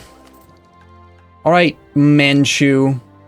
We're making gains. Does that mean Japan's actually going to go up there and land? Nope, it's just Uichi. Uichi's going to do all the work. Japan's going to sit here and repair his ships. I hate you, Japan. I freaking hate you. From now on, we're not going to have any more vassals. No vassals that have freaking coast. They're not allowed to have any coast anymore. Disloyal officers, or we can piss off the Dhimmi. We lose influence from the emirs, which is actually good. Don't care about the emirs. Oh, the Dhimmi gain influence. Okay, that's actually good for me sometimes. They're currently at 80%. They lose a modifier in 87, 75, and 90. So we don't lose a modifier for 10 years. And they're already ticking up. I kind of can't afford to take that. Ouch. How is the integration going? Slowly. Telkus. I'm gonna actually take the yearly army tradition. That's painful though. It's not really designed to go fast right now. It's just 2 per month because we're overextended and I don't have a Diplo Rep advisor and we have annexed subjects right now, but we're just building it up. At the beginning of the stream, I showed a number, the actual target. I'm planning on finishing all of administrative ideas before their annexation is complete, so we spend fewer overall Diplo points. If I have to do some nonsense where I like scootage toggle to make them disloyal so that we don't integrate them, I'll do that. We're going to get them right up to the exact amount of points that we need. And we can't actually get there. He's going to come fight me.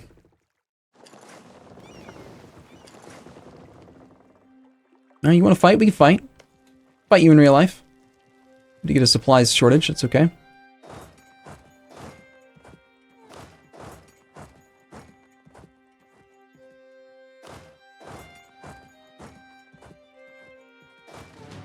It's a rather sizable number of troops now.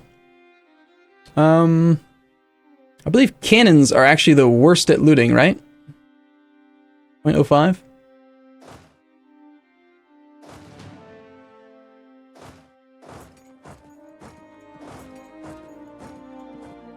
Take me more than a month to get back. We'd suffer attrition if we went right now. And we're gonna end up suffering attrition if I pile too many troops into here. Split in half, take half over to here. Actually might want to go the other way. Go up that way.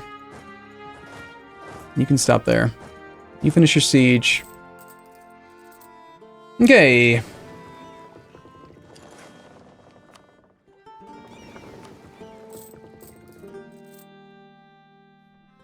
That's the attrition tick, but it shouldn't actually happen because we're gone by the 30th. Next siege tick is in 4 days. I do have my 30 transports. I've got these 12 that are supposed to be coming this way. I don't remember why they're up there now. They're not in the right place, I can tell you that much.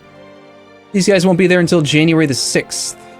Plus 1 day. So January the 7th. Which is 4 plus 7 is 11 days away. That's a third of it. I think we just take the chance. And watch us. God damn it! I was about to say it. I said, watch us. I was going to say, watch us get a disease outbreak. Son of a gun. Thanks, game. So kind of you. You guys suck. Stupid game.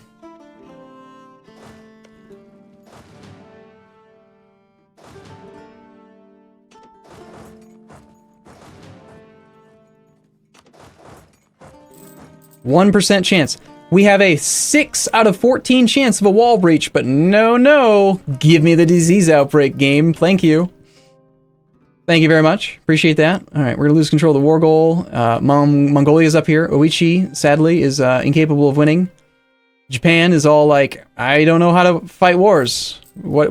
I don't understand. Wars are hard. I hate Japan so much. He is the worst vassal.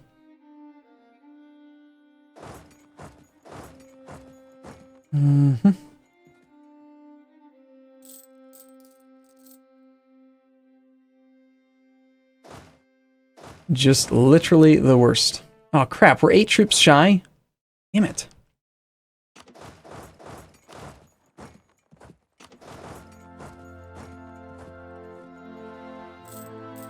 Everything that can go wrong will go wrong.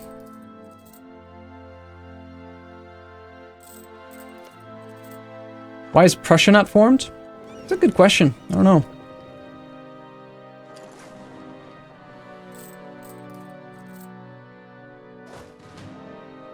Come on, N. Roll something decent. A huge treasure fleet. Hostile privateers attacked the fleet, stole 16 ducats. Oh well. Something about the Netherlands. The Brabantian separatists want free. Wouldn't Brabant join the Netherlands if they did rebel? If they succeeded?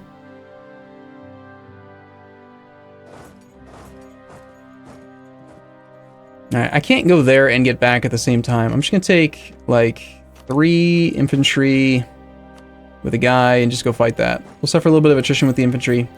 But I want to siege down those other 2 non-fort provinces. What do we get? Okay, we're just now making progress, or did we actually get another disease outbreak? Because if we did, I'm going to kill something. And then you have Sunda and Kilwan pacification experts. Like, Sunda and Sulu, or not Sulu, Sula and Siak both did a great job for me. They were all over the place. I loved them. And sadly, I integrated them. It reminds me of Sulu. I'm supposed to be murdering Sulu. Might as well get that taken care of. Not to mention I can get negative piety from that. Alright, my colonist probably arrived a while ago. Yes, he just arrived. Good, okay. I'm gonna just take the claim up here. I want to get a claim on Wu. Wu's got claim cores and stuff on all kinds of really juicy fat provinces up in this coastal node. I want to get these cores so that we can take that land for cheap in the next war with Ming for low stuff. So I'm going to take a cheap claim on Wenzhou so I can just take this in the war with Ming and then release Wu from there. Then we're going to cancel our colony. And then we're going to cancel the colony completely. Then we're going to find a colony that's close to being done, and we're going to send our guy there so we can stop having 4 colonies, because we're actually kind of low on money right now.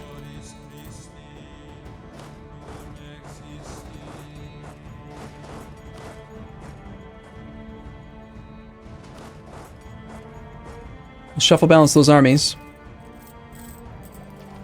We're at 60% war score now. I wonder if I, okay, so that's with that port blockaded.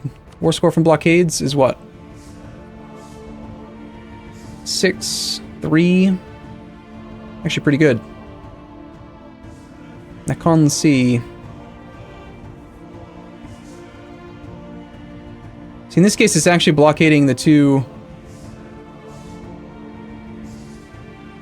It's blockading both forts, but earlier we were not blockading Ayutthaya. Now we are. I don't understand the math on that. It doesn't make any sense.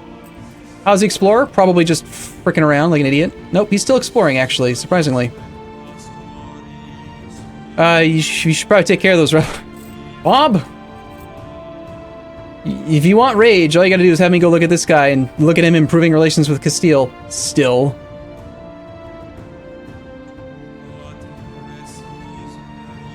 You could be fabricating a claim on Arawak right now, but no. God damn it. Alright, we need to declare a war on Sulu. I have no CB. Holy crap.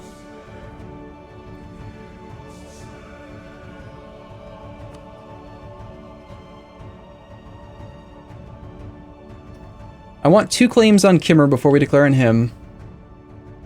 I actually have enough already on Ming. Let's wait 1 month, then we're going to start fabricating on Sulu. My claim expired. But he does, when he finishes his final idea, he'll start colonizing. He will be a Filipino colonizer. He's like, what, 5 ideas away? But I just don't want him to, I just want to get rid of him. He's got trade power in one of the nodes that I care about.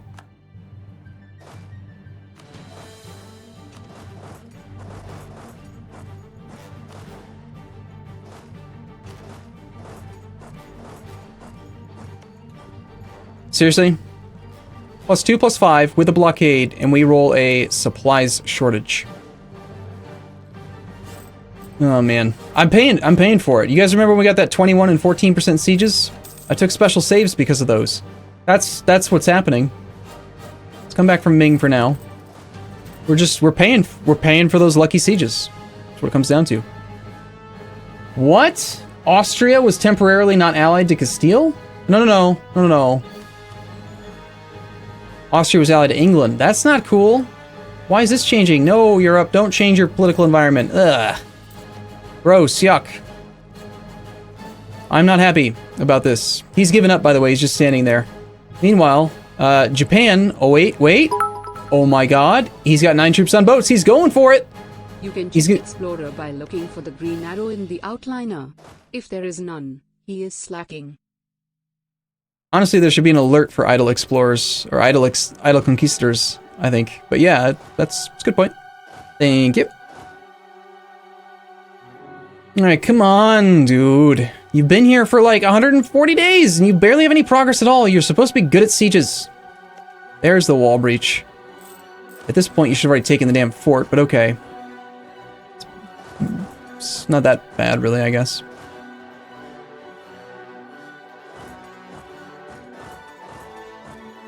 You're gonna go from there to here to here to here. No, I physically can't get there, can I? All right, just stay here. Just stay where you are.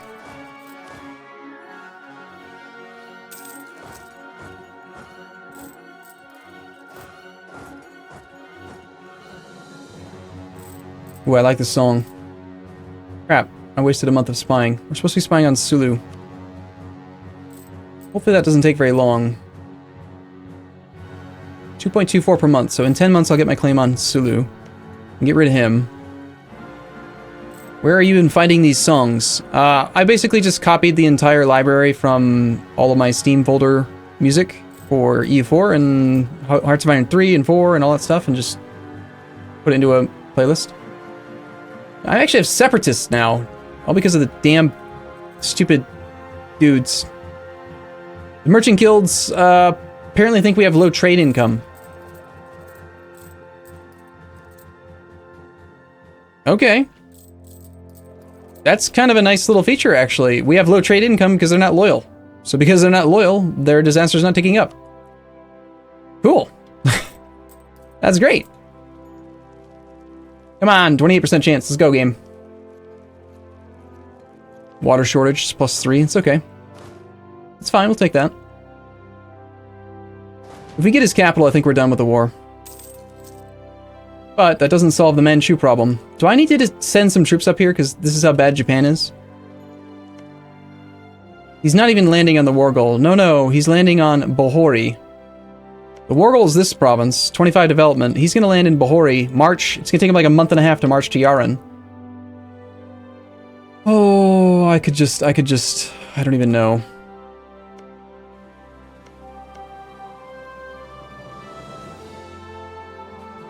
This guy's actually got 2 siege pips. Let's tell Oichi to go here. Maybe he'll listen. Don't take the level 2. Take the capital, man. It's easier. It's not defensive terrain. Look at this. 29% defensiveness versus... Alright, I guess this actually has pretty good defensiveness. Why? Oh, it's war score. Sorry. 24% defensiveness versus... 24%. It's the same defensiveness, but it's only level 1 versus level 2. It's not defensive, so you have... It's easier for you to take. You should be here! You should be in Giran, man. I just can't. Can't rely on my vassals. They're too stupid. They're not smart.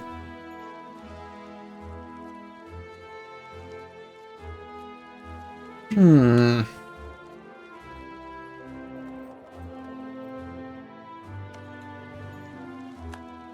many more times do you think the siege will fail? It's fine. Do we want national tax modifier for 5 years? Or do we want a temporary colonial enthusiasm? Yes, we want temporary colonial enthusiasm. That'll make me more money than the other one because it'll finish one of my colonies sooner and get me off of 4 colonies. We're spending 18 ducats a month right now in colonies, so... He's still not marching. He's just gonna let me siege him out now, I think. Will this province be enough to push him over the edge? Not with him having an army. You can't really take 100% war score unless they have, like, no army at all.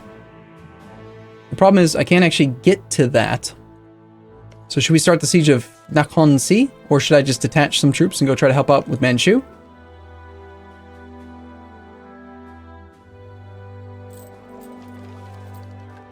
I think at the very least we should get started on this other siege. Takes 9 troops. It's a level 3 fort, so we would like to have multiple of 2 cannons. 1, 2, 3, 4, 5, 6. I'll take 4 cannons from here.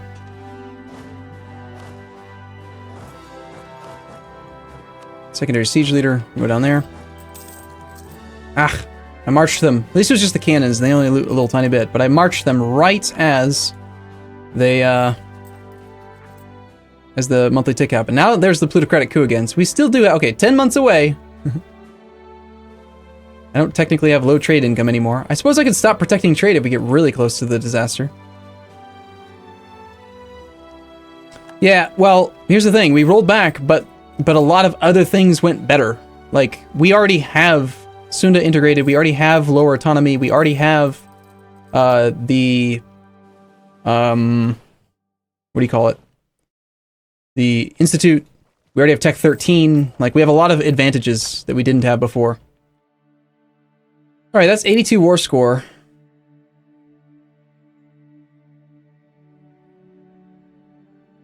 Of course, Sulu knows that I'm spying on him because he's a little bastard.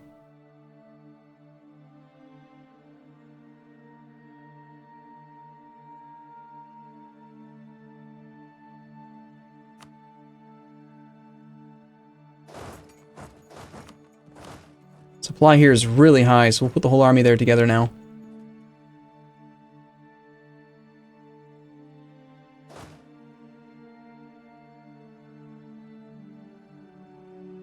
Okay, we have 82 war score. Let's take a save. This will be our pre-Ayutthaya save. 1966.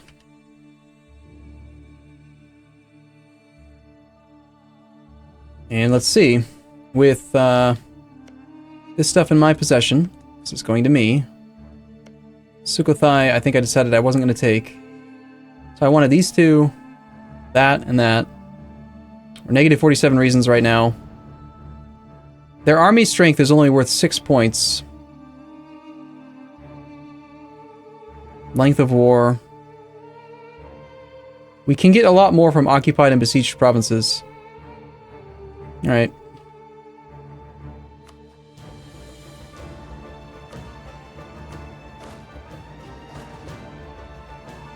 One more good battle would do it too, but I can't get to him.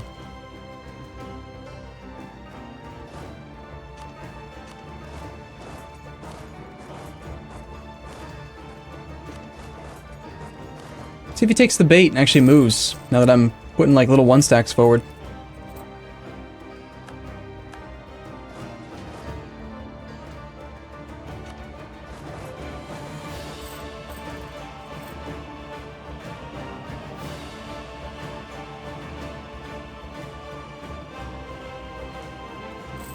How many times have you tried this achievement?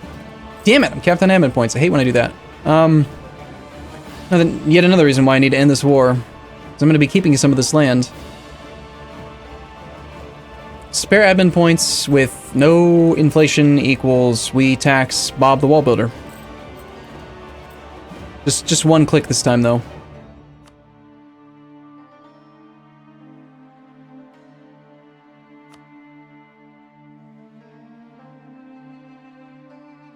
I don't think he's going to come for it.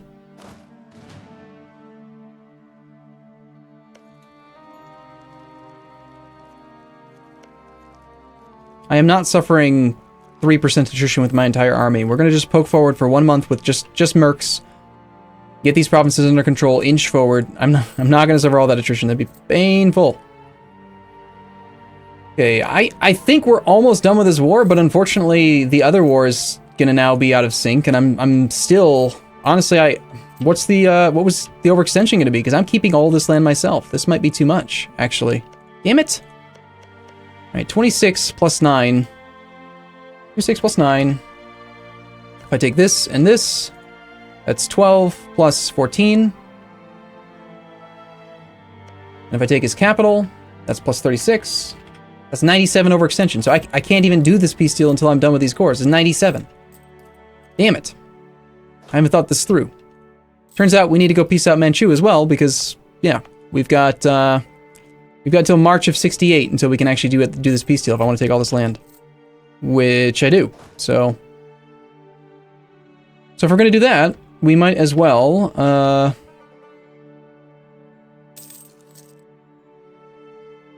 send some troops north, yes? Gen Terra. Do you have any good ships in here? No. We've got all of our combat cogs up here. We're about to knock the Navy out.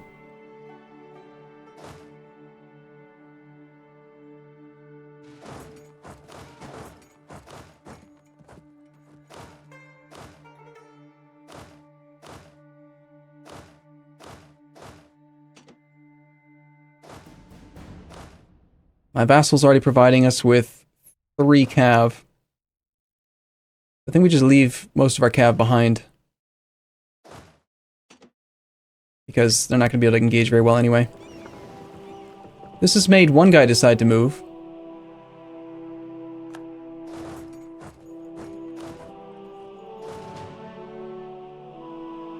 Oh, there goes the other guy deciding to move.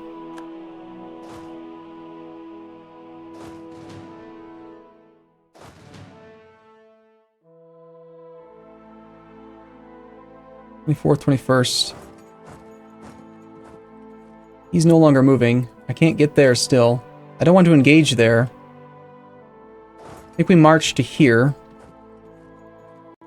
Check supply. We don't have enough supply for that. Vassal's providing the 3 extra cav to take us to 4. He's providing 6, so we've got 16 infantry, 4 cav. That's 20 in the front row. It's a bit light. I think we detach a few of our cannons.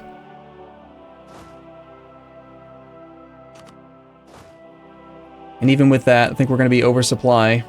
Plus we got an infantry there.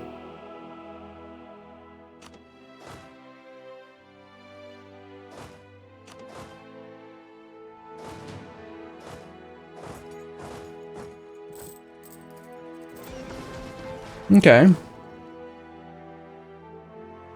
The hope is that I can threaten him out and then maybe fight, I don't know, somewhere else. Wait, what? Wow, the unit weight that it calculated was way different.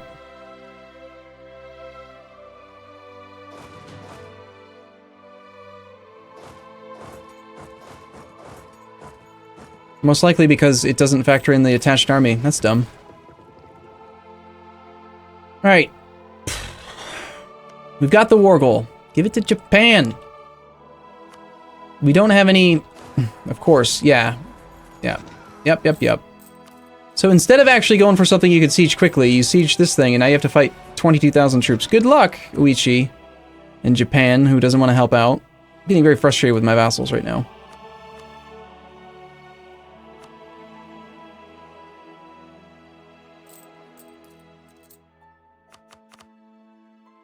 Corruption's currently decaying because we're ahead of time. Actually, we're the ones that are rooting it out. I want to root it out the bare minimum amount, because I don't actually want to pay for it, because we do have ahead of time bonus. Come on, cogs, do your job, do your bestest.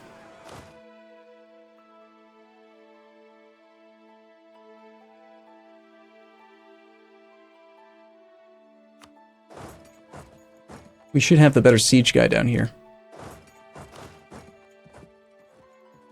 Nice disease outbreak, of course, of course!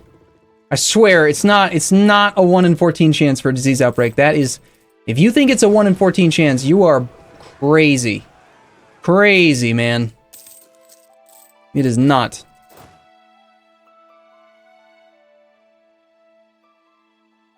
That was delightful. That was a delightful attrition tick of 3.6% on, like, pretty much my whole army. Because the game didn't tell me the truth, and I hate the game sometimes.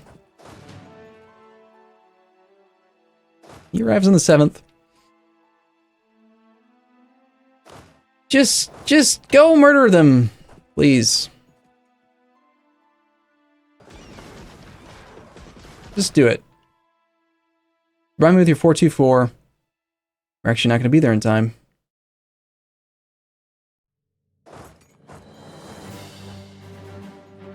Well, it's defensive terrain either way. Fine, we'll fight there. I don't care. Go. Let's combine everything all together if we can. Nope, can't. Too late. We're already merged. We lost the transport. Wow.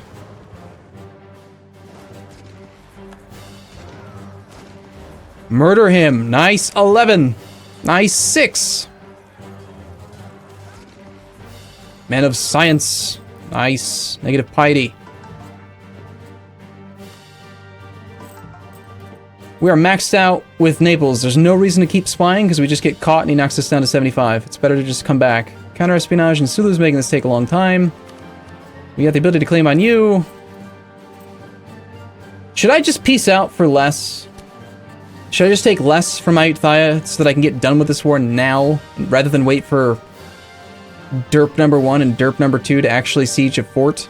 Because they're going to take forever to siege this fort. In hindsight, I should have either, I don't know, messed with the Japanese stupid interactions setting ages ago and hoped that he had actually gone up here. or just never have declared this war, because he has basically not ever participated in this war. He's still... Where in the hell is his army? Okay, he's actually got part of it here. He's got 4, 2, and 3. So that's 9 stack of Japanese troops are over here. They might actually win that fight. But it's taken him... We declared this war in 1564, 2 years ago, and he's finally got troops right there, even though it's his claim. Makes me mad. But yes, it looks like they might actually win that battle, which is amazing because they actually do have some siege progress too, but it's a little bit. But they are turning it around. They got cannons in the front row. It's a bad roll right now. 4-2-1 versus a 2-1-3. Discipline, morale, tactics, major tactics advantage. Pretty good advantages all around, but... So what do you think? Should we peace out for less? And just not wait? These ships are just dying. These are my old ships. Arumba calculating. What gives you the best long-term advantage? Less than 3. Recalculating. I love when battles end right before the end of the month and you take like more damage from attrition than you take from the actual combat itself. It's great. I love when that happens.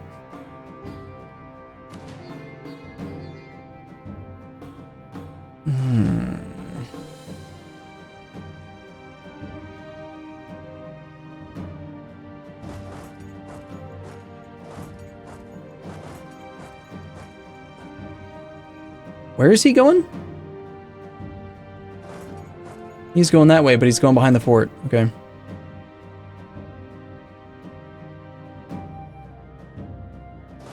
I could temporarily hijack this guy, but that's only going to give me 1 less supply weight. We're going to suffer, yeah, we're going to suffer 5% attrition tick.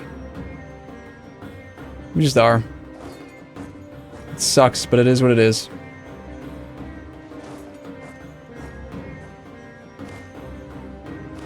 So if we're going to do that, let's just set up to siege.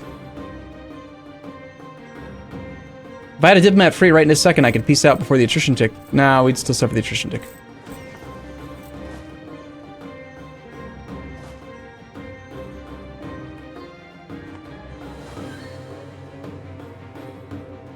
Let's leave behind the cannons and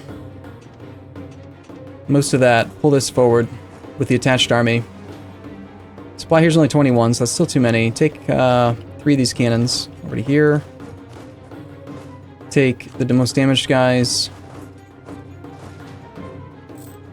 We lost 1 transport. Do we sink the heavy, I wonder? That was so painful. God, that hurts. Is it still possible to get the Arumba t-shirt? Look at that. We killed 7, 8, and we only lost 1. It's pretty good. Oh, nice. He's retreating to that province. We can actually knock them out again. We'll get a tick of repairs. We will dispatch a merc to go siege that. We will, now that we have that occupation done, we will grab these guys plus... I'm completely out of manpower now, so... That means I can't reinforce my cannons, which sucks a lot.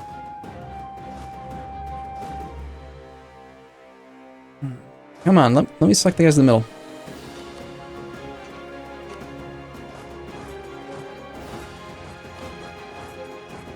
Get those 2 going.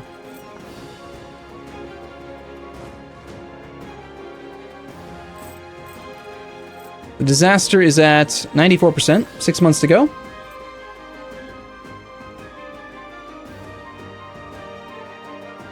Pull a diplomat back from Sulu for a second, or rather from Kimmer. I'm leaning right now pretty heavily towards just taking the peace deal because I don't want to... I don't want to go over 100% overextension.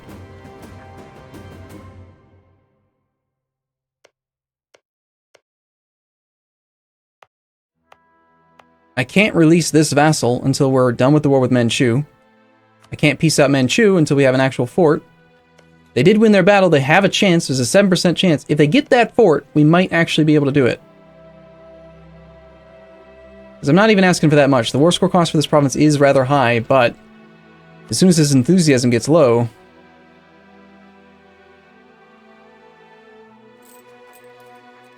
I guess we can hold to it for a few more months.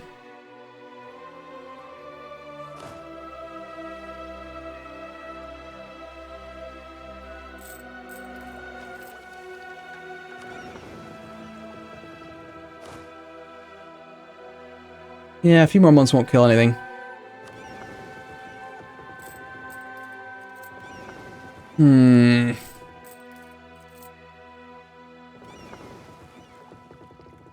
This navy should be down here.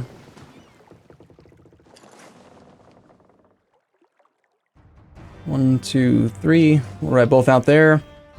We'll go back to spying on Kimmer for another month. Don't think they're going to march while they're on low morale. What happened in the last 45 minutes? I don't know. Haddock, I don't know. Less than I would have liked. What had I done with this guy? Oh, I brought him back from Naples. That's why he was gone for so long. We have very little time left. 6 months to get rid of this thing. I need to get an army down so we can retract the gold mine. That should do it. If I retracted the gold mine, would that fix this problem right now? Not quite. Is it protected by a fort? It is. Let's see if we can just make this problem better now so I don't forget.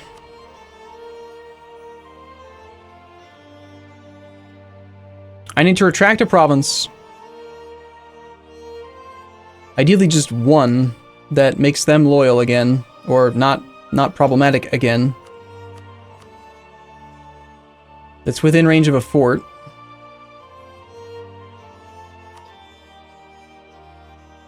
We could revoke Bruni. Makes them very upset, takes them down to 78%. And the fort of Bruni is level 2 coastal, or it's level 1, so level 2 fort on the coast. It's got 8% defensiveness. Oh wait, there's no fort in Bruni. What am I talking about? Why did I think there was a fort in Bruni? There may have been one at one point. I might have deleted it recently. Okay, what about? Well, up here? How many forts up there? Does it have to be this one? I don't want to revoke that. That's a good province for them. But I guess it does have to be that one, yeah. Damn. It's going to make the rebellion bigger because it's a higher development province. Whatever. There. No more rebels. No more disaster, rather. Well, no more disaster that's going to actually have a chance of firing. Alright, we get a monthly recover tick on this. We grab as many of these ships as we can. I'm capped on an admin again because I still haven't ended my war. Bob the Wall Builder pays for it.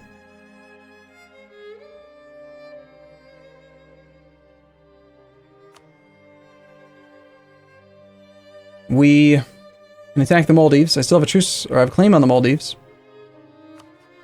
So long as we're at war, we might as well keep on declaring war on these little bastards.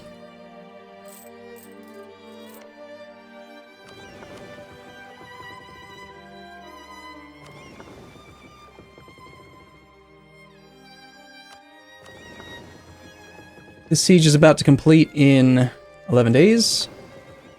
We can go over to here.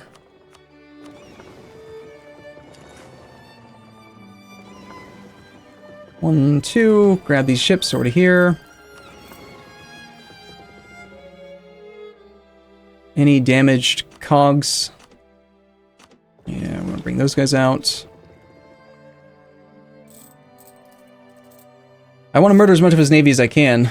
Hey, we just got a siege. You see that war score just jumped up? Yes, they succeeded! I don't want to pay for this. Japan, it's your job. Idiot. They will not give up yet. We're so close, they'll actually do it. Nice. Sweet. That's so good. We have a little while for this naval battle. We're going to probably miss that next blockade. We have too many ships for the actual combat width. We need to sort by type, get rid of any cogs. Hide them up in there. We end up with 30. Our combat width ready to engage this 15. So it doesn't have any light ships, hopefully, in the next thing. Now that siege is done, we can move forward, yes. Yes, we can. This army will move over by half. You can come over to here. We have enough war score that we can definitely end this war, and we only got 3 ships. Damn.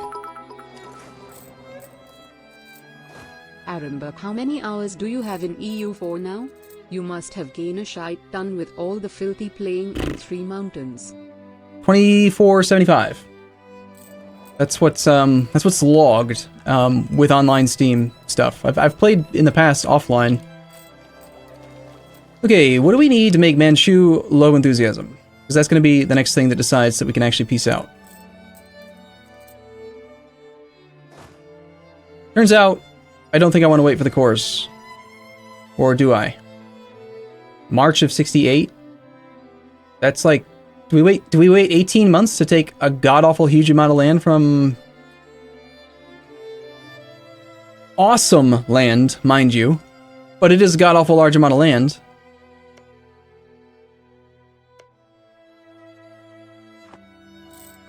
I think we do. I think we wait the 18 months. Do we? I don't know. I can't make up my mind. This is where like I get like I don't know. I can't decide. Should I stay or should I go now? In the meantime, I could wage war against the Maldives, get my piety even more negative. That'd be cool.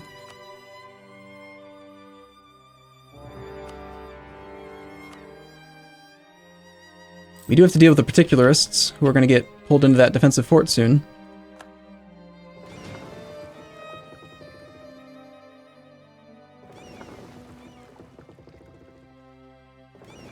How many transports do I have right now?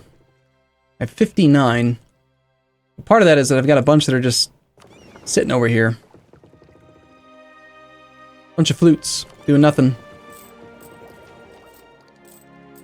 They need to be there, though, in case I actually use that army against Africa. I suppose, is there like a... I have an idea. What if I park this army down here?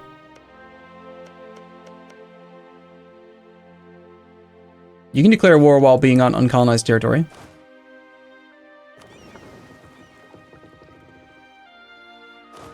Yes. But I kind of want the boats down here for blockades, too. And so I can invade Mombasa. No, that navy needs to stay there. Yes, I've built shipyards everywhere. We have so many shipyards. We have more our shipyards blot out the sun.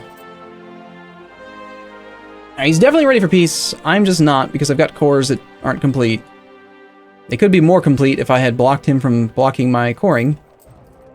The only disaster that's building up right now is the people that don't matter.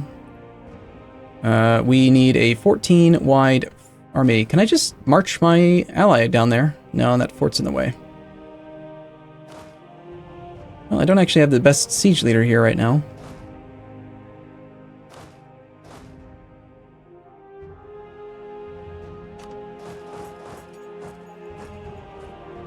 I think I put the best siege leader in charge and then it undid it. Because it tends to do that to me.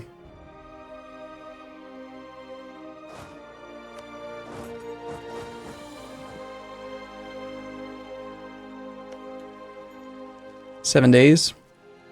Let's temporarily trick the game into thinking that we don't want the siege to happen by grabbing two troops and just saying like hold for 1, 2, 3 days.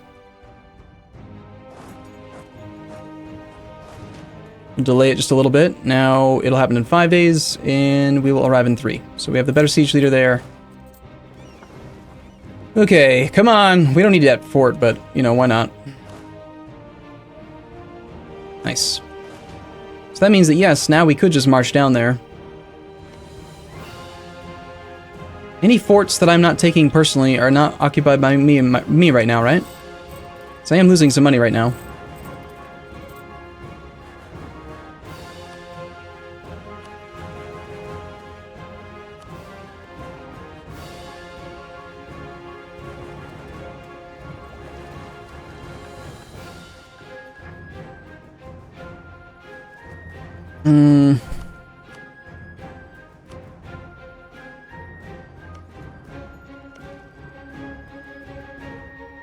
Alright, we're gonna have to take a straw poll on this one, because I feel like this is a decision that I'm going back and forth on. I can't make up my mind. Should we wait for cores to complete so you can take 97%? from Ayutthaya. Don't wait. End now. Start cores. Save ADM for ideas. Which is actually a great point, is that I need to remember that my next idea group is for... My next idea group is going to be for administrative ideas. So depending on the coring cost here, it's 452 points. We're still not ready to take tech, because I'm not going to pay any ahead of time penalties. I'd rather core land than pay a 40% ahead of time penalty.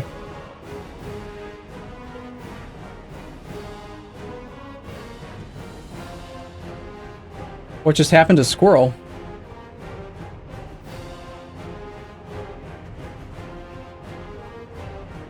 It's close, but there's a slight edge to waiting for cores. I mean, every single province I could take from Ayutthaya in this peace deal are provinces I really, really want. I want the estuaries in this trade node. I want all of this because this is in my primary trade node. I want to kick the crap out of Ligor because I can.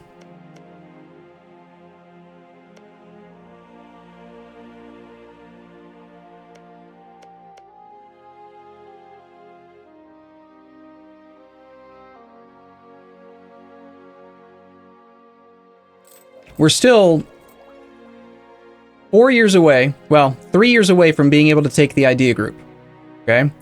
Let's assume that when we take the idea group, the Dhimmi will be loyal, we will have relatively negative piety, with no ahead of time penalty, we're going to spy the shit out of Naples. The war Naples... has lasted long enough. As long as you get a center of trade and some vassal feeding, then it'll be worth it. Just take your current offer since he'll accept it. Probably within the next 3 years, Naples will take the next admin tech. I hear what you're saying, Stadolf. I want to do one more little bit of math here. So, if we didn't have the 40% head time penalty, that's 0.4 times the base of 600. That saves us 240 points. So 659 minus 240 minus another 30 because Naples will probably have the tech ahead of us. We're going to only end up paying 389 to take the actual tech. If I spend like 400 or whatever the number was, 452 points on coring this land right now, then I'm going to be at 967 minus 450. I've got 3 years at 15 per month. So that's 36 months times 15 points per month is 540 that will generate. So I'm going to end up with 517 plus 540, and then the tech cost is going to be 389. So in 3 years, I'll still be able to take the idea group on time, or sorry, take the tech on time, and then beyond that, I'll still actually have enough admin for a single idea already as well. Not enough to actually get the discount on coring, but it's still going to be good.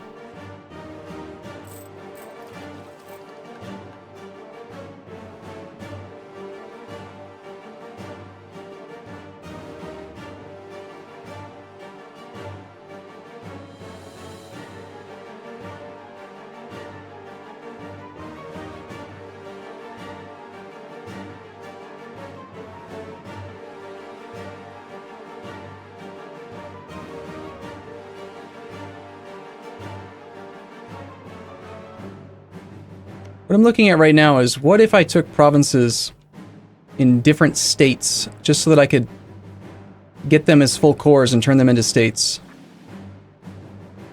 Because when you take over land in another war and you already have it as a full state, then you can immediately assign it to the Dhimmi, and that's really good. So what if instead of just taking 4 provinces in this node... But the frugal way is the best way. Yeah, you are right. Frugal's good. Frugal has helped me out a lot this campaign.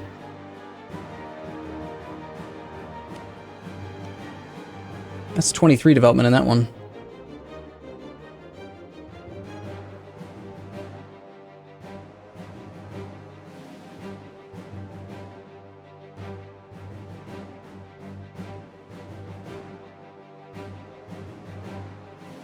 If I took Korat, I couldn't court right away. Actually, could I? My capital is in Asia, right? This is considered to be Asia.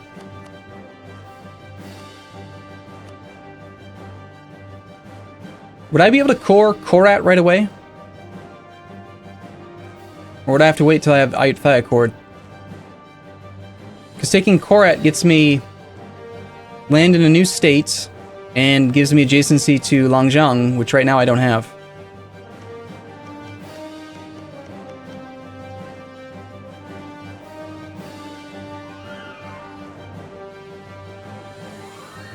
I think I like this better than that one, because at least then I get another state. It's not in the same node, but that's okay.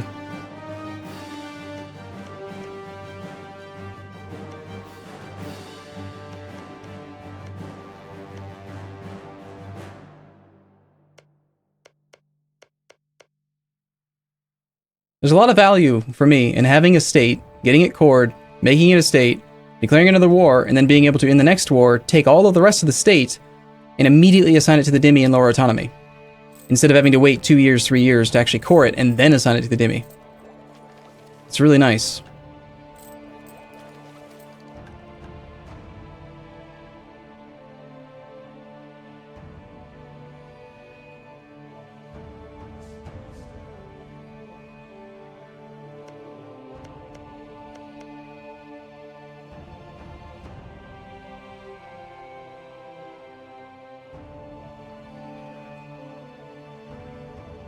The answer is what? Can I?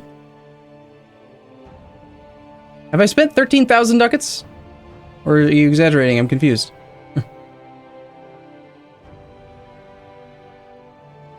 Can I core this? That's the question I need to know. Will you go over 100% overextension? No. Well, I mean, yes, if I take it right this second. If I wait until the cores that I have right now are complete, which is going to be in March of 68, so 16 months from now.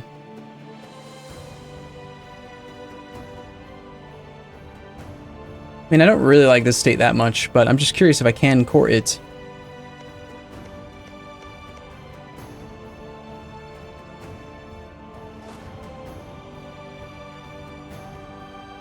People saying no. No, you cannot core it.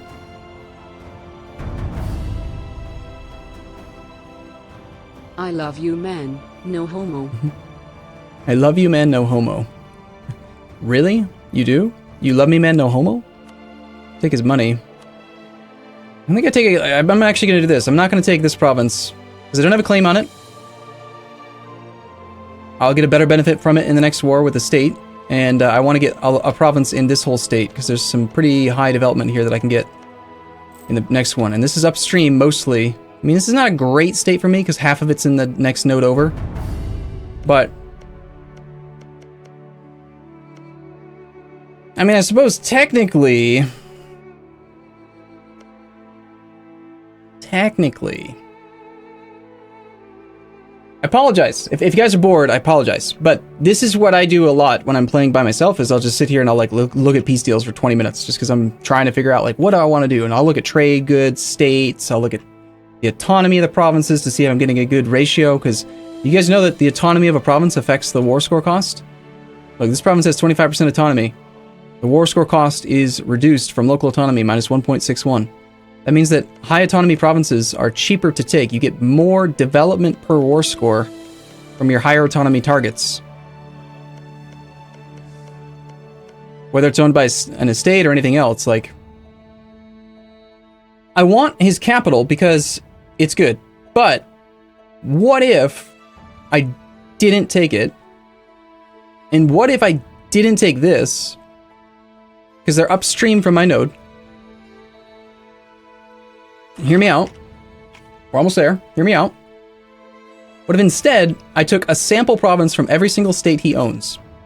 We take our claims, because we should. But we take a cheap, low development province in each state. So in this case, that'd probably be either this or this. 14 is not bad. So we could take that one. I mean, it's not bad, but it's okay. We take from this state, this one, which is 23. No, we could take this one. It's interior, but it's only 6 developments. We could sit on that. We could take this. And then instead of taking the 9... No, we do just take the 9. That actually is the cheapest one.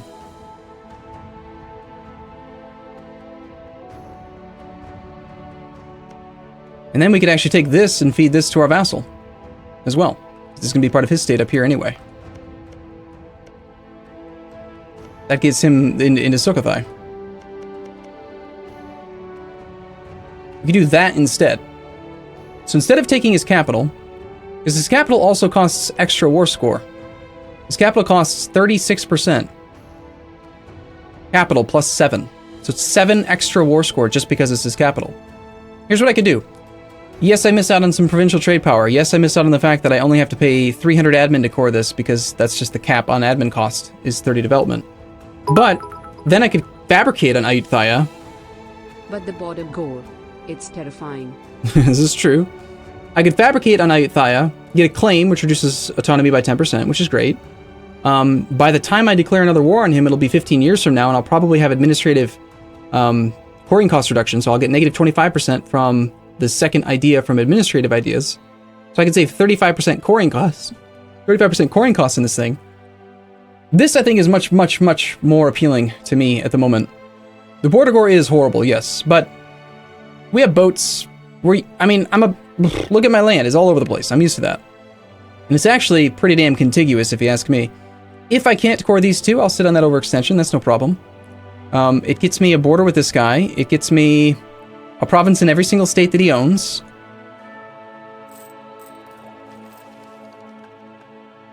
We already have the trade income situation sorted.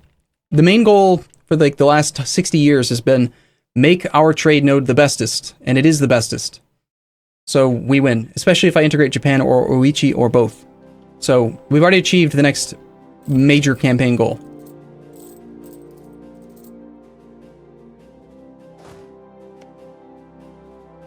Let me give this to Oichi. If you are planning to use the provinces straight away, you should aim for states instead of estuaries, since you can compensate with light ships if you feel the downflow of trade is too low. Mm-hmm. I agree. That makes sense. Who has high liberty desire? Betsim Maraka does. Guess what, Betsim Maraka? You get to pay for stuff. That way you go into debt and I can pay off your debt.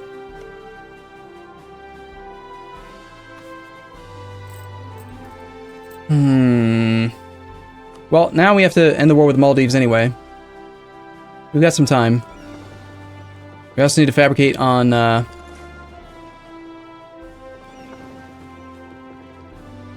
finish our fabrication on Sulu and go to war with Sulu. Oh no, Bible thumb, please do wait while invading. Perhaps Africa. No, we can't get in. We're not going to get involved in a huge other war. Little wars like getting negative piety from Sulu and Maldives, I'm willing to do. Anything else? No. Currently at negative 65 piety because of these wars. Alright, I think I've made my decision. I'm going to do it this way. I just like the idea of getting the states. I think that it's a better route.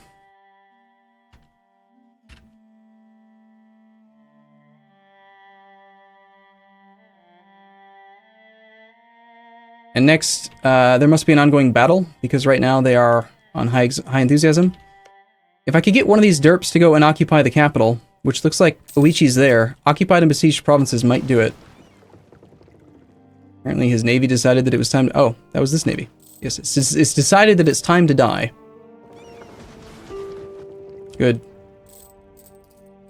The Maldives needs to happen. My diplomats are spying on Sulu. We need to keep on spying on Khmer. We need to start spying on Ming again.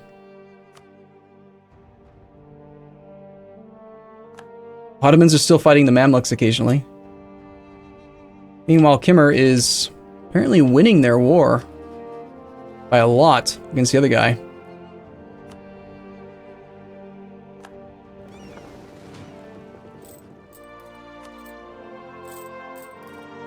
Okay, no. Manchu, 18 enthusiasm. Occupied and besieged provinces on the capital, please? On the 18th, tomorrow. Bam, done. Low? Not low. Damn. Oh, there's still ongoing battles. If there wasn't this ongoing naval battle, he would be on low. Perfect. Perfect! Yes, perfect. Peace. We can have peace soon. A period of great peace will wash over our peoples, and then we can consider attacking the Mexicans. Making Bob strong. Someday. Oh, I might want to pay attention to these rebels, by the way. They're just going to march over there. They didn't cause any damage, but I should take care of them soon. If I just leave a single merc here, they're probably not going to let me... I think we can do this.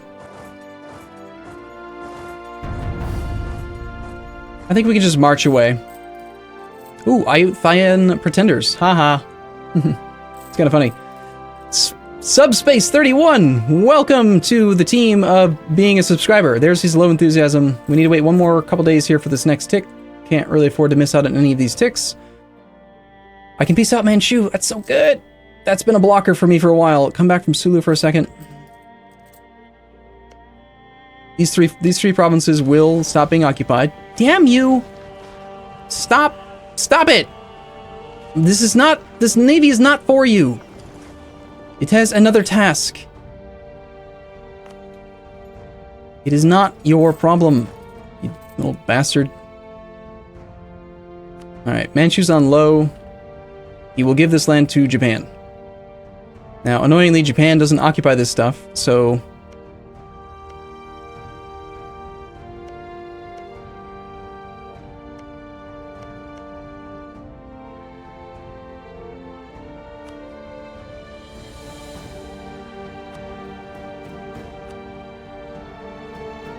We have 20 war score.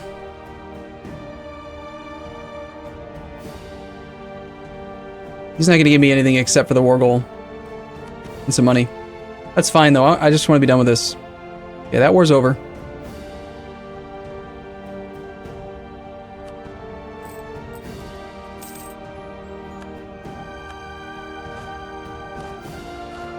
In hindsight, we should probably not have declared that war.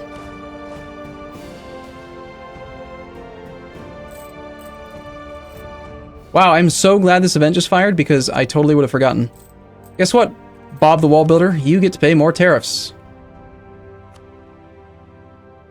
Twice.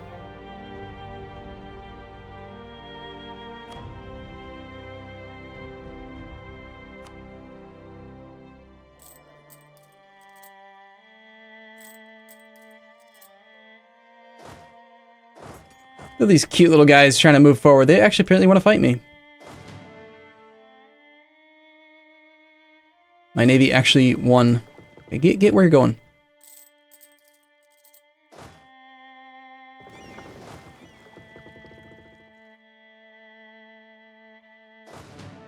You actually gonna make like a desperation play, march at my army right now? I don't want to fight you again.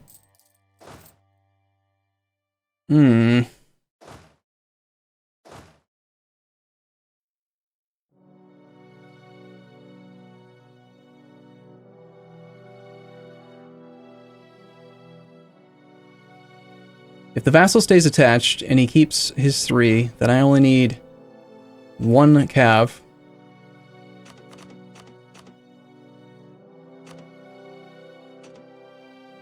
Oh, why are the cannons at the top? It's confusing.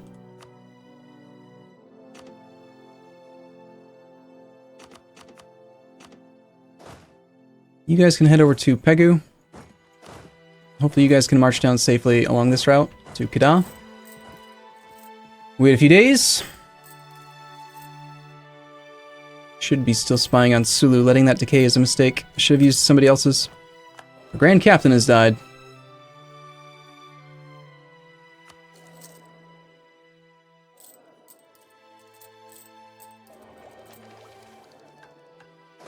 Okay, plenty of time to deal with that. We're losing a fair bit of money right now.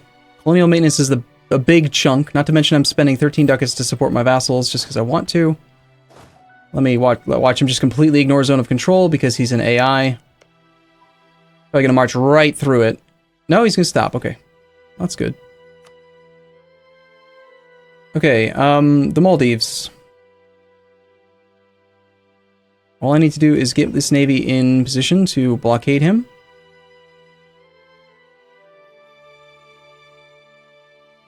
And we could probably knock him out. And beyond that, we're waiting on our cores, which are at 67 and 85%. And well, how does this change things, actually? I didn't check. The overextension is 93. There's no way I can actually end it. No. That would be 11. This 93 is 104. I'm not going to go over 100 for this. He'll never get his siege back in time. He's of course still going to be willing to do the peace deal, so... We'll take our vassal down there, have him help us out. We're going to fight the Maldives Navy. Blockade him, make him not want to live. End this war, go to peace. Ignore the disaster. Eventually we're going to make the trade dudes happy again, so we can actually have some good trade income. Good things are coming, man. This has been a rough period of time here.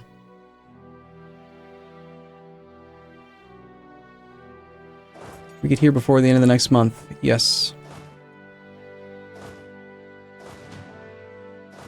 I don't know that he'll stay attached to me, though, if he marches through a province with high unrest, or high supply.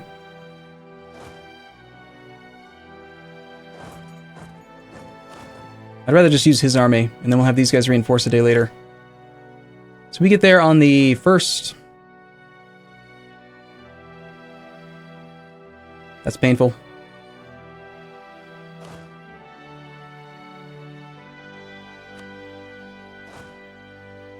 Better.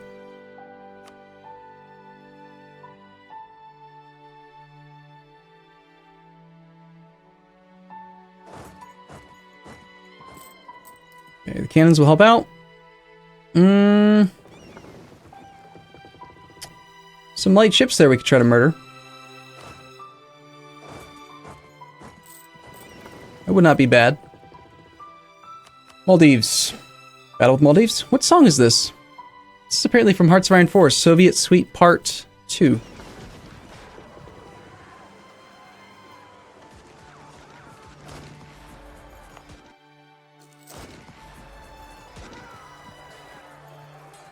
It's a lot of cannons.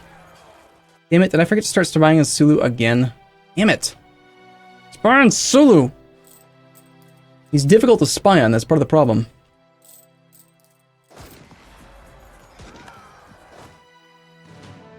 Okay, don't attach to me anymore, go away.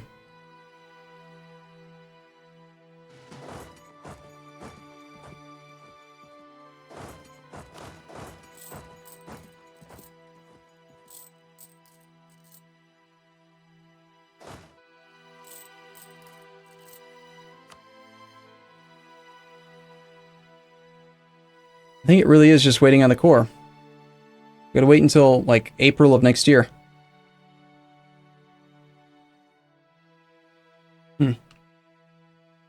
I do like this piece deal better. Japan should hopefully be doing a good job. He's already coring, so that's good. Integrations are well on their way. This war is probably about to get resolved. My transports are way stronger than his ships, so... I doubt we're gonna lose any ships, even though it's just 5. He's sticking with it, though. He's not running. He wants to fight me.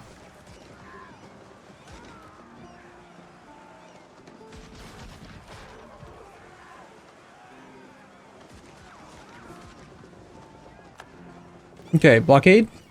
23%. Don't you dare try to tell me you're making gains.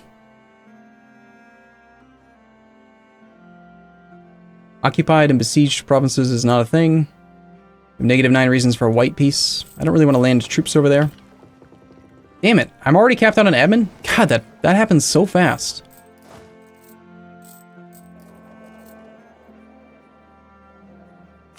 That's a good problem, don't get me wrong. Bob the Wall Builder, tariffs. We're gonna have to do some things to make him happy. At some point, but I'm not too worried about it. They're really easy to keep in line. Long term, I do feel like having Bob the Wall Builder pay me crap tons of tariffs is gonna be a good idea. I'm giving him 6 ducats, he's paying me 459. Like, I'm not getting money back from the money I'm sending him. If you look at his income, he's got... Am I actually? I might be. No, Bob the Wall Builder, I got 72% tariffs. He makes, without considering the subsidies, 3.57 plus 1.21 plus 1.59 times 0.72 is 4.58, which is why he's paying me 4.59. No, I'm not getting money off the money I send to him. Although that'd be really cool if it did work that way. Huh. It'd be a bit abusive, if you ask me. Well, we're not gonna end the war this month, so let's buy another month.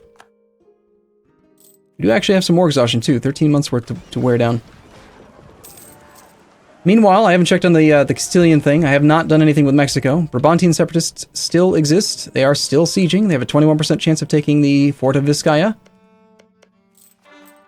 Castile, okay, there's multiple of them. Dutch separatists are now over here as well. Awesome. Castile has not merked up. He's down to 37k troops. He's been fighting. Yeah, he's been damaged.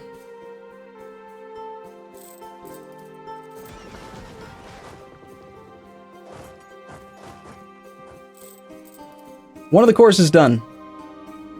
Instead of waiting, I could just take one slightly variant province and be below 100% right now. No, that's not true. It's not just those two. I have to be at peace fully so that I can give away the other stuff and release the vassal. So we gotta end the war with the Maldives.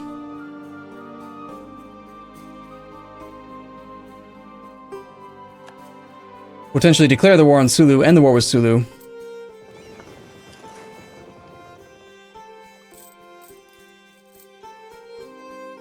I mean, honestly, I would just take a white piece from him if he just give it to me so that we can just be done. I needed the negative piety, but I don't want to be at war.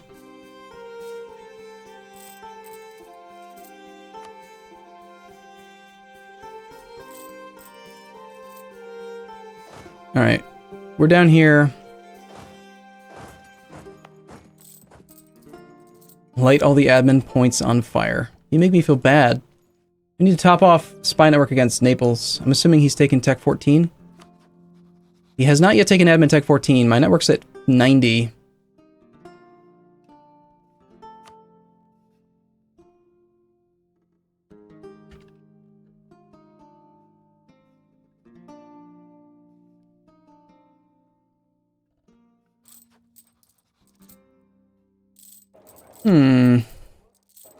We're ahead of time on military tech. I wonder if I should have raised military taxes for this whole period. Could have been nice.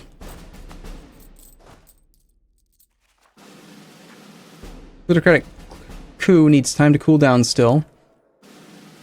And the plutocratic coup will be officially no longer an issue in 72, it looks like. So for 5 years, I've got to just deal with them. What I'm considering, though, is revoking their gold mine, letting them rebel. In fact, yeah, I'm gonna do that in a moment. It's gonna be a small rebellion. It's not a very good province.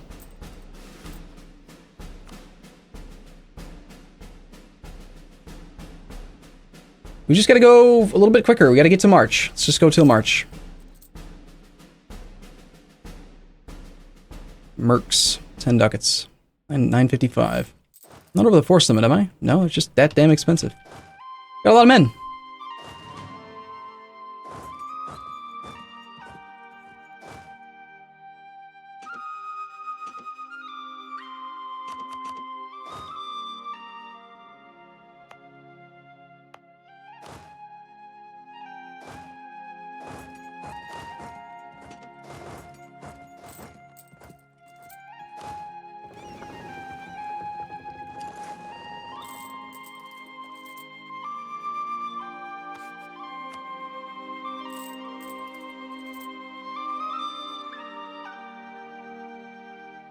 I look over here and I find no claims.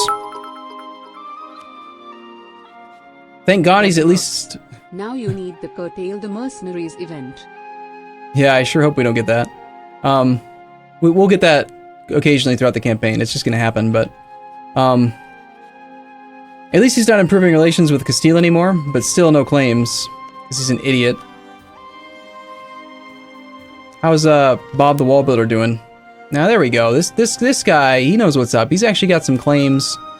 Once we get to true peace in December of this year, we can force him to attack Colima, which puts him at war with Topanic.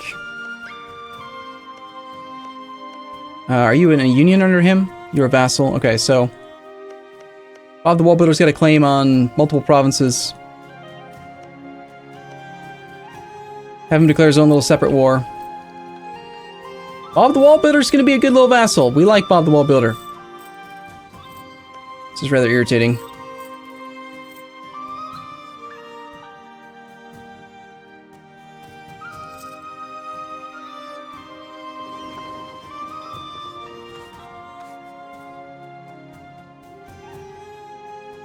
I guess rather than spying on Ming right this moment, since I don't really need it.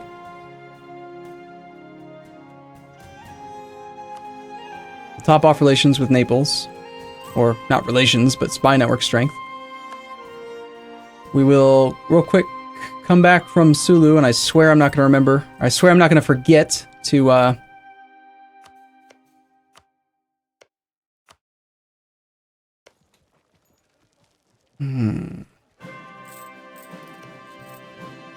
Aha, disease outbreak. There we go, medium enthusiasm. You won't take a concede defeat. I'll take a white piece, that's fine. 5 years is fine. We're already at 100 prestige anyway, so it makes no difference.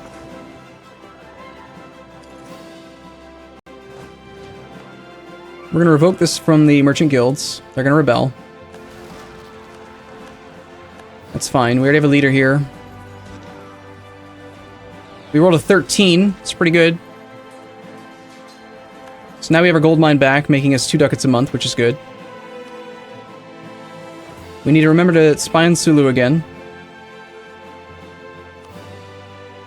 Kedah almost has about a third of a colony. It's decent. The problem is that vassals only colonize much, much slower. So we're down to 1 war.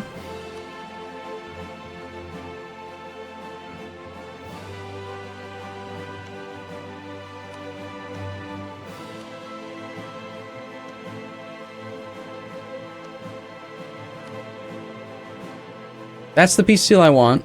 That's going to a vassal. 93% overextension. If this is going to a vassal, then this one doesn't count. So that's 11 that I don't have to count. So it's actually 84% overextension. The only thing I'm not coring right now is 11, which means that if I take it and then give away these other 4, the 3 that are not being cored plus that 1, then I won't actually have it. I can do it right now. Thank God. Oh my God. Ugh.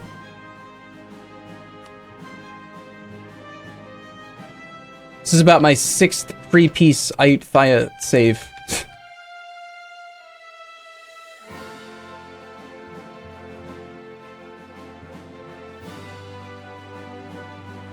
Alright, I'm ready to be out of this war. We take as much money as we can get. The prestige. I could buy down one of the more disloyal vassals, but I would actually incur more aggressive expansion that way, because the prestige you get from the peace deal does not modify the aggressive expansion impact, and we are going to get a fair bit of aggressive expansion from this. It is, I have massive reductions to it, but I do need to be a bit mindful of it. So I'm just going to take the 100%. Let's go through and make sure. Ryukyu, it's all going to me. Everything goes to me. Good, good, good, good, good. Yes, done. We're done. All the ducats. D, D, D, D. All the ducats. We're at peace! Yay! We're there! Okay. This becomes Hisenwi. Hisenwi is going to be these 2 provinces, Kentung and Mongnai. Do they have any buildings that I don't like? No. I'm going to sell him these. Which one do I want him to keep?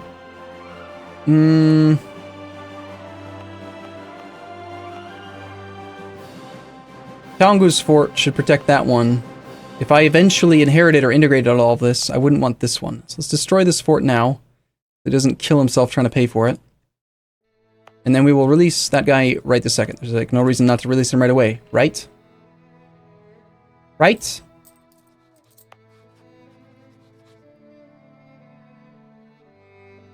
I don't think there's any good reason to not do it right away. So Hisenwi is free. They are a vassal. They are Theravada. Go. Hisenwi exists. Yay. Hisenwi has 20 ideas. Pretty good. Awesome. They went defensive, offensive, diplomatic. Sweet. Don't really understand how that works, but awesome. I'm glad he did it. They've already got looting speed, land leader shock +1, national unrest -1, fort defense. So that's on top of offensive, defensive. Unless, does this guy have ideas that increase fort defense as well? So what's your defensiveness then? 57% defensiveness. Sweet. Oh, he's got revenges and that's part of it. Wait, that's not factoring in his, what is it that you have that gives you have 45%? To the last man.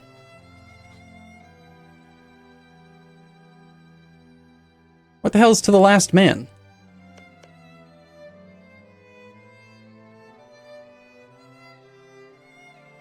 Is to the last man like a temporary modifier? Is he not as good as I thought he was? Oh well. Okay. Senwi gets land.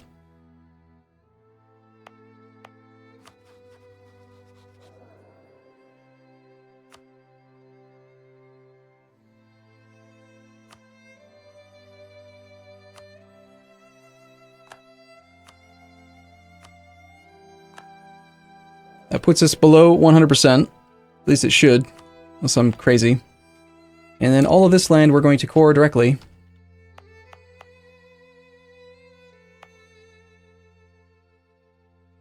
I don't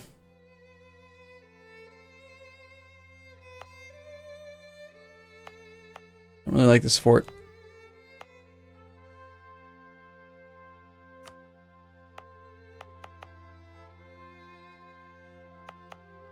Aha! You guys were wrong.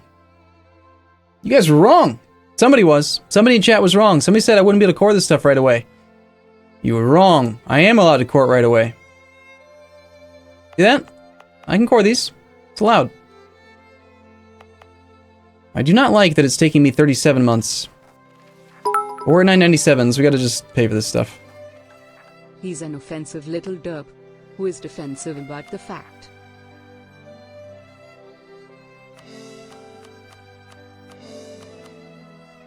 We core all the things. Unrest is currently... I need to wait a month, I can't even see. With war exhaustion and overextension, it's showing 4.65, so yes, we're under 100% overextension, great. War exhaustion, the rebels are going to be a non-factor, really. Next, we need to go back to spying on Sulu and get ready to go murder him. I revoked the gold mine because I actually... if I can, if they can handle it, I'd like to give them one of these things that they had before back. So I don't want them to be disloyal forever. 80.6. 78.6. 81. Damn. I can't give them the land that they should have. Rats. Oh well. Alright. Well, we're at peace. We can interact with stuff and things. We can upgrade our government rank. Woo! Alright, we're gonna gain 25 prestige. We know how to handle this. We remember now, right? How long till you can become an empire?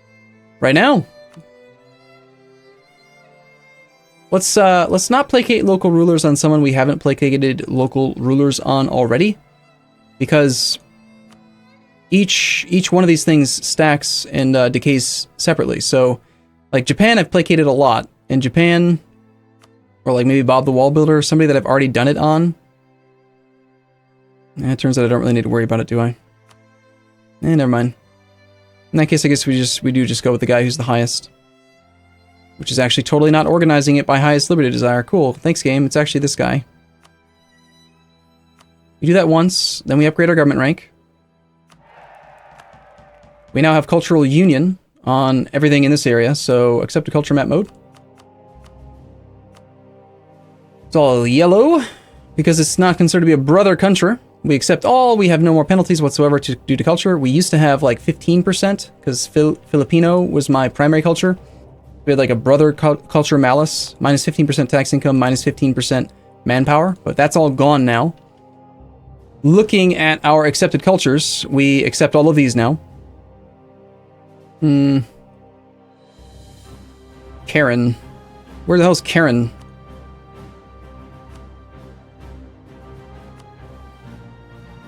Karen was these. We could accept Karen. How big is Karen as a culture? It's awfully small. 100 Diplo to accept these provinces. 30 development worth? Probably not, no. I don't think that's worth it. Your corruption's growing, gotta take care of that.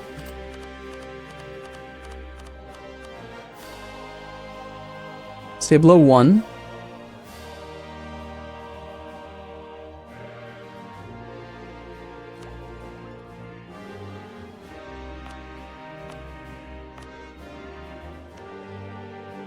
And here is where we can finally now start to analyze what's going on in the rest of the world.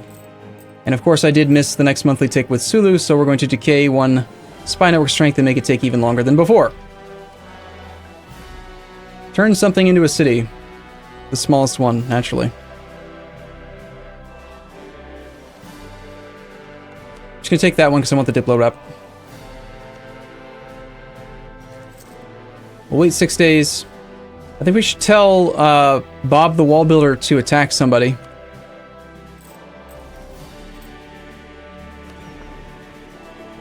They'll be fine.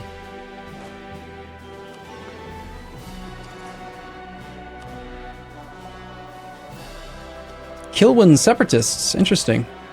Alright, so if I were to attack down in here, Ajaran will protect him. This would be a very easy war, though, now, because I can actually focus all my attention on it. Unfortunately, I gain piety. Right now, we're at negative 65 piety, which is great, because I'm trying to gear up for about 2 years, 4 months from now, 2 years, 3 months from now, when we take tech. In 3 years. We want to be as close to negative 100 piety as we possibly can.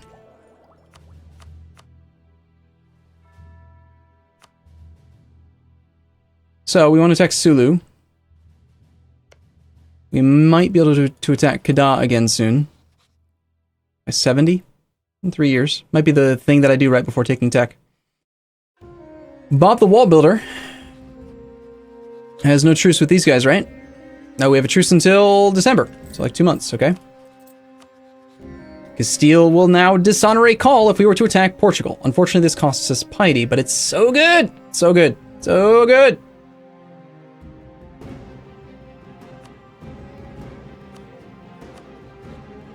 Well, kind of. 3 reasons to defend Portugal proper. Neither of them want to protect each other. If I attack England directly, he says yes. If I attack English Mexico, he still says yes. Excuse me. Austria's not involved in any wars? Is this live multiplayer? No. Why? Why do you think it's live multiplayer?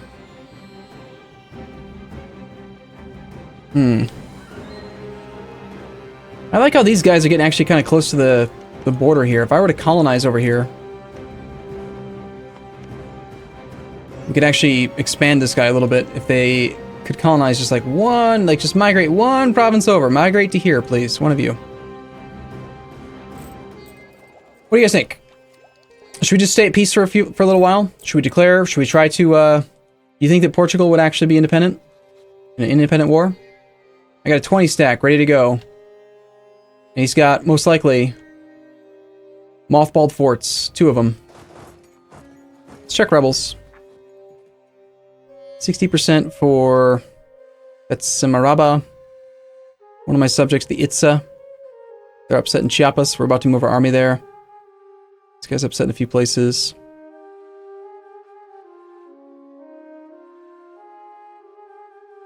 Two mothballed forts. Mmm. Delicious. 93% overextension and 12 months of war exhaustion. Will they still be mothballed in 12 months? Probably. I think we should wait 12 months. 12 months of peace would be beautiful. We have no unrest. We don't need to be at full maintenance if we're at peace. I'm voting for 12 months of peace. How's your conquistador doing? Probably effing around. Conquistador doing? He's a freaking idiot, because that's just this... I hate that guy.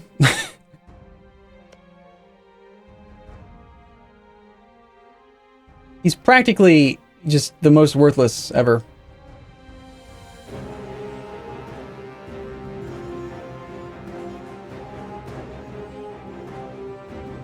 What happens is whenever they like discover a non-native, they just stop. So he's gonna march into France at some point and then just be like, don't know what to do from here.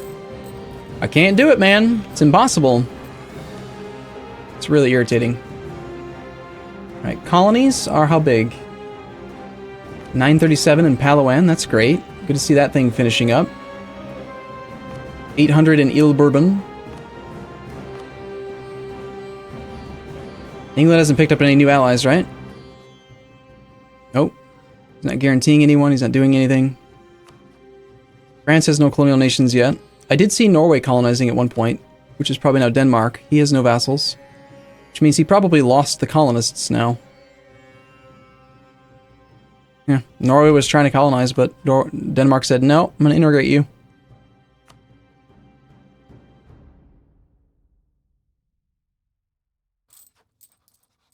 I'm definitely hoping for some good stuff. Now, I've been subsidizing this Bob's wax job for a long time. He's not been doing anything with it because he's too idiotic. He just improves relations with my goddamn rival. He won't even fabricate on Bara. You don't get subsidies anymore. You're done. Your subsidies are canceled. Screw you. I'm sick of your shit, little bastard. And also, I want to insult Ligor, because it makes me happy. Or something.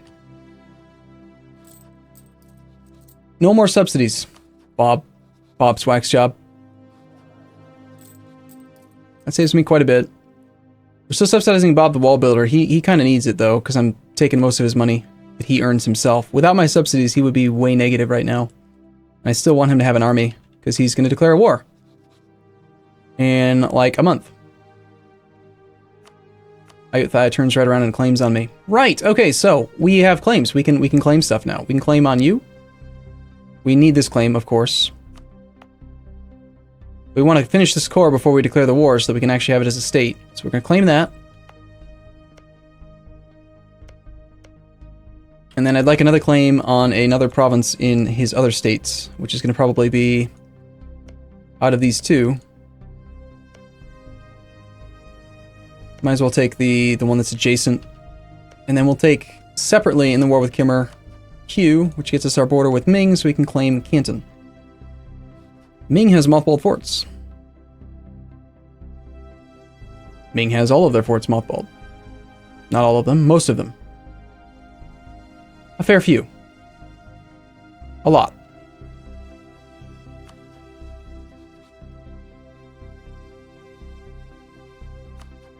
Still could attack Bengal. That doesn't seem particularly appealing right now.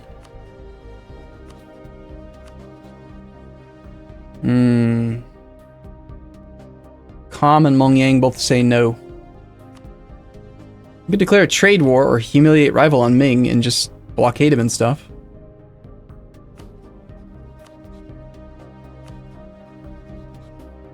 We could turn around and declare Hisenwi's war on Mongyang. Separate piece Ming. Again, glorious in the eyes of God. Hisenwi's got cores on 3 up there. Pretty good development provinces too. Oh yeah, Ming has had the mandate of heaven forever because he's a bastard. He's lost it multiple times, twice now, but he's got it again. He's not gonna fall in this campaign. Hell no. Okay, so colonies are expensive, forts are expensive. We don't mind the forts though. The forts help us with army tradition. Army tradition's been decaying down because I've got this disloyal officers modifier, which sucks, but it's fine. What do you think? I mean, obviously we want to take advantage of these things, but I think we should wait on these wars. All these wars raise my piety, and I want to get income and manpower back up in the next couple of years while we wait for the next idea group. And we shouldn't really be doing a huge amount of conquest until we get administrative ideas done. Not to mention, at some point we're going to hit the numbers where I need to stop integrating Japan and Uichi. So Japan's up here now.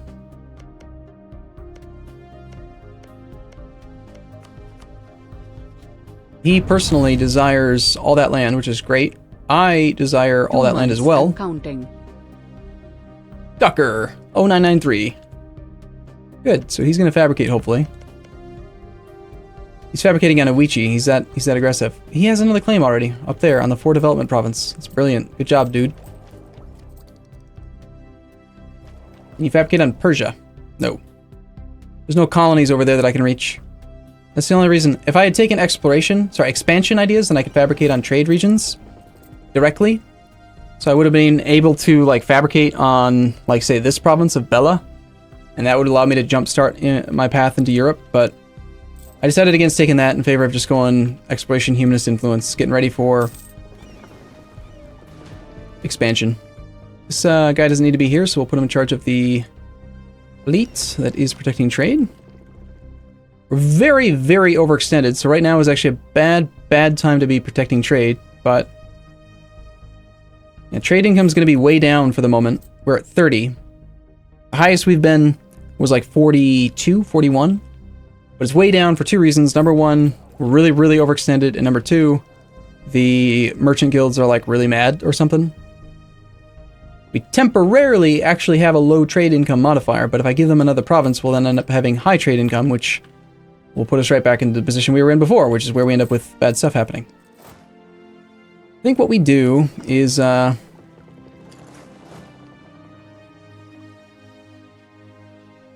we get ready to go beat up on Sulu. Got 16 development now. I can't take that land right now. I can take it after this core is done. Just don't want him to start colonizing. I don't like it that he's gonna be, it'll be the last time we attack him, assuming that the core doesn't, or the claim doesn't expire. I don't have the claim, that's why I'm spying on him. Gotcha. Do we want any more claims on Kimmer? We've got 2, we could try to get a 3rd. Probably have time, we have 3 years. I want to make sure I have a good network against Ming. Probably more on Ming would be better. Ladakh has declared independence, good. Donggu's got a claim on Mongyang. They've got a claim on Bengal. Sui. Just so you know, I hate all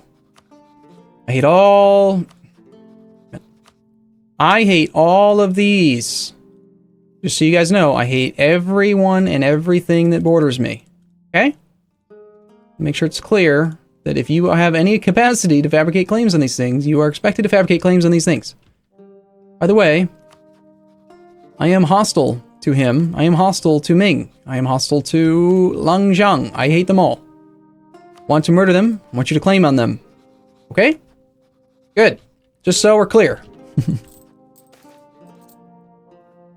Vassalize Sulu to colonize nearby for you? I had considered that at the very beginning of the campaign, but decided against that because it's a one development province. It's a one province minor.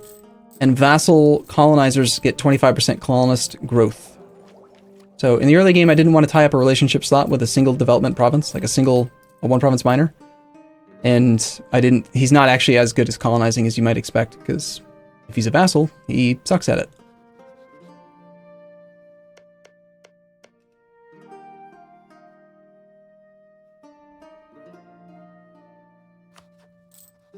So yeah, we're just at peace. We're waiting for our war exhaustion to come down. At least 11 more months of peace. Pay attention to maybe what's going on with these rebels.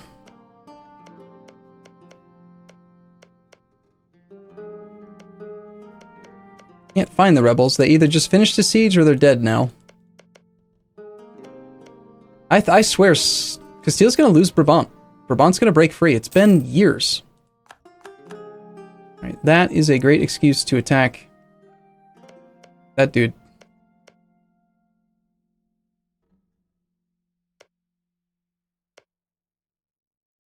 Ooh, and he's got a mothballed fort. You think he's smart enough? I don't think he is.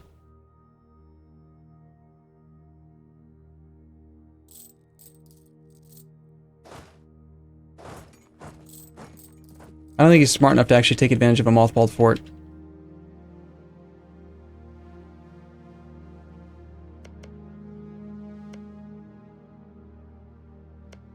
You think he's smart enough to take advantage of 2 mothballed forts? Should I just declare the war myself, using his claim to guarantee that he's not an idiot? I think I should.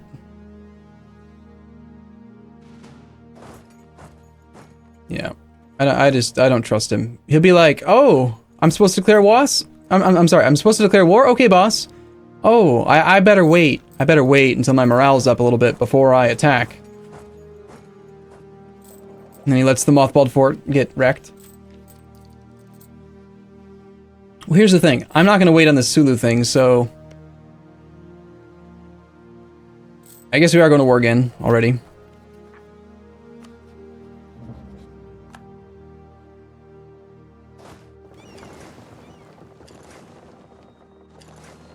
Be there by the end of the month. Can we get all the way to Jesselton? 1, 2, and a 3. Yeah, we can actually get to Lahad. No, we could get to Jesselton, but we can't get to the other one. What if I put the guy in charge? Yeah, actually, we can actually get all the way over to Lahadatu. Alright, Good sweet. night from Germany, Smile. Good night, Flashin' Clown. Flashin' Clown. Nice name. Alright, we don't care about maintenance, but,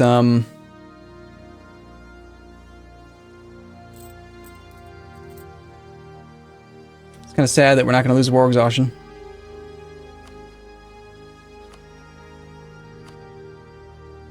But the crime against all is going to be glorious.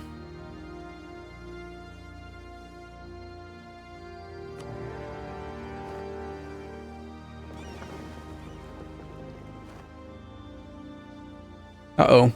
If we get locked in combat, then we're not going to be able to drop our troops off in time. Let's just dock here.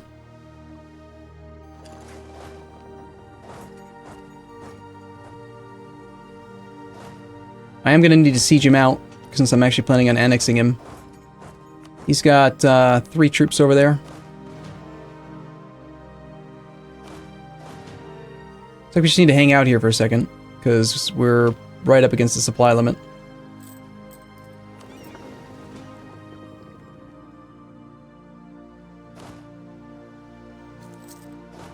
We'll take 10 cannons, 3 Merc infantry,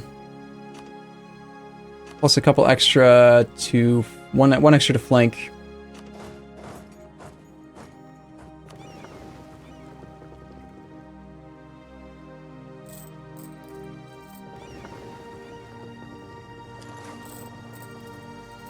Okay.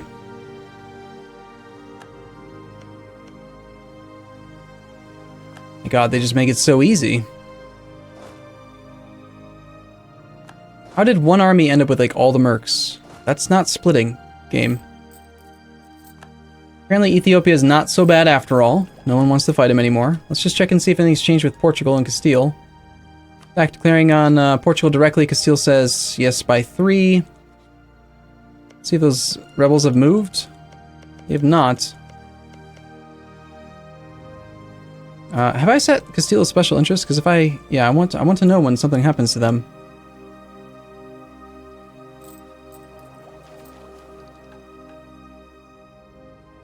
Now that Japan is no longer trying to be told to wage their own war, we'll tell them to be aggressive again and hope that they're actually not idiots.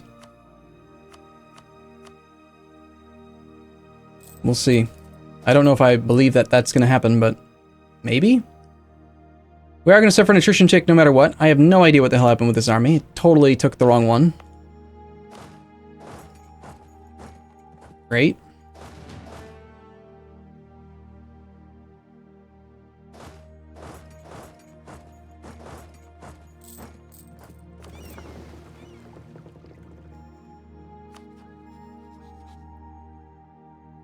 Might as well build up some spy network against you.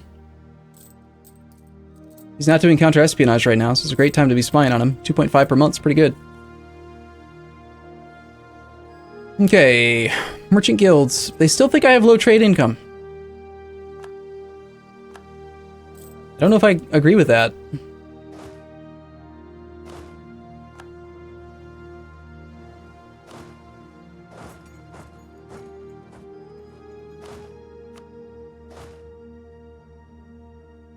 So, we suffer an attrition check no matter what. Let's just land over there, take care of that. Over here, since we're already at war, we're going to be there on the 13th. Still mothballed. Wow.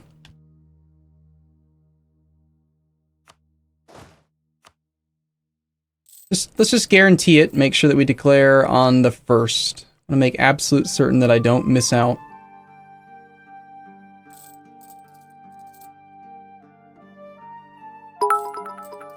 So we'll come back from Ming, which is not going to work.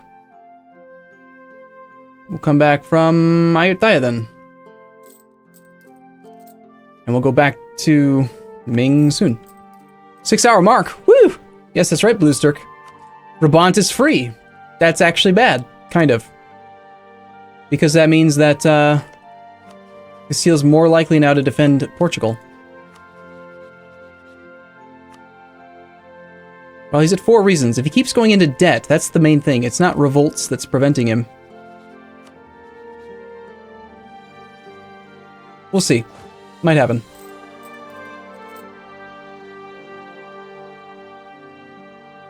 We'll stay at full morale for 1 more month, and then we're going to go back down to nothing. Well, not nothing, but... Castile is no longer a valid rival. What? Because he got broken by rebels?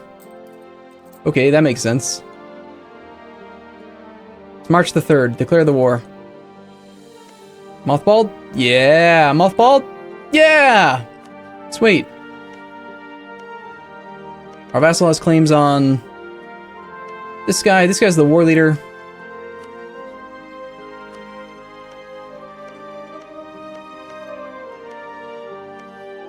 It's the higher the development, so we'll declare on that guy. Damn, I gained some piety. Oh well. The piety's not as good as... Yeah, we're gonna declare the war anyway. It's glorious in the eyes of God! We want to use a Phantom Diplomat for this war deck, though, because he's really far away. We also want to use a Phantom Diplomat to revoke the embargo of Castile, because the game's gonna yell at me soon. We also want to insult Ligor. Oh man, I want to send him an insult.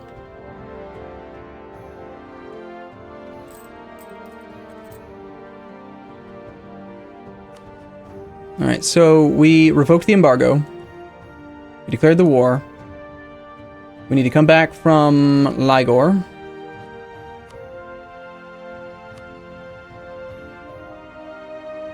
We're landing here on 20 days, in 20 days. This army is just going to march right there. This army is going to... I actually think we have time that we could just go... One goes there. One goes to there. You'll be there on the 19th. That's 18 days away. Perfect. And then you guys can just go here. Only level 1 fort, so that's fine. That is a level something fort. Let's detach a unit from here to go blockade that. Thank you. You here. That guy's not involved.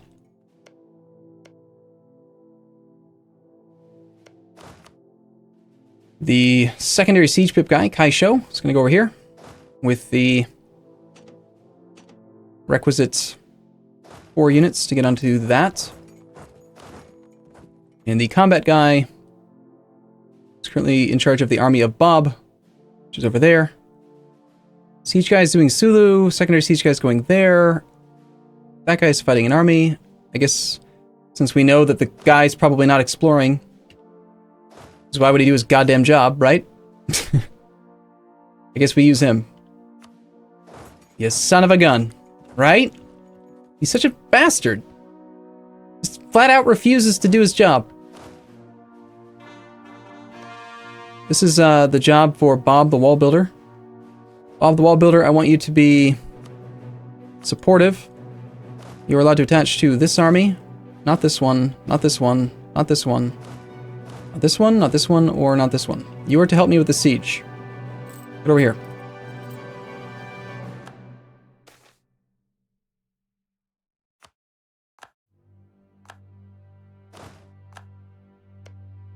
We've committed an atrocity here.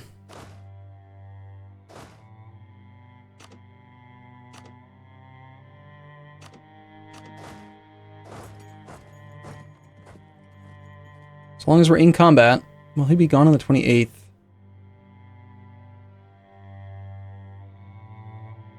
As long as we're in combat, I don't think that can recover. Actually, if he's leaving on the 28th,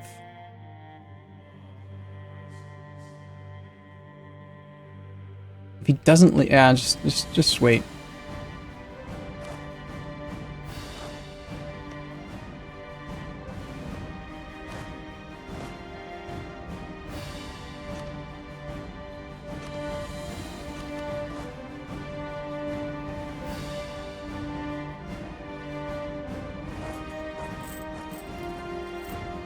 Well, hopefully it doesn't recover its garrison because of some combat. Hopefully we kill this before the month ends. If we don't, that would suck, but... Okay, explore. Gets the guy again. And he is supposed to go and do some goddamn exploring. Damn it. Explorer, man. When are you going to start the AMAA? That is tonight at 8 o'clock Eastern Standard. That's in about 3.5 hours. Okay, we're good. We did end that war before the ends. We only need to keep one unit here.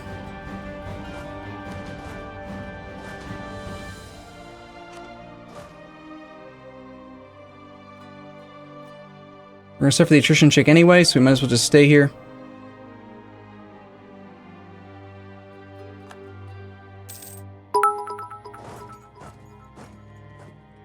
So 6 hours.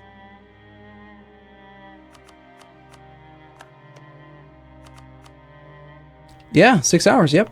Okay, we got a colony, yay! It's part of a state. It's part of the state of Great Mulakas. I think is already part of my states. Yes, so we might as well just take the core. But we don't need it. It's not causing any overextension. Why don't we wait till we have administrative ideas? We'll do it then. We are less than 2 years away.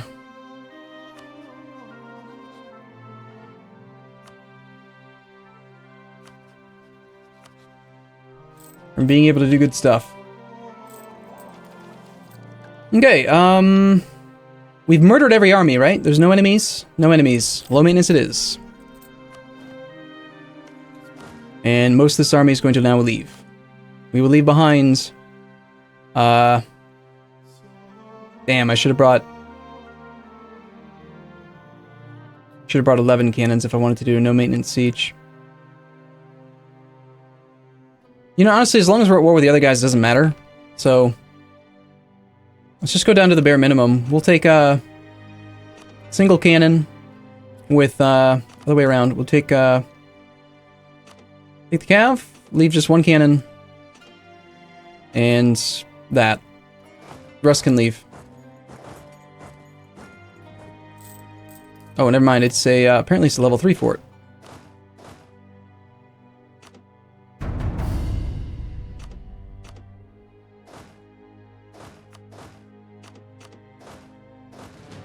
So that gives you 5, which will be below 5, which is 4, plus a little bit extra.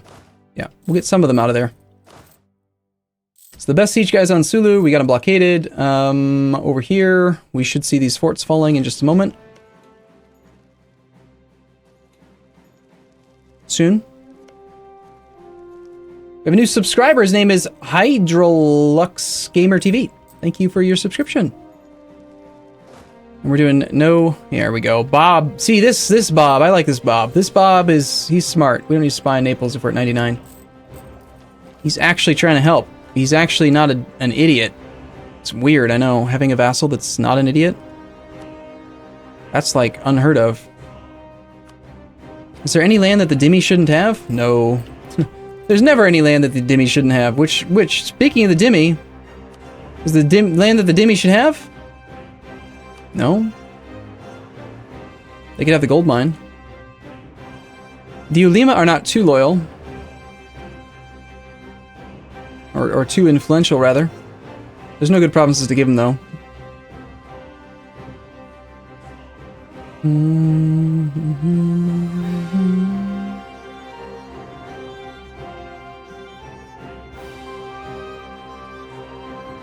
If I give him this, then if we end up with that modifier that changes the...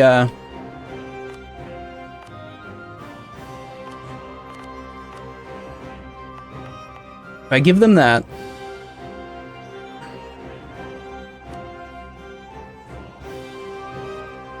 and then we get the load trade income modifier to go away, then we're going to be right back where that problem was, and I can't afford that. Because they're already at like 65% rebellion chance, and it's a number of years until they're going to go away, so we just have to wait. Some of these sieges are not going to succeed with low maintenance, are they? Maybe. Oh, that one should be fine. We can do some looting there.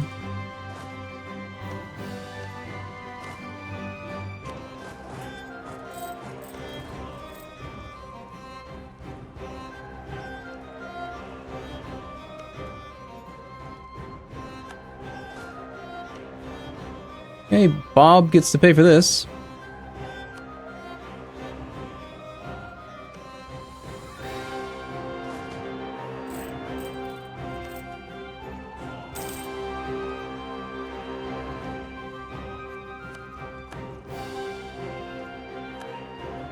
Another claim on that guy. I don't mind that. That doesn't matter. We have Kaisho is here. The other siege guy is currently working on Sulu. Huh. Oichi's eager to help. Good. I mean, I guess that means I can leave, right? Depends on how many units you're dropping off. I'll leave behind the cannons as soon as he arrives. He arrives on the 2nd of June. Okay, let's see if we can power through and get this next idea group unlocked. I would love to have that done. What's going on with Castile these days? Still got those rebels. Try to ease tension. Takalava, Ayutthaya, Ligor. Sure. No. I don't want them to like me. They're dummies. Can you colonize Chihuahua for us? Chihuahua? Chihuahua? Where's Chihuahua? Is it spelled like C-H-I? Chihuahua? There is no Chihuahua that I can see. At least not spelled C-H-I.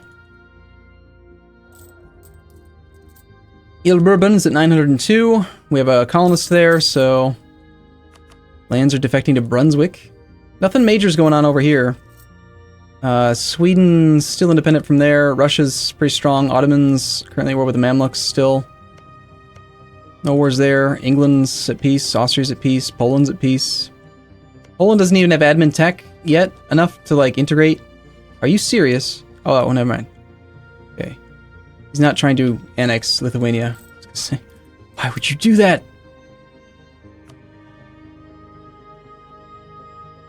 Alright, well, they're on low enthusiasm, they have no army, and we've sieged most of their stuff out. You care to surrender?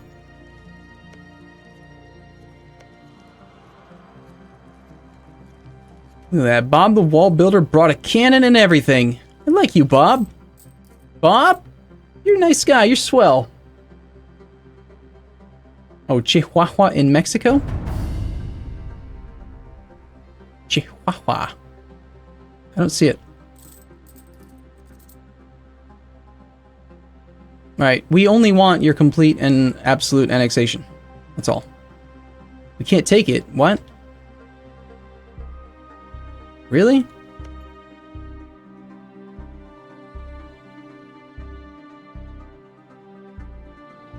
War score cost 42%. We're at 79.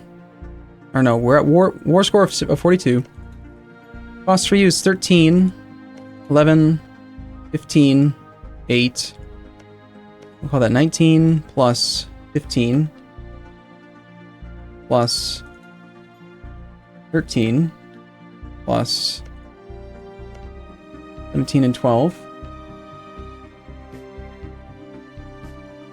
And Colima is 23. See, I count 99. Must just be because the provinces aren't sieged. That or there's increased cost from rounding? I don't know. I think we should be able to take it. I think we should be able to full annex all these guys. And the overextension shouldn't be too bad. If it's less than 100 war score, it's probably less than 100 unrest. He's still slightly overextended, still, but not for long. By the time we're done with this war, he'll pretty much be squared away, right? I think so.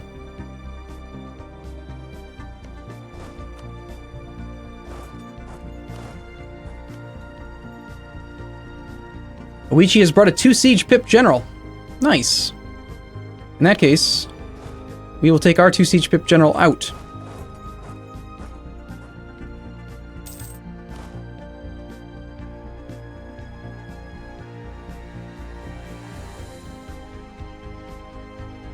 Here's a weird thing. You cannot unappoint a general while he's at sea. But you can reassign him while he's at sea. So we have no leader pip there. We have 1 leader pip there. No leader pip there. No leader pip here. This one here is harder to get. Let's just snowball into the next. See how I can reassign him while he's at sea? I can't unassign him? It's weird. Teleportation no jutsu! We're gonna get there in time? We did.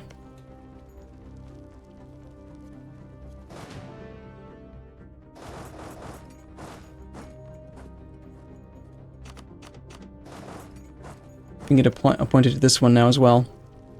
We'll keep on like trying to bounce him back and forth.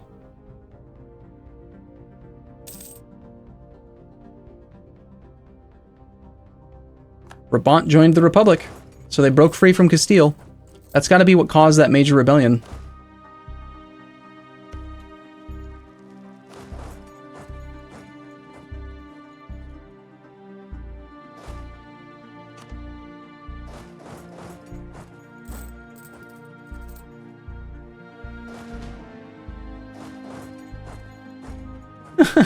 Here comes Japan. He's like, I'm so sorry, boss. I didn't mean to be so bad. I'm trying, man.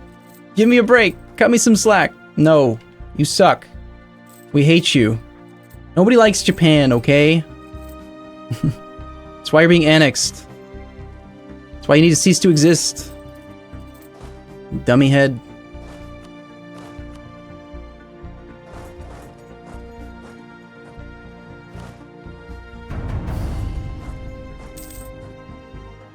I love your content. Thanks for all your work. Thank you. Alright, this one I'm just gonna stay here. Peace offer from Sulu. We still don't have 100%. That means that this has not succeeded yet. No. This time around, it's not gonna be just me stealing your prestige there, Sulu. With your negative 54 prestige. But Sulu and the Maldives, they both have like really low prestige because I just beat them up all the time. Wolf003, thank you for your resub, 2 months. And Bavaria Seppel as well, thank you for your subscription. Chara Seeds, Inca War Reps. I did fabricate a claim on Inca. At one point I want to fabricate or create a colonial nation down there. Inca is on tech 10, we're on tech 13. It'd be pretty easy to do after our war with Portuguese Mexico, assuming that Castile ever decides they don't want to defend him, which is right now. Castile's like really not interested in protecting Portugal right now. If he's got the multiple forts, I've just got to... Oh, he's got one on. He turned one of them on. Damn. I don't know that we can get from here to there in 1 month.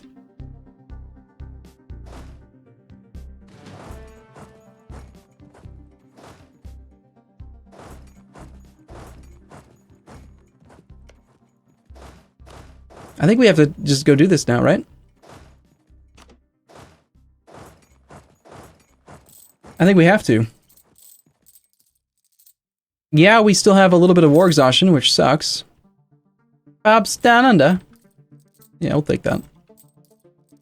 Angra's broken free from somebody. Okay, I've got a colony that's about to finish, got another colony that's about to finish. Our income situation's looking really solid again. Just need this Sulu siege to finish.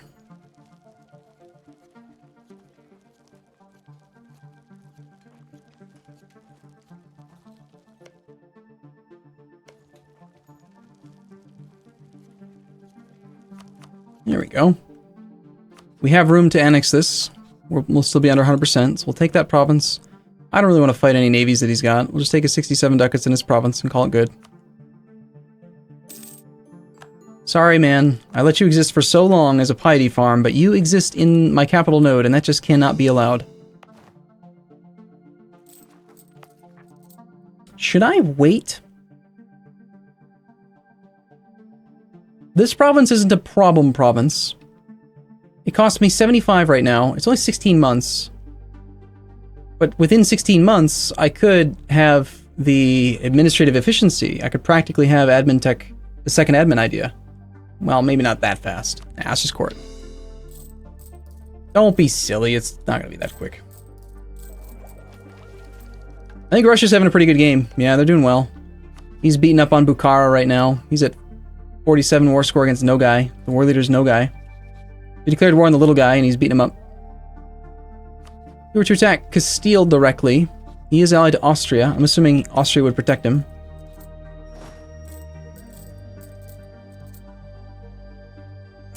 It's one of those situations where I kind of feel like having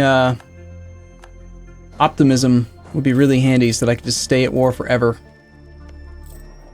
Then again, we could just buy down war exhaustion. You know, just ignore it. We don't really need the Diplo points. I wonder what the chances are that he'll turn that fort off again. It was off for so long.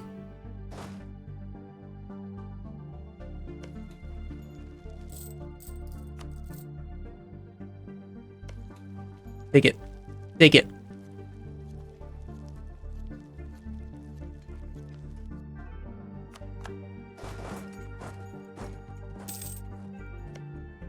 This can go to Bob the wall builder, because I don't want to pay for it. Same thing with this one.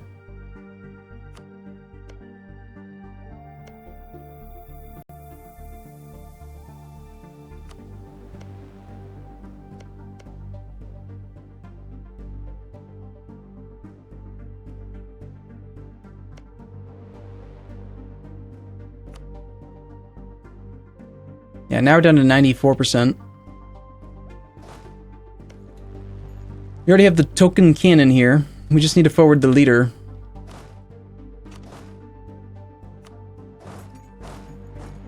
And this guy can just leave. No, no. Oh, God. Did I just give it my breach wall?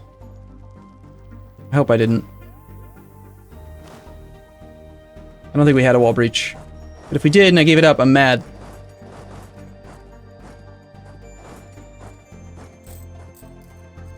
Ooh, Austria's declared war on Venice. Nice. France is on their alliance. Nice. I like when they take. That's awesome. So France just lost 25 prestige and they took a -1 Diplo rep hit. I love when big powers decline calls to arms, or you can force them to decline their calls to arms. That means that if Austria is busy with Venice, Venice is allied to just the knights, so he's gonna kick his face in. But still, maybe he gets a little bit preoccupied with the Venetian thing, takes on some debt that he shouldn't have. Arumba, when are you expecting to conquer Europe? Within the last 100 to 150 years. We're going to reorganize units, bring the new unit into the old unit. Then we're going to reorganize and take one of them off. And that way the unit will stay there.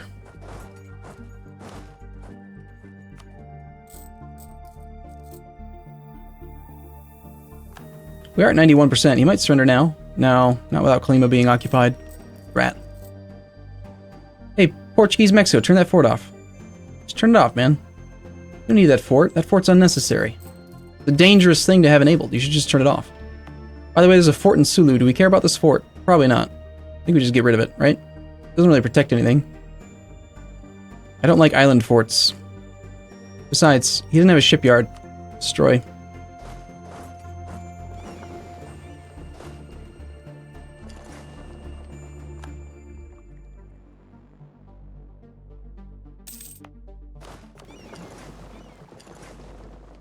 Okay, well, there's a chance that if I take a claim on Ayutthaya, he'll know that I'm spying on him, but let's take the claim anyway. Hopefully he doesn't start doing counter-espionage now. We have a ton of spy network strength against Ming. Sooner or later I've got to attack Kimmer, but we don't want to do any piety wars yet. Piety is deliciously low, for the most part.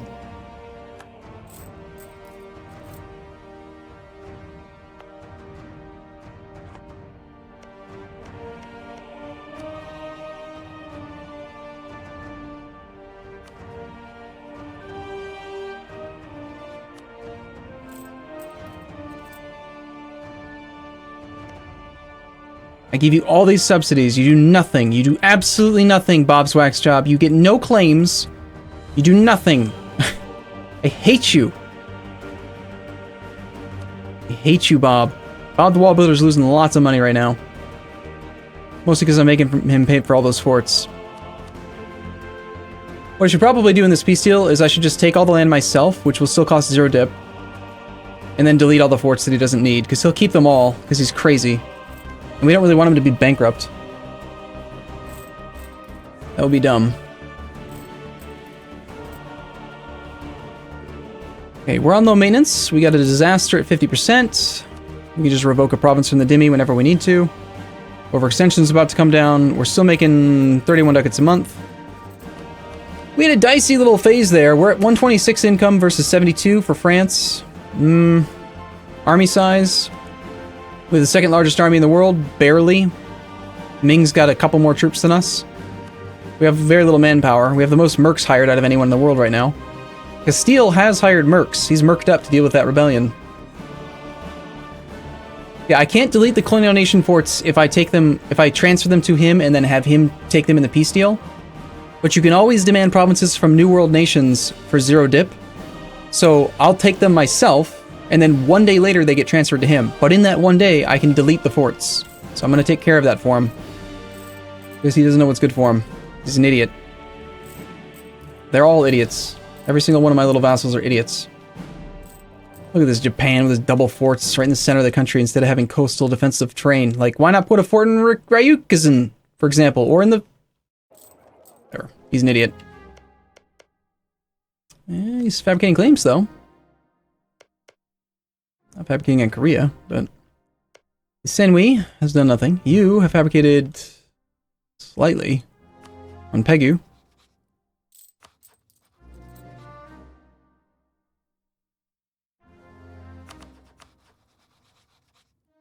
I just need a little bit more spy network strength for another claim, right? 30. Alright, we can wait till January or February the 1st. We are 1 year away from unlocking our next idea group. Ugh, attrition. Yuck.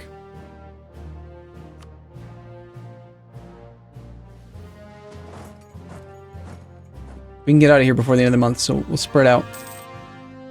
Good. Okay. Everything needs to get transferred back to me, please. Mine.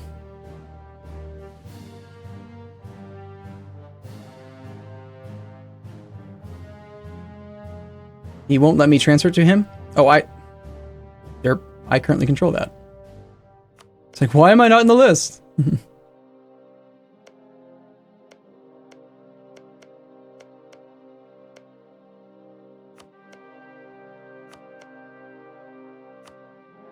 Okay, we'll come back from Aitaya.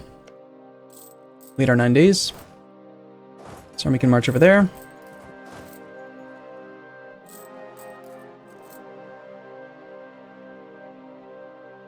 Okay. I think that he will lose some of the advantages of having had the claim. And also, look, the war score cost is higher if I demand it. So, I only want to demand personally, but look at the dip cost. That's the important part. No dip. I only want to demand provinces that have forts, because I want to delete them. So, my vassal currently has a fort in this province. It is Coastal Hills. I like that. He has an inland interior fort behind some rivers in Highlands. I like that. He's got this one. I like that. I like these 3 forts that he owns. I don't even mind this one. But this one I don't like, which unfortunately I think is one of his claims. I'd say that the fort in Mexico and the fort in this one are about equal, but I can't delete the one in Mexico. So I want to take that myself. We can transfer this back to Bob the Wall Builder, this back to Bob the Wall Builder. This one has a fort. It is defensive terrain, but it's not coastal. And we'll see, that fort protects these two. This fort actually protects a lot of land. I guess you can keep that one. That one's fine. I guess it's just one fort that I want to delete.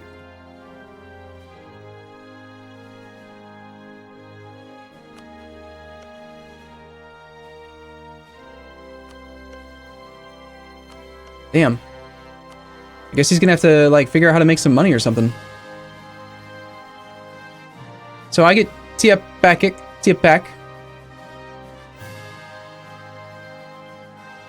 Administrative ideas is the next idea group. This leaves us with rooms for a tiny bit of money. Alright. This looks good. Peace. I should always take a save.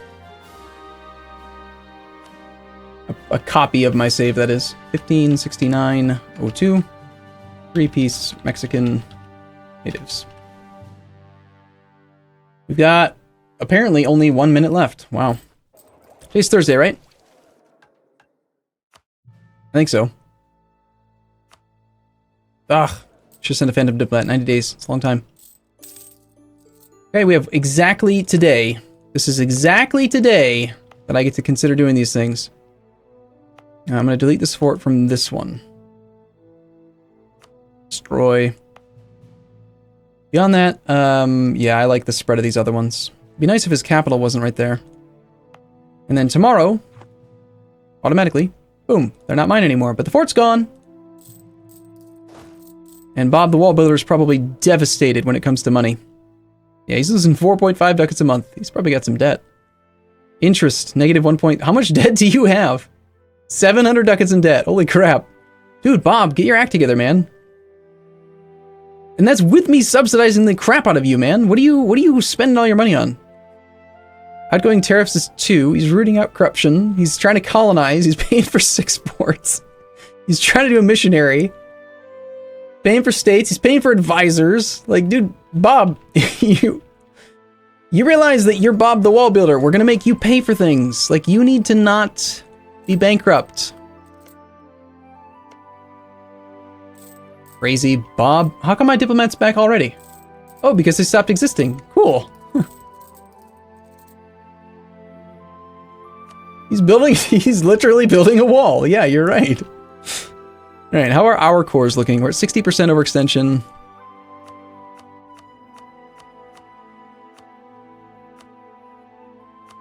I've got this one, which I don't need the full core on. I've got this that I don't need.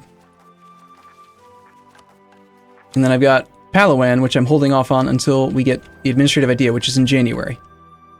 So, we're going to go spy on Naples to guarantee we're at 100. We've got a year, so we've got just in time. If he catches us, then there may or may not be squirrels, because we need to be at exactly 100. We also want to get as low on piety as possible, so if there's any other wars we can declare, we attack Kedah again until July of 70. I only want to wait for that. He did finish his colony there. That's the Maldives, not England.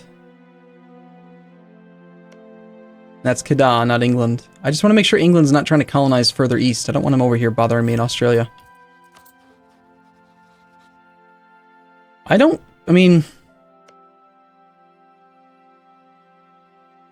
really see too many other opportunities to lose piety right this second. I think we're just in a holding pattern. We stay at peace. I know we need to attack Portuguese Mexico. I know. That's a thing. But I'm hoping, I'm crossing my fingers here, that he's going to mothball this fort.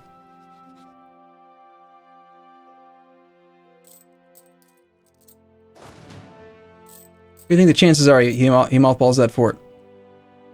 Alright, Kimmer just took a ton of land, which is good, because that means he's got new land that's got high autonomy, which is cheaper to take in wars.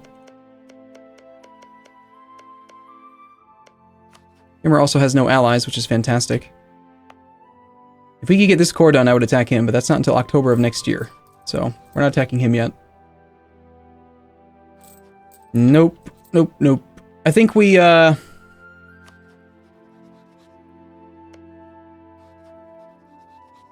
If I feed all this land to him, Bob the Builder's gonna die. He can't handle all that overextension.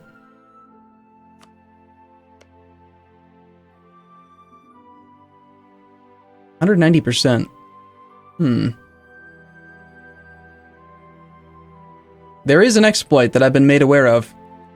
If I were to declare war on somebody that Portugal's allied to and co-belligerent Portugal, there's a double peace deal exploit you could use to instantly vassalize him. And we could just get Bob the Wall Builder #2.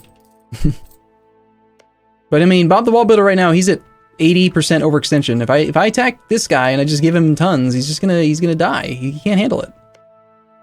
But it's a great opportunity, so I kind of don't want to miss it.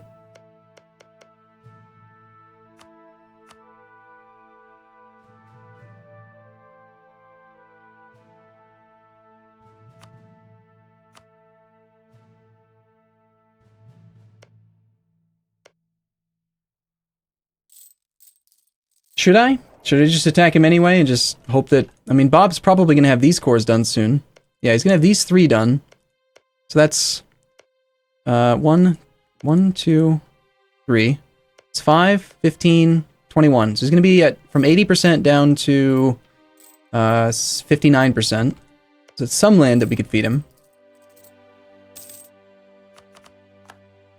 Nice. Same thing, I'm going to wait till we have admin ideas to core that. It's already part of a state, so we just ignore it for now. The colonies. We haven't taken on any debt. Like, I don't have to go cheap mode on colonization right now, but I'm kind of feeling like I wasted a lot of money.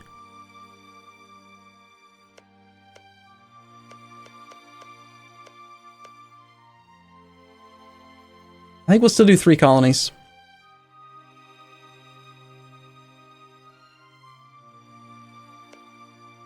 Ooh, an 11 development that we already have a state in.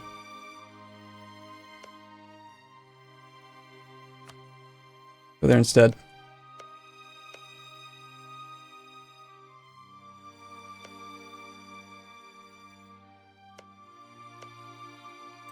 There's some good provinces nearby that I can get. We've already got enough to make Bob's Down Under give us a merchant when these 2 colonies finish. I might send a colonist down there to like speed that one up, because I'd like to make it faster. I've fed 5 province colonies, dozens of provinces at once without much problem. Well, the thing is that you as a nation don't take overextension from certain New World countries, but they do, because they are a subject. It's different. We could just ignore the overextension number, just make him overextended. I could do that. That is a thing that could be done.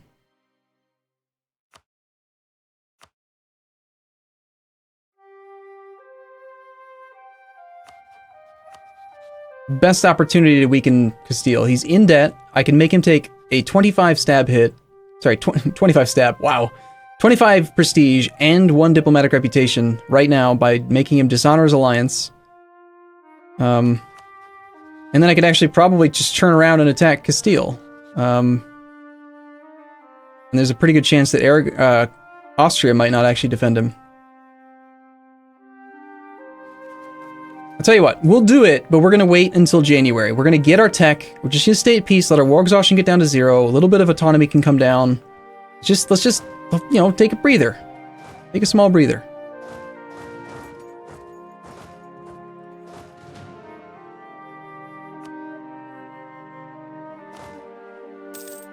Thanks for making me suffer attrition, Bob. Bob, get the hell out of here. Go away. Why are you here? Go away. This is my spot. My spot, Bob. I don't want you here, Bob. Yeah, I gotta take a break for a couple hours so that I can, you know... No! There goes the 2 siege pip guy. I liked him. That's sad. C4 Fodder 101 at Arumba 07. Wrapping up time, mate. In a few hours need a break. Yes, I do. You are right.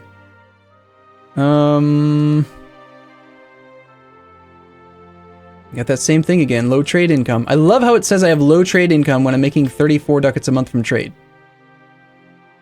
Granted, I am missing out on a lot of trade power here. What is up with our trade power in this node? We have like no trade power here at all, and it's because we have negative 30% from the burghers being mad. I think we should probably break a few ships off of this whole thing, where we're overextended and getting a huge penalty anyway, and go protect in the capital for now. Wait until May the 1st.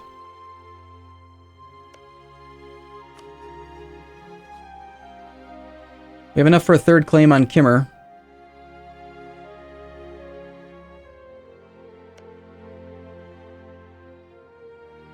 It's the only claim I can get. We'll take that. We'll stop spying on him. Dola Wilyal. Dola Wilyal. I like your name.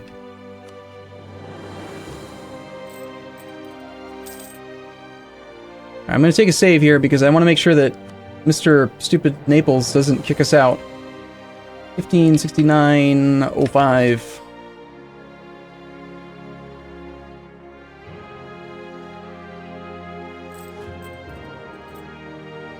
Please tell me as well that Naples has taken Admin Tech 14. He has. Excellent. So not only do we get the discount from for Diplo and the other thing, but he's also going to give us 5% on that. We've currently got Loyal Dhimmi. We've already got an idea. We're slightly negative pious. We got our Islamic Center of Scholarly Learning. We're going to end up spending less than 400 points to get this idea. Which is pretty good. And I said that in May, we were going to take half these ships. Go protect trade in Malacca again, since we are overextended right now. We gotta pull the fleet back, basically, until we're no longer overextended and taking huge penalties to trade.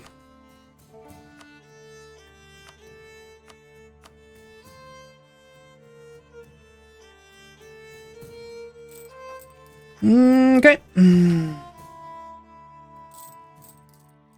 Poland's getting wrecked by the Ottomans?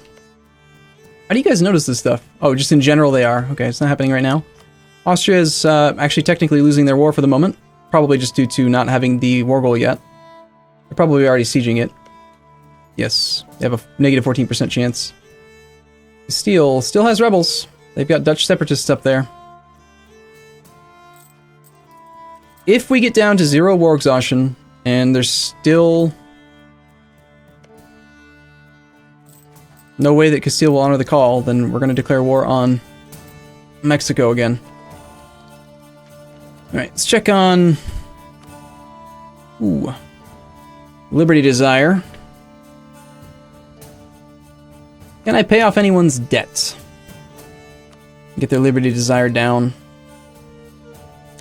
I will do this because if we can get every single subject to have less than 10% Liberty Desire, there's a chance we can get an event that lowers annexation costs by 15%. If I could pair that up with getting my finisher for administrative ideas, then that would be awesome.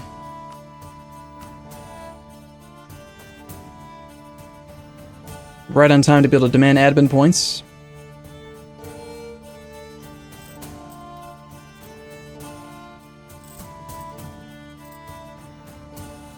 If I were to go to war right now, where would I go to war? I would probably go to war with Kimmer. Supply here's 36. This whole army should be able to stand over there. Wait till the next month, and we can be there by easily before the end of the month.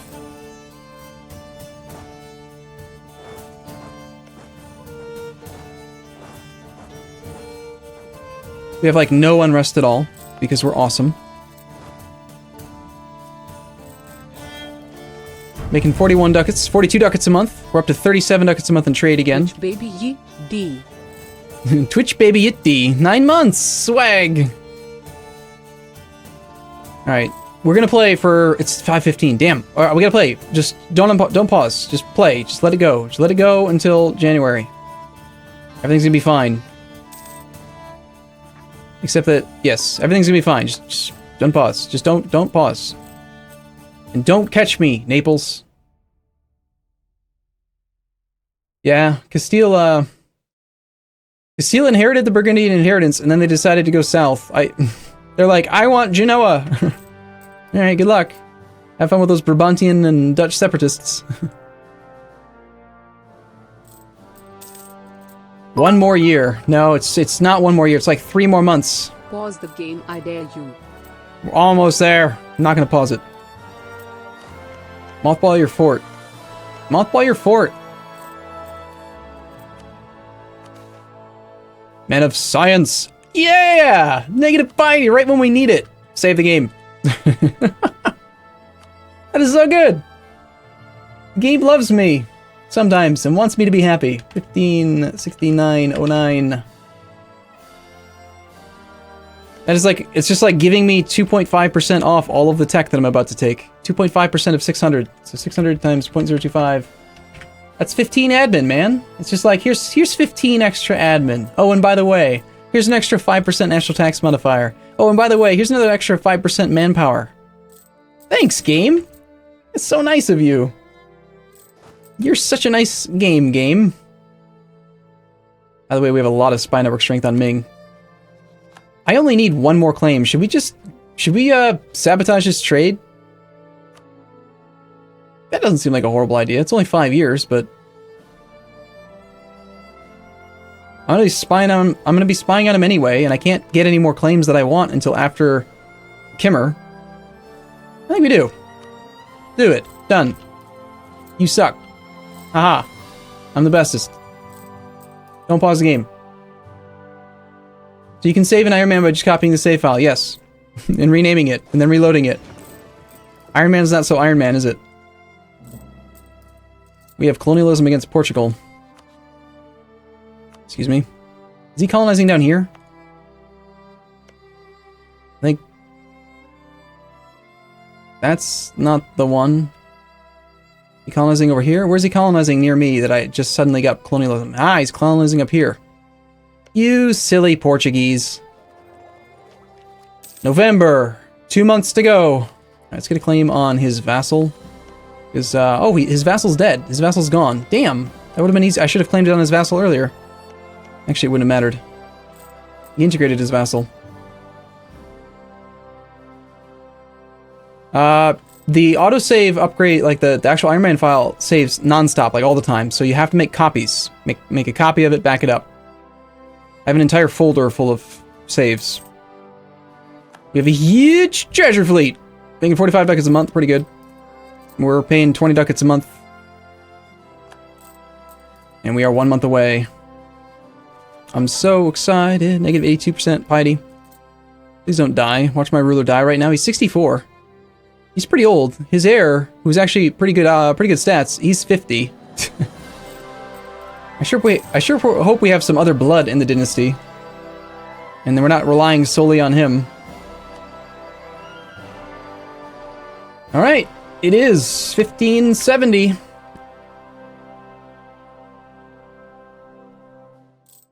We can take tech. The Demi are still loyal. The Demi are highly influential without having rebelled yet.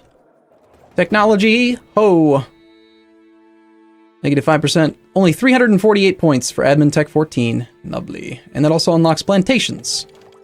We're also going to take Diplotech, because we don't care about that. It's fine. Trade company. Gallius. Max promoted cultures. That's fine. We get our income modifiers back. We want to take Tech 14 military as soon as possible as well. Which is going to be pretty soon, before we declare any other wars. Might even want to consider hiring a higher level advisor for a bit. Our next idea group is administrative. We take it. We take mercenary cost. Next. We interact with the estates. Ulima. We are going to establish New World missions. Today at 5:16 damage. Arumba, these last 2 months will take another hour XP. I do want 75 admin from this guy. Do we have land we can give him to give him 5% temporarily? I think so. I'll give him some land to get him up to 5%.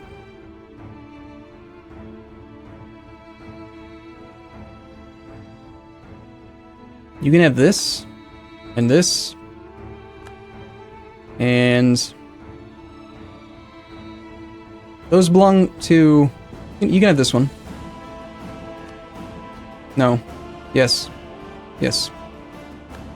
You can have all those. And then I want to do a seek support, which raises my piety, but that's okay. We get more loyalty. That gives them up to 75. We then demand 150. We then take a second idea. Core creation cost minus 25. And now, before we really worry about finishing any of our other idea groups, we can now start to core stuff for less.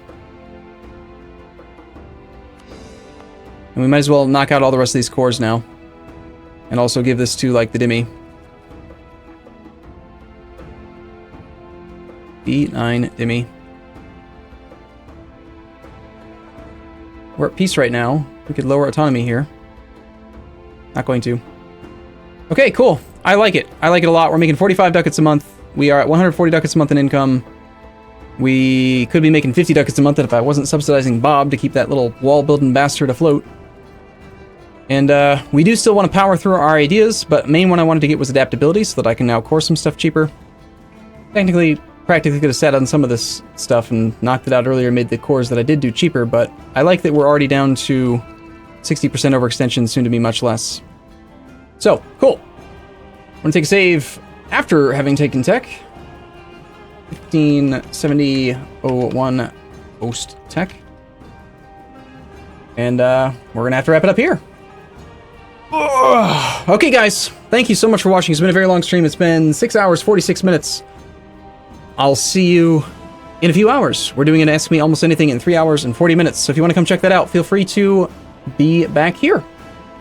Thanks for coming. I'll see you in a bit. Sorry to interrupt, but excited for upcoming CK2 DLC. PogChan.